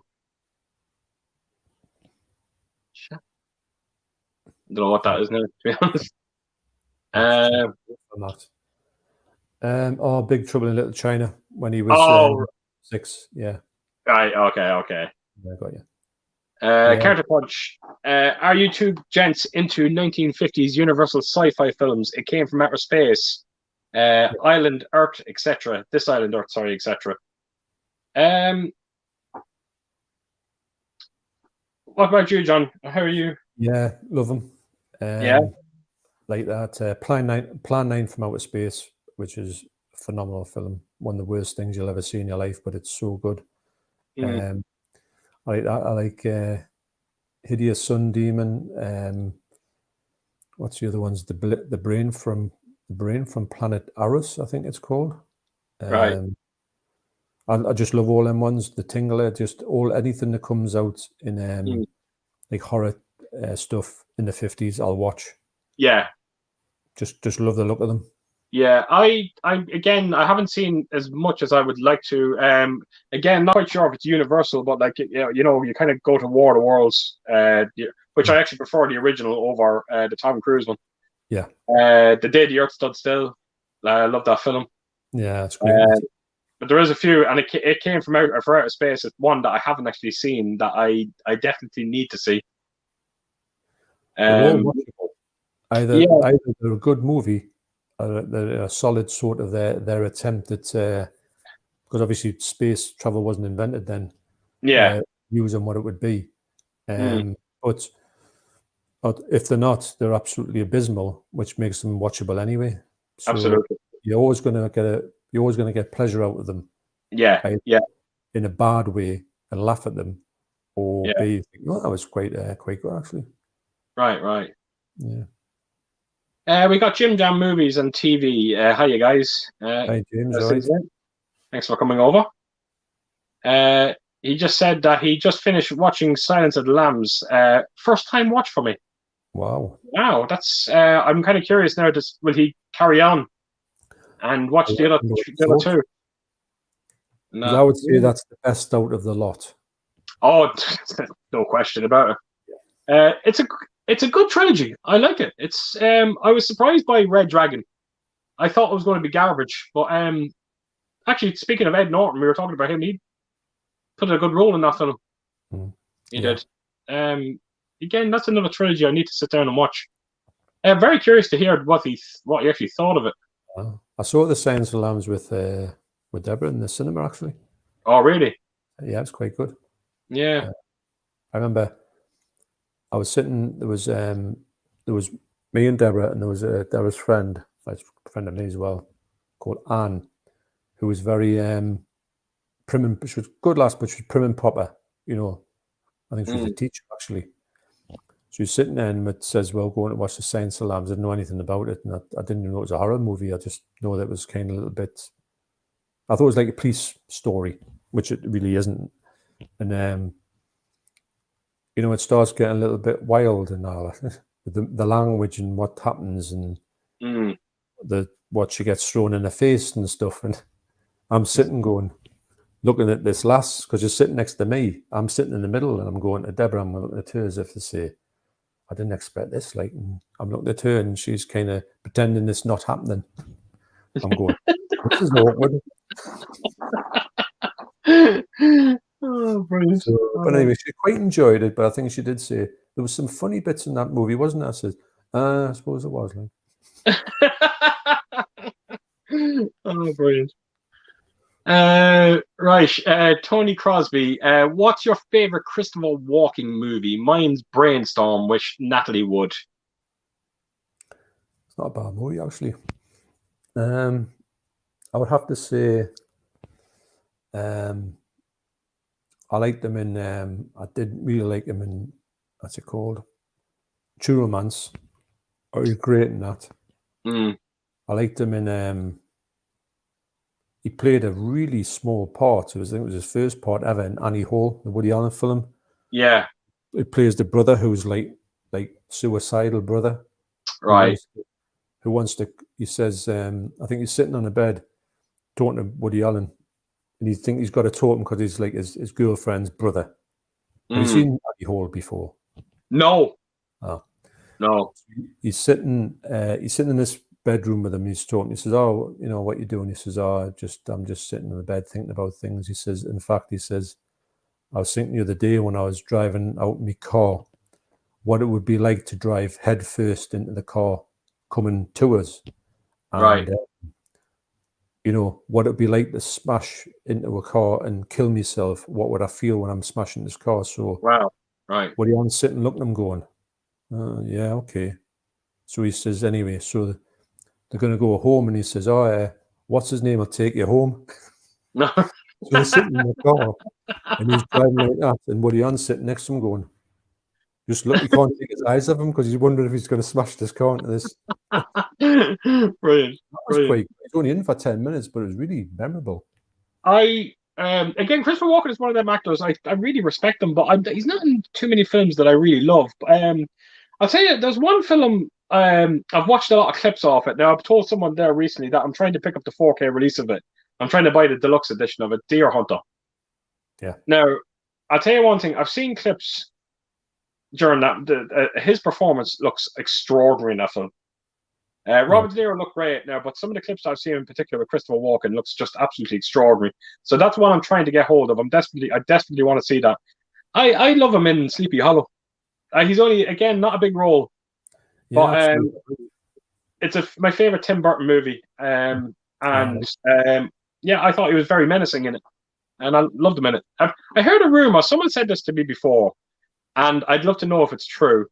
But apparently, Christopher Walken, in every film that he's in, he tries to get a little dance. It's like a thing that he does where he tries to just you might not even notice it. He might do a quick little shuffle or something like that.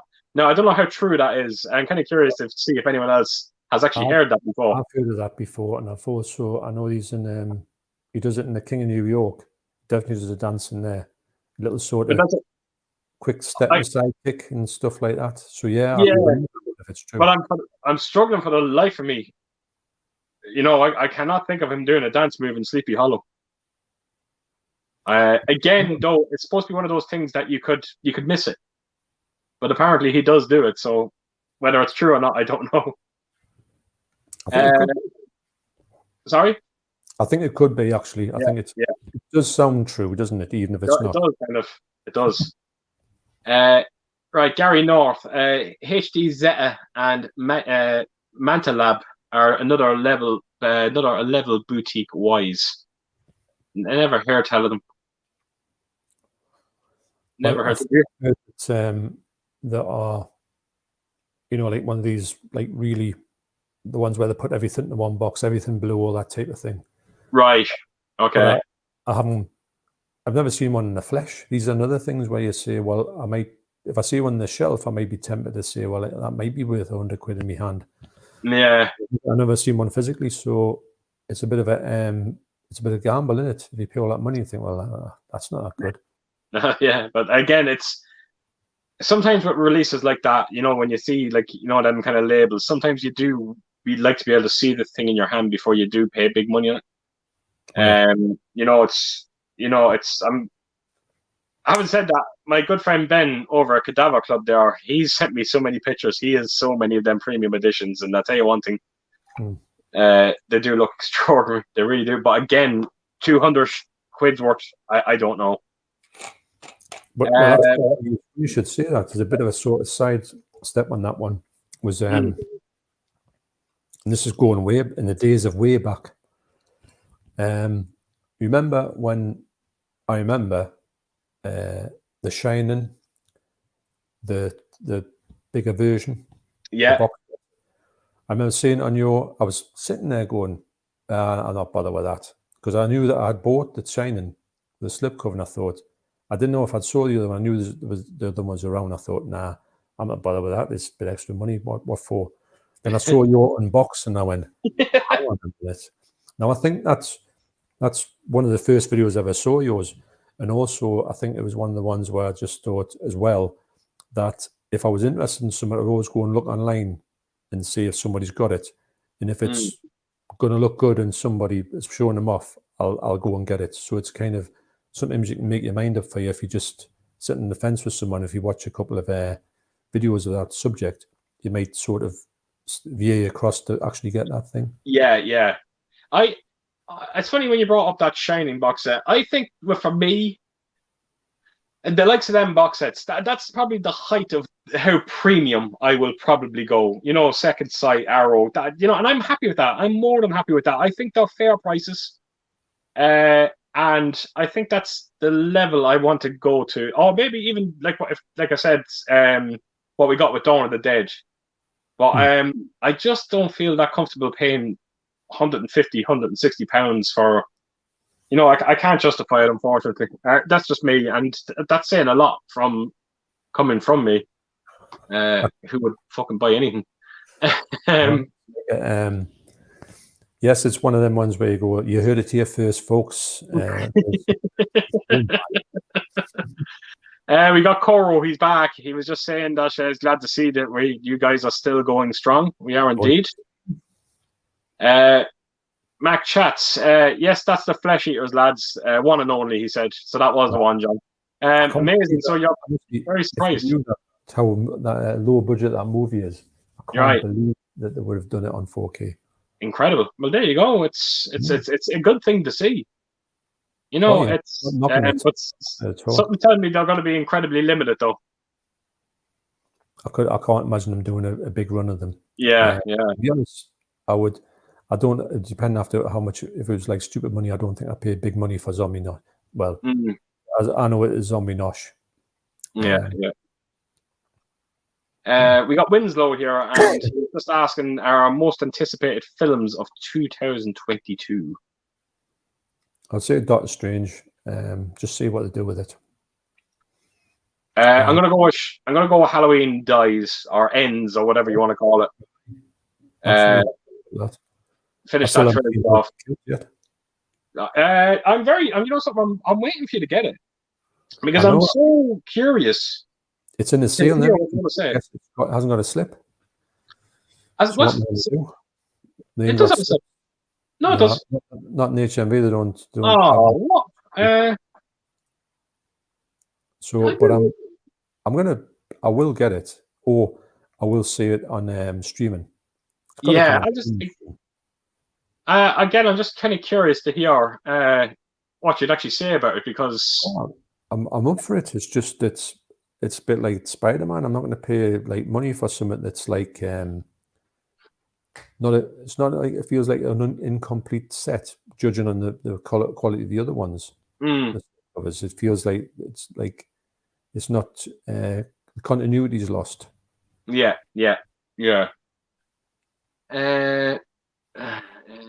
Electric Geek. Sorry, Mac Chats was just saying Electric Geek. Like you said, you like the Flesh Eater too, pal. Right, we've Jeff here. Quiche, I only found your channel thanks to John. Wow, that's incredible. Thank you so much, Jeff. And thank you, John, for pointing them towards me. And Well, I think that if you see someone's got a decent channel, it's a no-brainer to say to somebody, hey, go and have a look at that one. Absolutely. Because, they might be as blown away as I am about them. So yeah, I think, and don't forget, hey, the amount of times you've told someone to come across to my channel. So and that's what I'm saying. We were just talking about the stream tonight, and we were kind of wondering who would watch it, and we were saying that the bulk of this stream would be my subscribers, but chances are the majority of them are from you as well, and I'm sure we share the same subscribers. Well, I think we do. I think we've got like a sort of I can see people on yours and on mine and similar, the same names and stuff like that. So I'm not surprised to see the names I'm seeing. Really, because I think that to be honest, I think we're stuff. It's funny because we're very similar, but not really. In the stuff that you've got, I don't collect any of the stuff that you've got behind you. Yeah. And there's some of the stuff that you don't really collect of mine, like some of the really obscure cult stuff. It's not really your bag. Yeah. But it doesn't matter, does it really? Because I think we've got the same mindset. So they're all movies in the end, and that's what we're here. That's what we're celebrating. It's what we're passionate about. And it doesn't matter. It really doesn't. It's we do have similar tastes, like you said. We also don't. We have different attitudes as well to things. Yeah, that's it. And that's so absolutely. So again, thanks again, Jeff, for coming over. I really do appreciate that. Well, you've seen what he gave me for that subscriber meal. He's unbelievable. Wow. Again, that just that speaks volumes about that person sending that to you. I know, extraordinary. Really, it's extraordinary. It's got to be a treasured possession to be in the house and then to give it away to somebody it's been mind blowing actually. Yeah, absolutely. Right. So we got backyard picks. Just saw do you want to get that one in there, John? Taiwanese Splatterfest. The Sadness, without a doubt, the goriest and most messed up horror film in a long time. Huge recommend. Did you hear of it, John? It's I'm sure. Sure, I've seen. I may be wrong about this. Lisa Loves, I think her latest thumbnail does have that movie on it. I'm sure I saw that title. It looked like it had a bit of a cover and a bloke on the front of it. Might be that one, but yeah, I think that's. I would mind checking that out. Is it new or is it an older? If Lisa Loves has watched it, it's probably new on streaming. So. Right. That'd be one to check out for you, John. Oh yes, I'll that sounds good. That's the type of thing I really absolutely. So yeah, that's one to keep an eye out for. We got Tanya Knights. Tanya Knights is a very close friend of mine from Canada. Great job, guys. Very interesting conversation. Canada is tuning in with the news about Bruce Willis. I'm interested to know your favorite role he has played. John McClane, but also Sixth Sense. For me, yeah, John McClane is right up there. It's like the obvious one, but I would say that's probably his most iconic one, his best one. But the one that I really enjoy is when he's in Death Becomes Her. Oh, brilliant! Yeah, I think absolutely that's brilliant because he's like a little bit like playing against type, because he's known at that point for a bit of an action star, even though he started a bit now. And there's another one I know. I think is it Blind Date. I think he's on. That was quite good. So I like his sort of ones that are more like sort of like not throwaway comedies, but that sort of like a little bit light-hearted stuff. Yeah. I think he done that quite well. I do like, although I didn't really care for it as much, or I didn't really get into it. Getting back to yourself, it's Fifth Element. Mm. I got that Yeah, one. it was. So, yeah, I was just going to say that is my probably my favorite Bruce Willis movie. What I will be definitely up there, Fifth Element. It is batshit crazy. It has great action. The characters are phenomenal in it.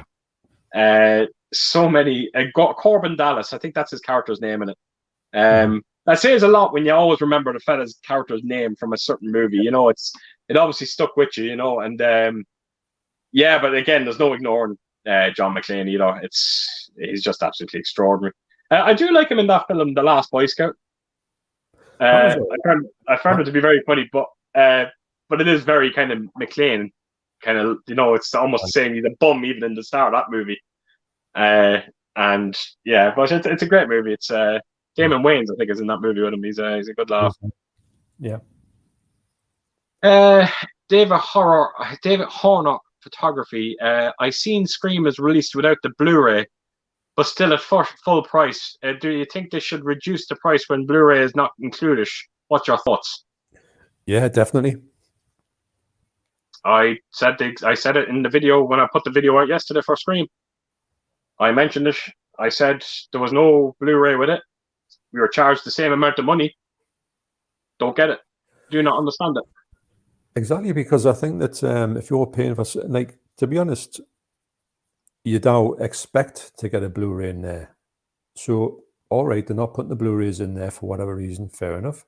Then knock the price of whatever that Blu-ray was going to be to produce and a little bit more off the price you're going to pay for it, because you're going to effectively getting it. Say if you get like the Blu-ray, the slipcover, the 4K, you're getting the whole package. That's going to be X amount of cash. If you're getting ones with a little bit less on it, then it's got to take the price down for me. It's like a bog standard release, so that must be a bog standard price. There's a few things going on with that Scream release that's scaring me at the moment. He is absolutely spot on. It's only a 4K. You only get the 4K disc in that set. If you buy the Steelbook has a Blu-ray, right? Yeah. And I just found out yesterday that film doesn't come with Dolby Atmos, but if you get the digital download, it does have Dolby Atmos. So make sense of that as you like. It's these companies pushing everyone to streaming. It's wrong. It's wrong. But having said that, I watched the movie. I heard it through this. It was a 7.1 DTS sound on it. I honestly don't think Atmos was going to add much to it anyway. Yeah. But if it's there, why aren't we not getting it? Well, it should be across the board, shouldn't it? If that's the level of you can reach on it, then everybody has the choice of it. Yeah. I think when they split them all over the place, then it is maybe forcing people to go for a down. If you're after that certain thing, you only buy it in streaming, everyone's going to streaming, but maybe they're trying to not effectively kill off physical, but they're pushing people to maybe promoting streaming in a sort of underhand way. It's not right. It really isn't. Jeff was asking film treasures. Well, I think that's Film Treasures is that company, that I was talking about before. Oh, sorry. Yes. Okay.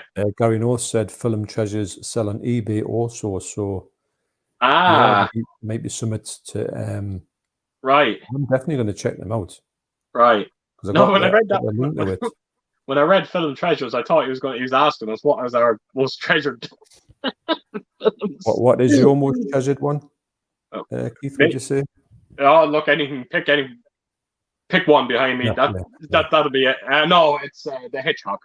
the Hitchcock collection is always going to be my Yes, of course. my crown jewel in my collection. What about you, John? It kind of alters, but at the moment, I would say it's probably. I think it's still there, but even though it's locked away in a cupboard, the Godzilla box set. It's just unfortunate you can't really get it out that much. I can't really put it anywhere. I don't want to get it damaged, and I can't really show it off. Yeah, I seen that set. It's almost criminal to lock it away. It's either that, or I put it out and it gets damaged, or it gets ratty. I can't put it anywhere showing it off because I've got nothing to know it, and I could even put it there. I think I could put it behind us actually on a stream, but then again, I've got nothing to put it on. Right. Because it's like a padded book. It's really weird. I appreciate how good it is. I'm sure I could find a space in here for if you want. Just ship it over to me. It's okay. I will. I'll look it after you. I've heard that like Zavi, they do like a good sort of like second sort of. If I send it to Zavi, they send it to you and go out the middleman. Well, you can definitely say goodbye to it. 1 page of it. Right. Blitz. Hey guys. Good evening. How are you all? Will we get The Crow on 4K ever come on? I always ask them, will we ever get The Crow on 4K? I hope so, but it seems to be that long coming out in any form. Even a special edition doesn't seem to be on the cards. Yeah, I tell you, just thinking about that film, John, that film would be a kind of like an OLED's owner wet dream. That film. Yeah. And when you think about it, it just screams for OLED. Hopefully someday we'll be able to see the whole. You can imagine what I'd look like. That's why I'm trying to get again. I have it now packaged away for you. I just send it. That's why I want you to see that Invisible Man in 4K because trust me, you haven't seen that film until you've seen it on OLED. It's extraordinary. Wait, funny enough, when you said that, I was tempted in a strange fashion to put the Blu-ray on just to say, "Oh, I wonder what." And I thought, no, don't do it because I'm not getting to see the thing. But as well, I know exactly what you're saying. That movie is so black. But there's lots of things happening in the darkness. Yeah. So I know that it's going to look absolutely sensational. So yeah. Oh well, you'll be happy with it. Jeff is just saying, Gary North, yes, they do. Let me see. Winslow, favorite non-English language film?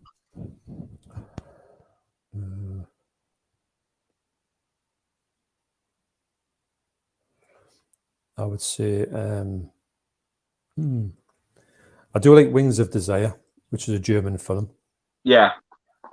I like a lot of Monsieur Hulot films, which is French, but you do get the English dubs on there all the time, and sometimes they actually recorded it with English people saying stuff on it. I like a lot, actually. Foreign Ip Man stuff. I would watch that, not in the English dub. So there's a lot of movies that I like. That it never puts me off subtitles ever. No, I can think of 3 for myself. Battle Royale, I just recently purchased. Did you check out the 4K of Battle Royale? I still haven't watched it yet. Oof. No, yeah, I know. I heard some good things about it. It's really spectacular. It's much better than you would ever think it would be. Good. That's good to hear. I'm definitely looking forward to that one. Honestly, you'll be amazed because you'll be saying, "Oh yeah, it'd be a good version of Battle Royale." This is a really one of these outstanding 4Ks. Take away the fact it's Battle Royale, you'd be looking and thinking, "My God!" So yeah, you've got that to look forward to. Looking forward to that one. The Ring, love The Ring, and Passion of the Christ. Mel Gibson's Passion of the Christ. I thought it was great. No, actually. It's rough. It's one of them movies that you watch it and you're just going to leave a good space of time before you watch it again, and it just takes that long to get over it. Mm-hmm. It does. I've heard that, like. Yeah. Play Nintendo guy, thoughts on Wes Craven's Vampire in Brooklyn? I really don't remember it. I know I've seen it. Eddie Murphy. Oh yes, I was just thinking that sounds like the Eddie Murphy one. Yes, it is. Yeah. It was it was all right, but it was when that period where Eddie Murphy was starting to like go off the boil a little bit and Yeah. do things that like were a bit like what, and he wasn't really being Eddie Murphy that much in films, which I know he's got to do a bit of a change, but it was okay, but I think it would have been a lot better if it wasn't Eddie Murphy in it. Yeah, I think so as well. As far as again, I can't remember the film that well, but I do remember being massively underwhelmed by it. I only watched it once. I think it came out when it came out on DVD. I watched it once. I've never watched it again. So I love Eddie Murphy's films, and then they get to a point where I was starting to like dislike everyone that was coming out. So just everything. But he's paying for movies, and they were very poor. Yeah, and look at his career now. He doesn't have a career anymore because of them bloody eagy movies that he was making. Shame. Yeah, true. Jacob Sorensen. That sounds like a Denmark name. Oh, it is and all. Hello from Denmark. Just bought Hammer Films Dracula, Prince of Darkness from Germany. Yes, I've seen that bust. It's a bust edition. Looking forward to it. Oh, wow. I've seen that. It looks beautiful. Don't be one bit surprised if you see a video from me sometime in the future unboxing that. I'm a big fan of that. I would like to see that one. Yeah, it looks incredible. If you have a chance to, John, check out the pictures for it. It just looks extraordinary. It does. I didn't even know they did that.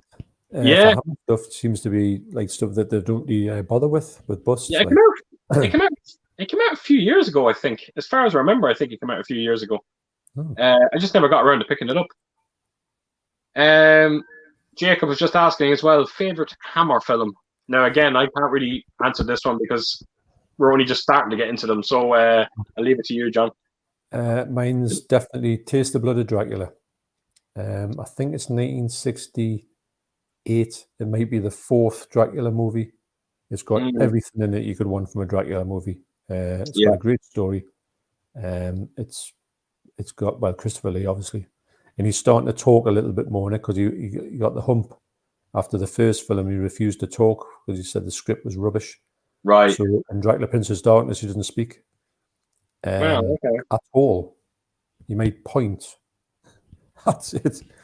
He did say it. He said to the bloke, and he said, "I'm not speaking your words." So I think it took him a good 2 or 3 movies to get over that. And by the end of the movies, he was talking quite a lot. I think he made about 7 or 8. But but this one was where it all come together for me. It's got everything in it. So Taste the Blood of Dracula. Very good. Very good. Really recommended. Good stuff. We got Blitz. You said that we need The Crow on 4K, and please bring True Lies to 4K. What films would you guys want on Blu-ray or 4K that you've never been released? I've got a good one. I've been thinking about this for a while. It's on Blu-ray, but it's not easy to get. Well, it might be. Sometimes in America it goes up and goes down. But I think it would make it the Blu-ray. Well, I saw it in high definition on Sky Movies way back in the day, and I think the 4K would look spectacular of this because of the way it was shot outside. Napoleon Dynamite. Oh, really? Wow, that's a unique one. Yeah, because I've never seen the film. I absolutely know the film, but I have never seen it. It's brilliant. Right, my son watched it. This was when my son used to watch films with us. Says, "Yeah, we'll put this on. It looks good." Yeah, I've never laughed so much in my life, and it's just the little things that they say and the way that they go on, the actors and that, and the relationships they got with each other. Right. It's brilliant. It's so off the wall and so odd, but it's better for that. So Napoleon Dynamite for me, I would love to see a good 4K of it, but it seems to have just vanished because it was a big movie and it just doesn't get released. Well, that's unbelievable. The film I would love to see on 4K is In the Mouth of Madness. John Carpenter's In the Mouth of Madness. I think it's a massively underrated John Carpenter movie. It is by far his best 90s movie. And yeah, that's I would do anything to see that film. Have you seen In the Mouth of Madness, John? A long time ago. I can't remember it, if I'm honest. But I know it needs another rewatch of it. It's such an incredible movie. It really, really is. It's one of them films like In the Mouth of Madness. I swear to God, you feel like you're just there in it. It's just you're just going crazy watching this fucking movie. It's just And Sam Neill, his performance in the film is extraordinary. So yeah, that'd be my pick for 4K. Ian Smith, either of you seen The Proposition? Just came out in 4K this week. I've heard of it. No, I never. No. I'm trying to think. No, I'm sure I've seen a picture of it somewhere. But Right. Is it again? Is it a new film or is it an older film that got released? I think it is, but I don't know enough about it to say what it is. Right. But it's one of them titles where if I search it, I bet there's thousands. The Proposition. No, that's not what I was thinking of. I can't say that I know it now myself, so I can't really say much, Ian. So sorry about that. David Horner Photography, great live stream, very enjoyable, interesting. Cheers. Thanks so much, David, for coming over. I really do appreciate it. Thanks very much. Fantastic. So I'm going to try, John, and kind of just do a whip through because it is starting to get a bit late now. Okay. It is. So we'll try and get through as many as we can and finish. I made me beauty sleep. I should have been asleep about 3 years ago. Yeah, well, the horrible thing with me is I'm actually up for work. So we'll try and get through as many as we can and we'll call it a night. So Dr. Impossible, I went to cinema in London to see a Val Kilmer film called The Saint, based on the ITV TV series. The worst 1 hour and 48 minutes of my life. Yeah, it didn't appeal to me, mate. I did watch it as well, and I think we knocked it off. I actually think we knocked it off. Oh, wow. Yeah. Val Kilmer's one of them actors, isn't he? He has a lot of kind of turn off about movies. Yeah, he's funny. You can make some brilliant ones, and then ones where you think, "Well, this is just absolutely." Yeah, really has. Very curious to see what he's going to be like in Top Gun, the new one. Because he can't speak anymore, can he? He can't speak anymore, so I'm just kind of curious what they're going to do with him in it. Maybe they might write it in the story that he's unable to speak, but yeah, it's sad though. It is really sad. Oh yeah, don't get us wrong. Yeah, I did like him. I think he's a good actor. Yeah, absolutely. Cy Robinson said Big with Tom Hanks is really good. Yeah, it is actually. I do like it. It's a good movie. I do like his comedies a lot more than his serious ones. And you were saying that before. Yeah, you are. Yeah. We got Ryan. Let's get kicking movies. Hey Ryan. What made him bring this up? I wonder. What's your thoughts on Phantom of the Mall? And in my opinion of the movie is called What a Whole Load of Shit. Made me feel I wanted to gouge my eyes and watch that shot again. Yeah. You've seen that one, haven't you, Keith? It's my next video. Oh. You'd be saying the same thing as Ryan. I think you might. No, the horrible thing about this video is I actually shot it before I watched it. Ah. So during the video, you're going to see me very enthusiastic about the movie. Wow. If I can only see the future. Yeah, it's not a good movie. It really isn't. Shame. So we got Boogie Cat Productions. Saw Tenacious D live at Download Festival. They had a dancing squid on stage with them. Fair enough. Okay. Yeah. Dancing squid. Okay. I could imagine them doing that. Great band though. I'll let you see them. We got Electric Geek. He's just talking to someone. 100% think 4K should be cheaper or discounted. Oh, he's talking about the whole not getting the Blu-ray. Yeah, massively. Yeah, absolutely. Really do agree. My sister there again, she could actually visit the film set for Disenchanted last year. You couldn't, how the heck? Okay. They turned a town in Wicklow into a massive film set. I approved of Mamma Mia. Dan will murder me if I put that movie on again. I forgot about that. She's right. Disenchanted actually did close down a large part of Wicklow over here in Ireland to shoot a large part of it. So wow. I completely forgot about that. And again, another missed opportunity, unfortunately. What have we got here? Dr. Impossible. The proposition was a brilliant Western. I thoroughly enjoyed the film. I presume he means Australian, is it? I think so. Yeah. No, I don't know if it's new or not. I had a look online, but I couldn't see anything. Wow. You don't really hear many Australian Westerns, do you? No, I don't know. It's very, very strange. That's okay.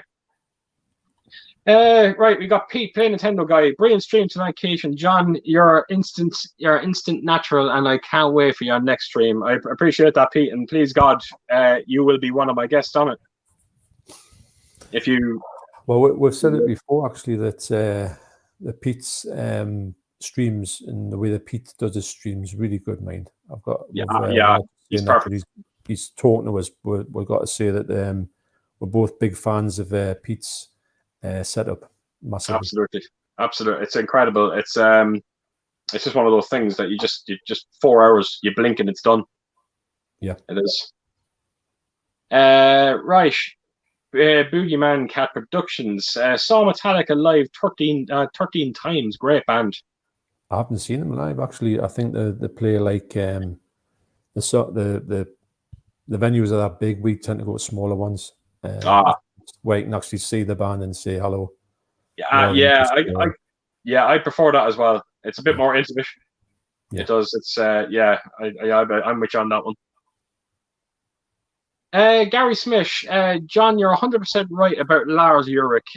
Some blame his age, but I think he's coasting live for years. I first saw Metallica in 1986. God, I'm old. My favorite drummer is Phil Rudd. Phil Rudd, I think, is a drummer from AC/DC, I believe, if I'm right. I think you're right. So quickly about Lars. If you look at him playing when he was playing early on, he's really good, actually. Although his double bass drums always been a little bit lackluster for me. He's out of the big four bands. He's always been the worst of the big double bass drums. But anyway, I do think he's just sort of like. To me, honest, not that they would do it, but if they'd said what happened was Lars was sick one time, so they had some other drummers drumming for Metallica on stage a couple of times.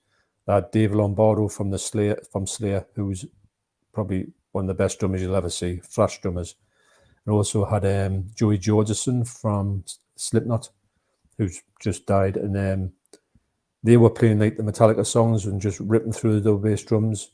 One and all that, and things like what's the other one? Fight Fire with Fire, like really sort of like fast ones, and it just was great to see. I think actually James Hetfield looked a little bit like up for it, the fact that he was thinking this is how the song should be played. You think, no, God, we've got Lars coming back tomorrow. Right. with his broken legs. I like Lars. I think he's a character, but sometimes you think that. I do think he holds Metallica back sometimes when he's not playing too well. So as a drummer, John, where would you kind of like when it comes to Rick Allen from Def Leppard, doing what he does with one arm? What's your kind of thoughts on all that? Well, I think, and it's the Def Leppard, they play like ploddy music for me. They don't play fast music. So I thought that he was a bit of a sort of ponderous drummer, and I thought that was probably down to the fact he only had one arm and he couldn't really maneuver, obviously for the obvious reason he's got one arm, can't do drum rolls or that type of thing. So I put a thing in just to see, can he actually do a drum solo? And bearing in mind he's got like these pedals which is like this extra arm, if you know what I mean. And he done a drum solo and he was pretty amazing considering. And I thought, it's just the music he plays. It makes him sound like worse than he is, if you know what I mean. Okay. Anybody could do, but he's phenomenal for what he does. But he's phenomenal. Actually, he's a good drummer with one arm, which you can't say that about many people, can you? So, no, you can't. Yeah. My favorite drummer is probably Dave Lombardo. He's not the best drummer in the world, but he's. I just love everything he does because he's that fast. Right. I like speed. Yeah, oh, absolutely. Gary North, late night trains on 88 films. Yeah, that's it's basically Last House on the Left on a train. Oh wow, Jesus! Like I'm Yeah. trying to even wrap my head around that. If you see the film, you know exactly what I mean. Right. Okay. I think I know what you mean. Okay. And I tell you what, it's brutal, mind. Oh Last really? House on the Left hasn't got a patch on this one. Oh right.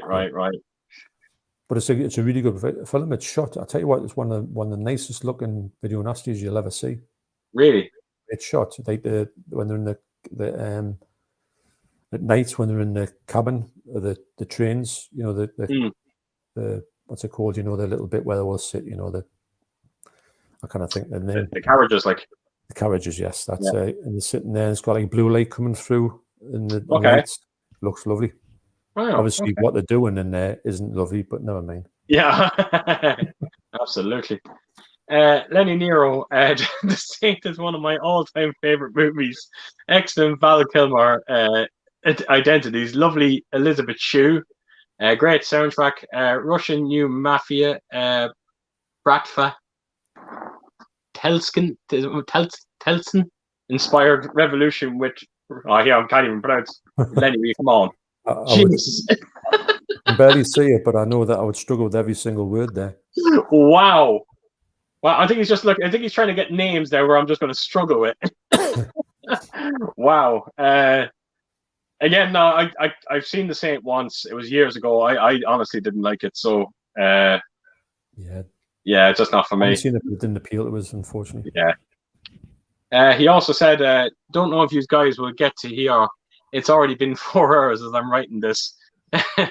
It's 4 a.m. at my place. Got to go to sleep. It was very fun. We'll watch the rest in recording." Thanks so much, Lenny. I really appreciate you coming over. Anybody stopping at 4 a.m. That's that says a lot. Yeah, it really does. He lives in Russia, I think. So yeah. So he's there's a lot going on, as you know, over there. So it's I know it's horrible.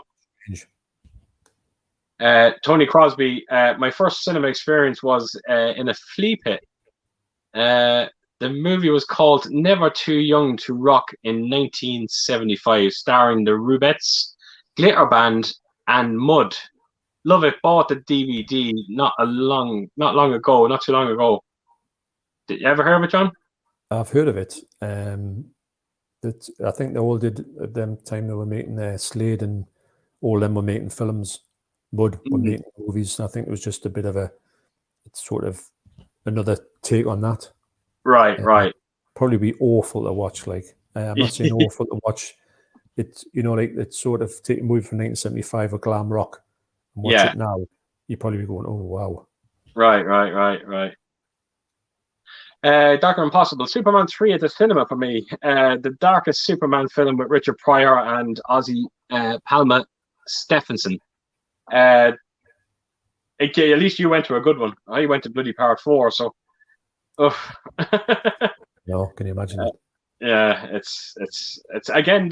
Superman 3 is one of them films that I haven't seen it in nearly 20 years. I really need to revisit it. I always notice that when I do the Christopher Reeve Superman movies, I normally get to this part 1 and 2, and then I kind of seem to give up on them. I don't seem to go to third one, but I do like the third one. I like the Dark Superman in it. I think he's a really good character. Yeah, it's a great scene actually in it. It's a great scene. They're fighting the scrapyard. I'll tell you what's a really good effect, where Superman, when he's like Dark Superman, he's standing somewhere and there's like this crusher, and he flies over from somewhere and flies into the crusher cabin, and then walks up to the thing. You think, where's his ropes? Yeah. What's he joined to? It's a really good effect. Wow. Right. Again, need to check it out again. Yeah. Lenny, he's back again. I thought he was gone. The first I remember watching in a theater was literally in an open air theater, an Indian movie called Dance, starring. I'm not even going to try and pronounce that. Why my mother? Yeah, Russian. I presume it's a Russian name, is it? Yeah, it probably is. Sorry, Lenny. I'm not going to try and pronounce their names because I will absolutely butcher them. So, right, Gary North, go into big trouble thinking it's a comedy and you will have a good time. Yeah. I am. I'm not going to think too much of it. I'm just going to go and just watch it for what it is. Exactly. Martin McBurney, I recently rewatched John Carpenter's Vampires. Hate it on release. Love it now. It's the one film I felt that James Woods got to shine a bit. He is absolutely fantastic in that movie. He is. Have you seen it, John? I have a long time ago. It's one of the ones where I think I might have to rewatch it soon. If I see it cheap, I will pick it up. Yeah, I think what's it called? The Indicator, I think, do a release of it. I think I have it here. I think it looks good as well. Cy Robinson, the guy who made Wolf of Snow Hollow, is Jim Cummings. He is a good actor, writer, and director. His latest film is a Beta Test, and it's a good watch. Again, never heard of it. No. There's a lot of movies coming up here that, minded, to be honest, I don't know that much of new movies, if I'm honest. Yeah. Seem to pass us by. See, this is, I was just talking about this, Gary North, the Vietnam scene in Deer Hunter is intense. That's one of the scenes I'm talking about. Yeah. My God, what incredible, absolutely incredible scene. Yeah. I'm really looking forward to checking that film out. Boogie Cash Productions, most anticipated film this year is Evil Dead Rise, October, apparently. Forgot about that one. Yeah. That's a strange one. Yeah. I would like to see that picture with Deborah. I don't think she likes the Evil Dead, but I don't think she would picture to see it. I'm a bit kind of skeptical. I've spoken about this before, an Evil Dead movie in an apartment building. Maybe we might get another Demons too. I don't know. It's just strange for an Evil Dead movie. It's a very strange setting. I know. Yeah. Gary North, my favorite Bruce Willis film is Blind Date. Yeah, it's a great film. It's a great film. Absolutely. Dr. Impossible, I do like Bruce Willis and James Gardner together in a Blake Edwards film called Sunset. It's comedy gold with both actors up against James Corbin. Never seen it. Never heard of that one. Never heard. And again, that's strange for Bruce Willis. Well, look at that cast there, and you think I haven't even heard of it. Yeah, it's shocking, isn't it? And Blake Edwards as well. Unbelievable. Wow. Gary North, my favorite non-English language film is Mona Lisa, starring Monica Bellucci. Highly recommend it, especially for Ennio Morricone's Oscar-nominated score. Oh, well, that's a box tick for me. Yeah, there we go. Never heard of it, but anything he does is probably going to be worth a watch. Absolutely. Cy Robinson's City of God is my favorite foreign movie. Again, I heard of it, never seen it. Yeah, so far. I haven't seen it. Yeah, it's one of them films that I don't know what it is. I don't even know how I know about it, but it seems to do the rounds a bit. I think it's on Arrow. I think. Is that what it is? Yeah, I think so.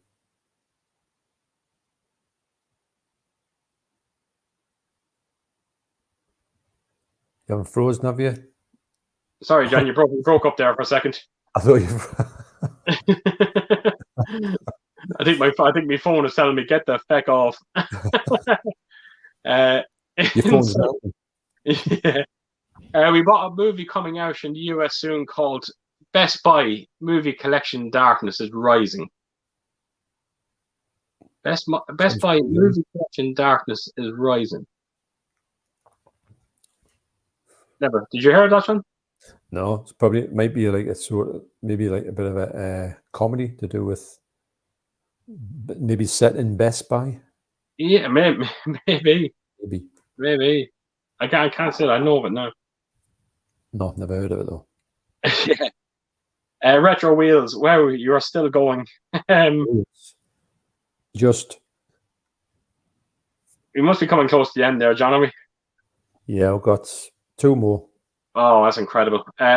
Right, counterpunch. Well done, gents and Keith. You stamped out the antics early on at the right time. There's no place for any of that on here. Well done, handled that way. Should be night. And then Tony Crosby put down, night lads, I'm getting teeth pulled in a few hours. Oh, wow. Oh, well, that's never good to hear. Good luck with that. Yeah, absolutely, Tony. And again, thanks for coming over to the stream. So, John, that's us done. I cannot believe that we actually got through every single comment. It's a first, Keith. You've excelled yourself. Oh, wait a minute. We got another one here. We got Retro Wheels. I had to bow out earlier and come back to watch the replay. I really appreciate it, Retro, and thanks again for coming in. So we're going to definitely call it on this now. A huge thanks to everyone that came over to the stream tonight. You've made it very easy for me, especially yourself, John. I don't think I would have been able to do it if you weren't here with me. So huge thanks for coming on. And to be honest, I know you were nervous beforehand, and I saw that. But I know now that when I'm seeing you now, you've nailed it. So when your next one comes, you're sorted, spot on. Absolutely. And I'm just going to take this chance now to announce my retirement from live streams. That was a short one. That was a short series. So yeah, that's it, folks. And again, a huge thanks to everyone coming over. And again, John, thanks so much. No problem. It was a pleasure. Look, we'll see you all again very soon with my next stream, hopefully. So take it easy. Can't wait. Cheers.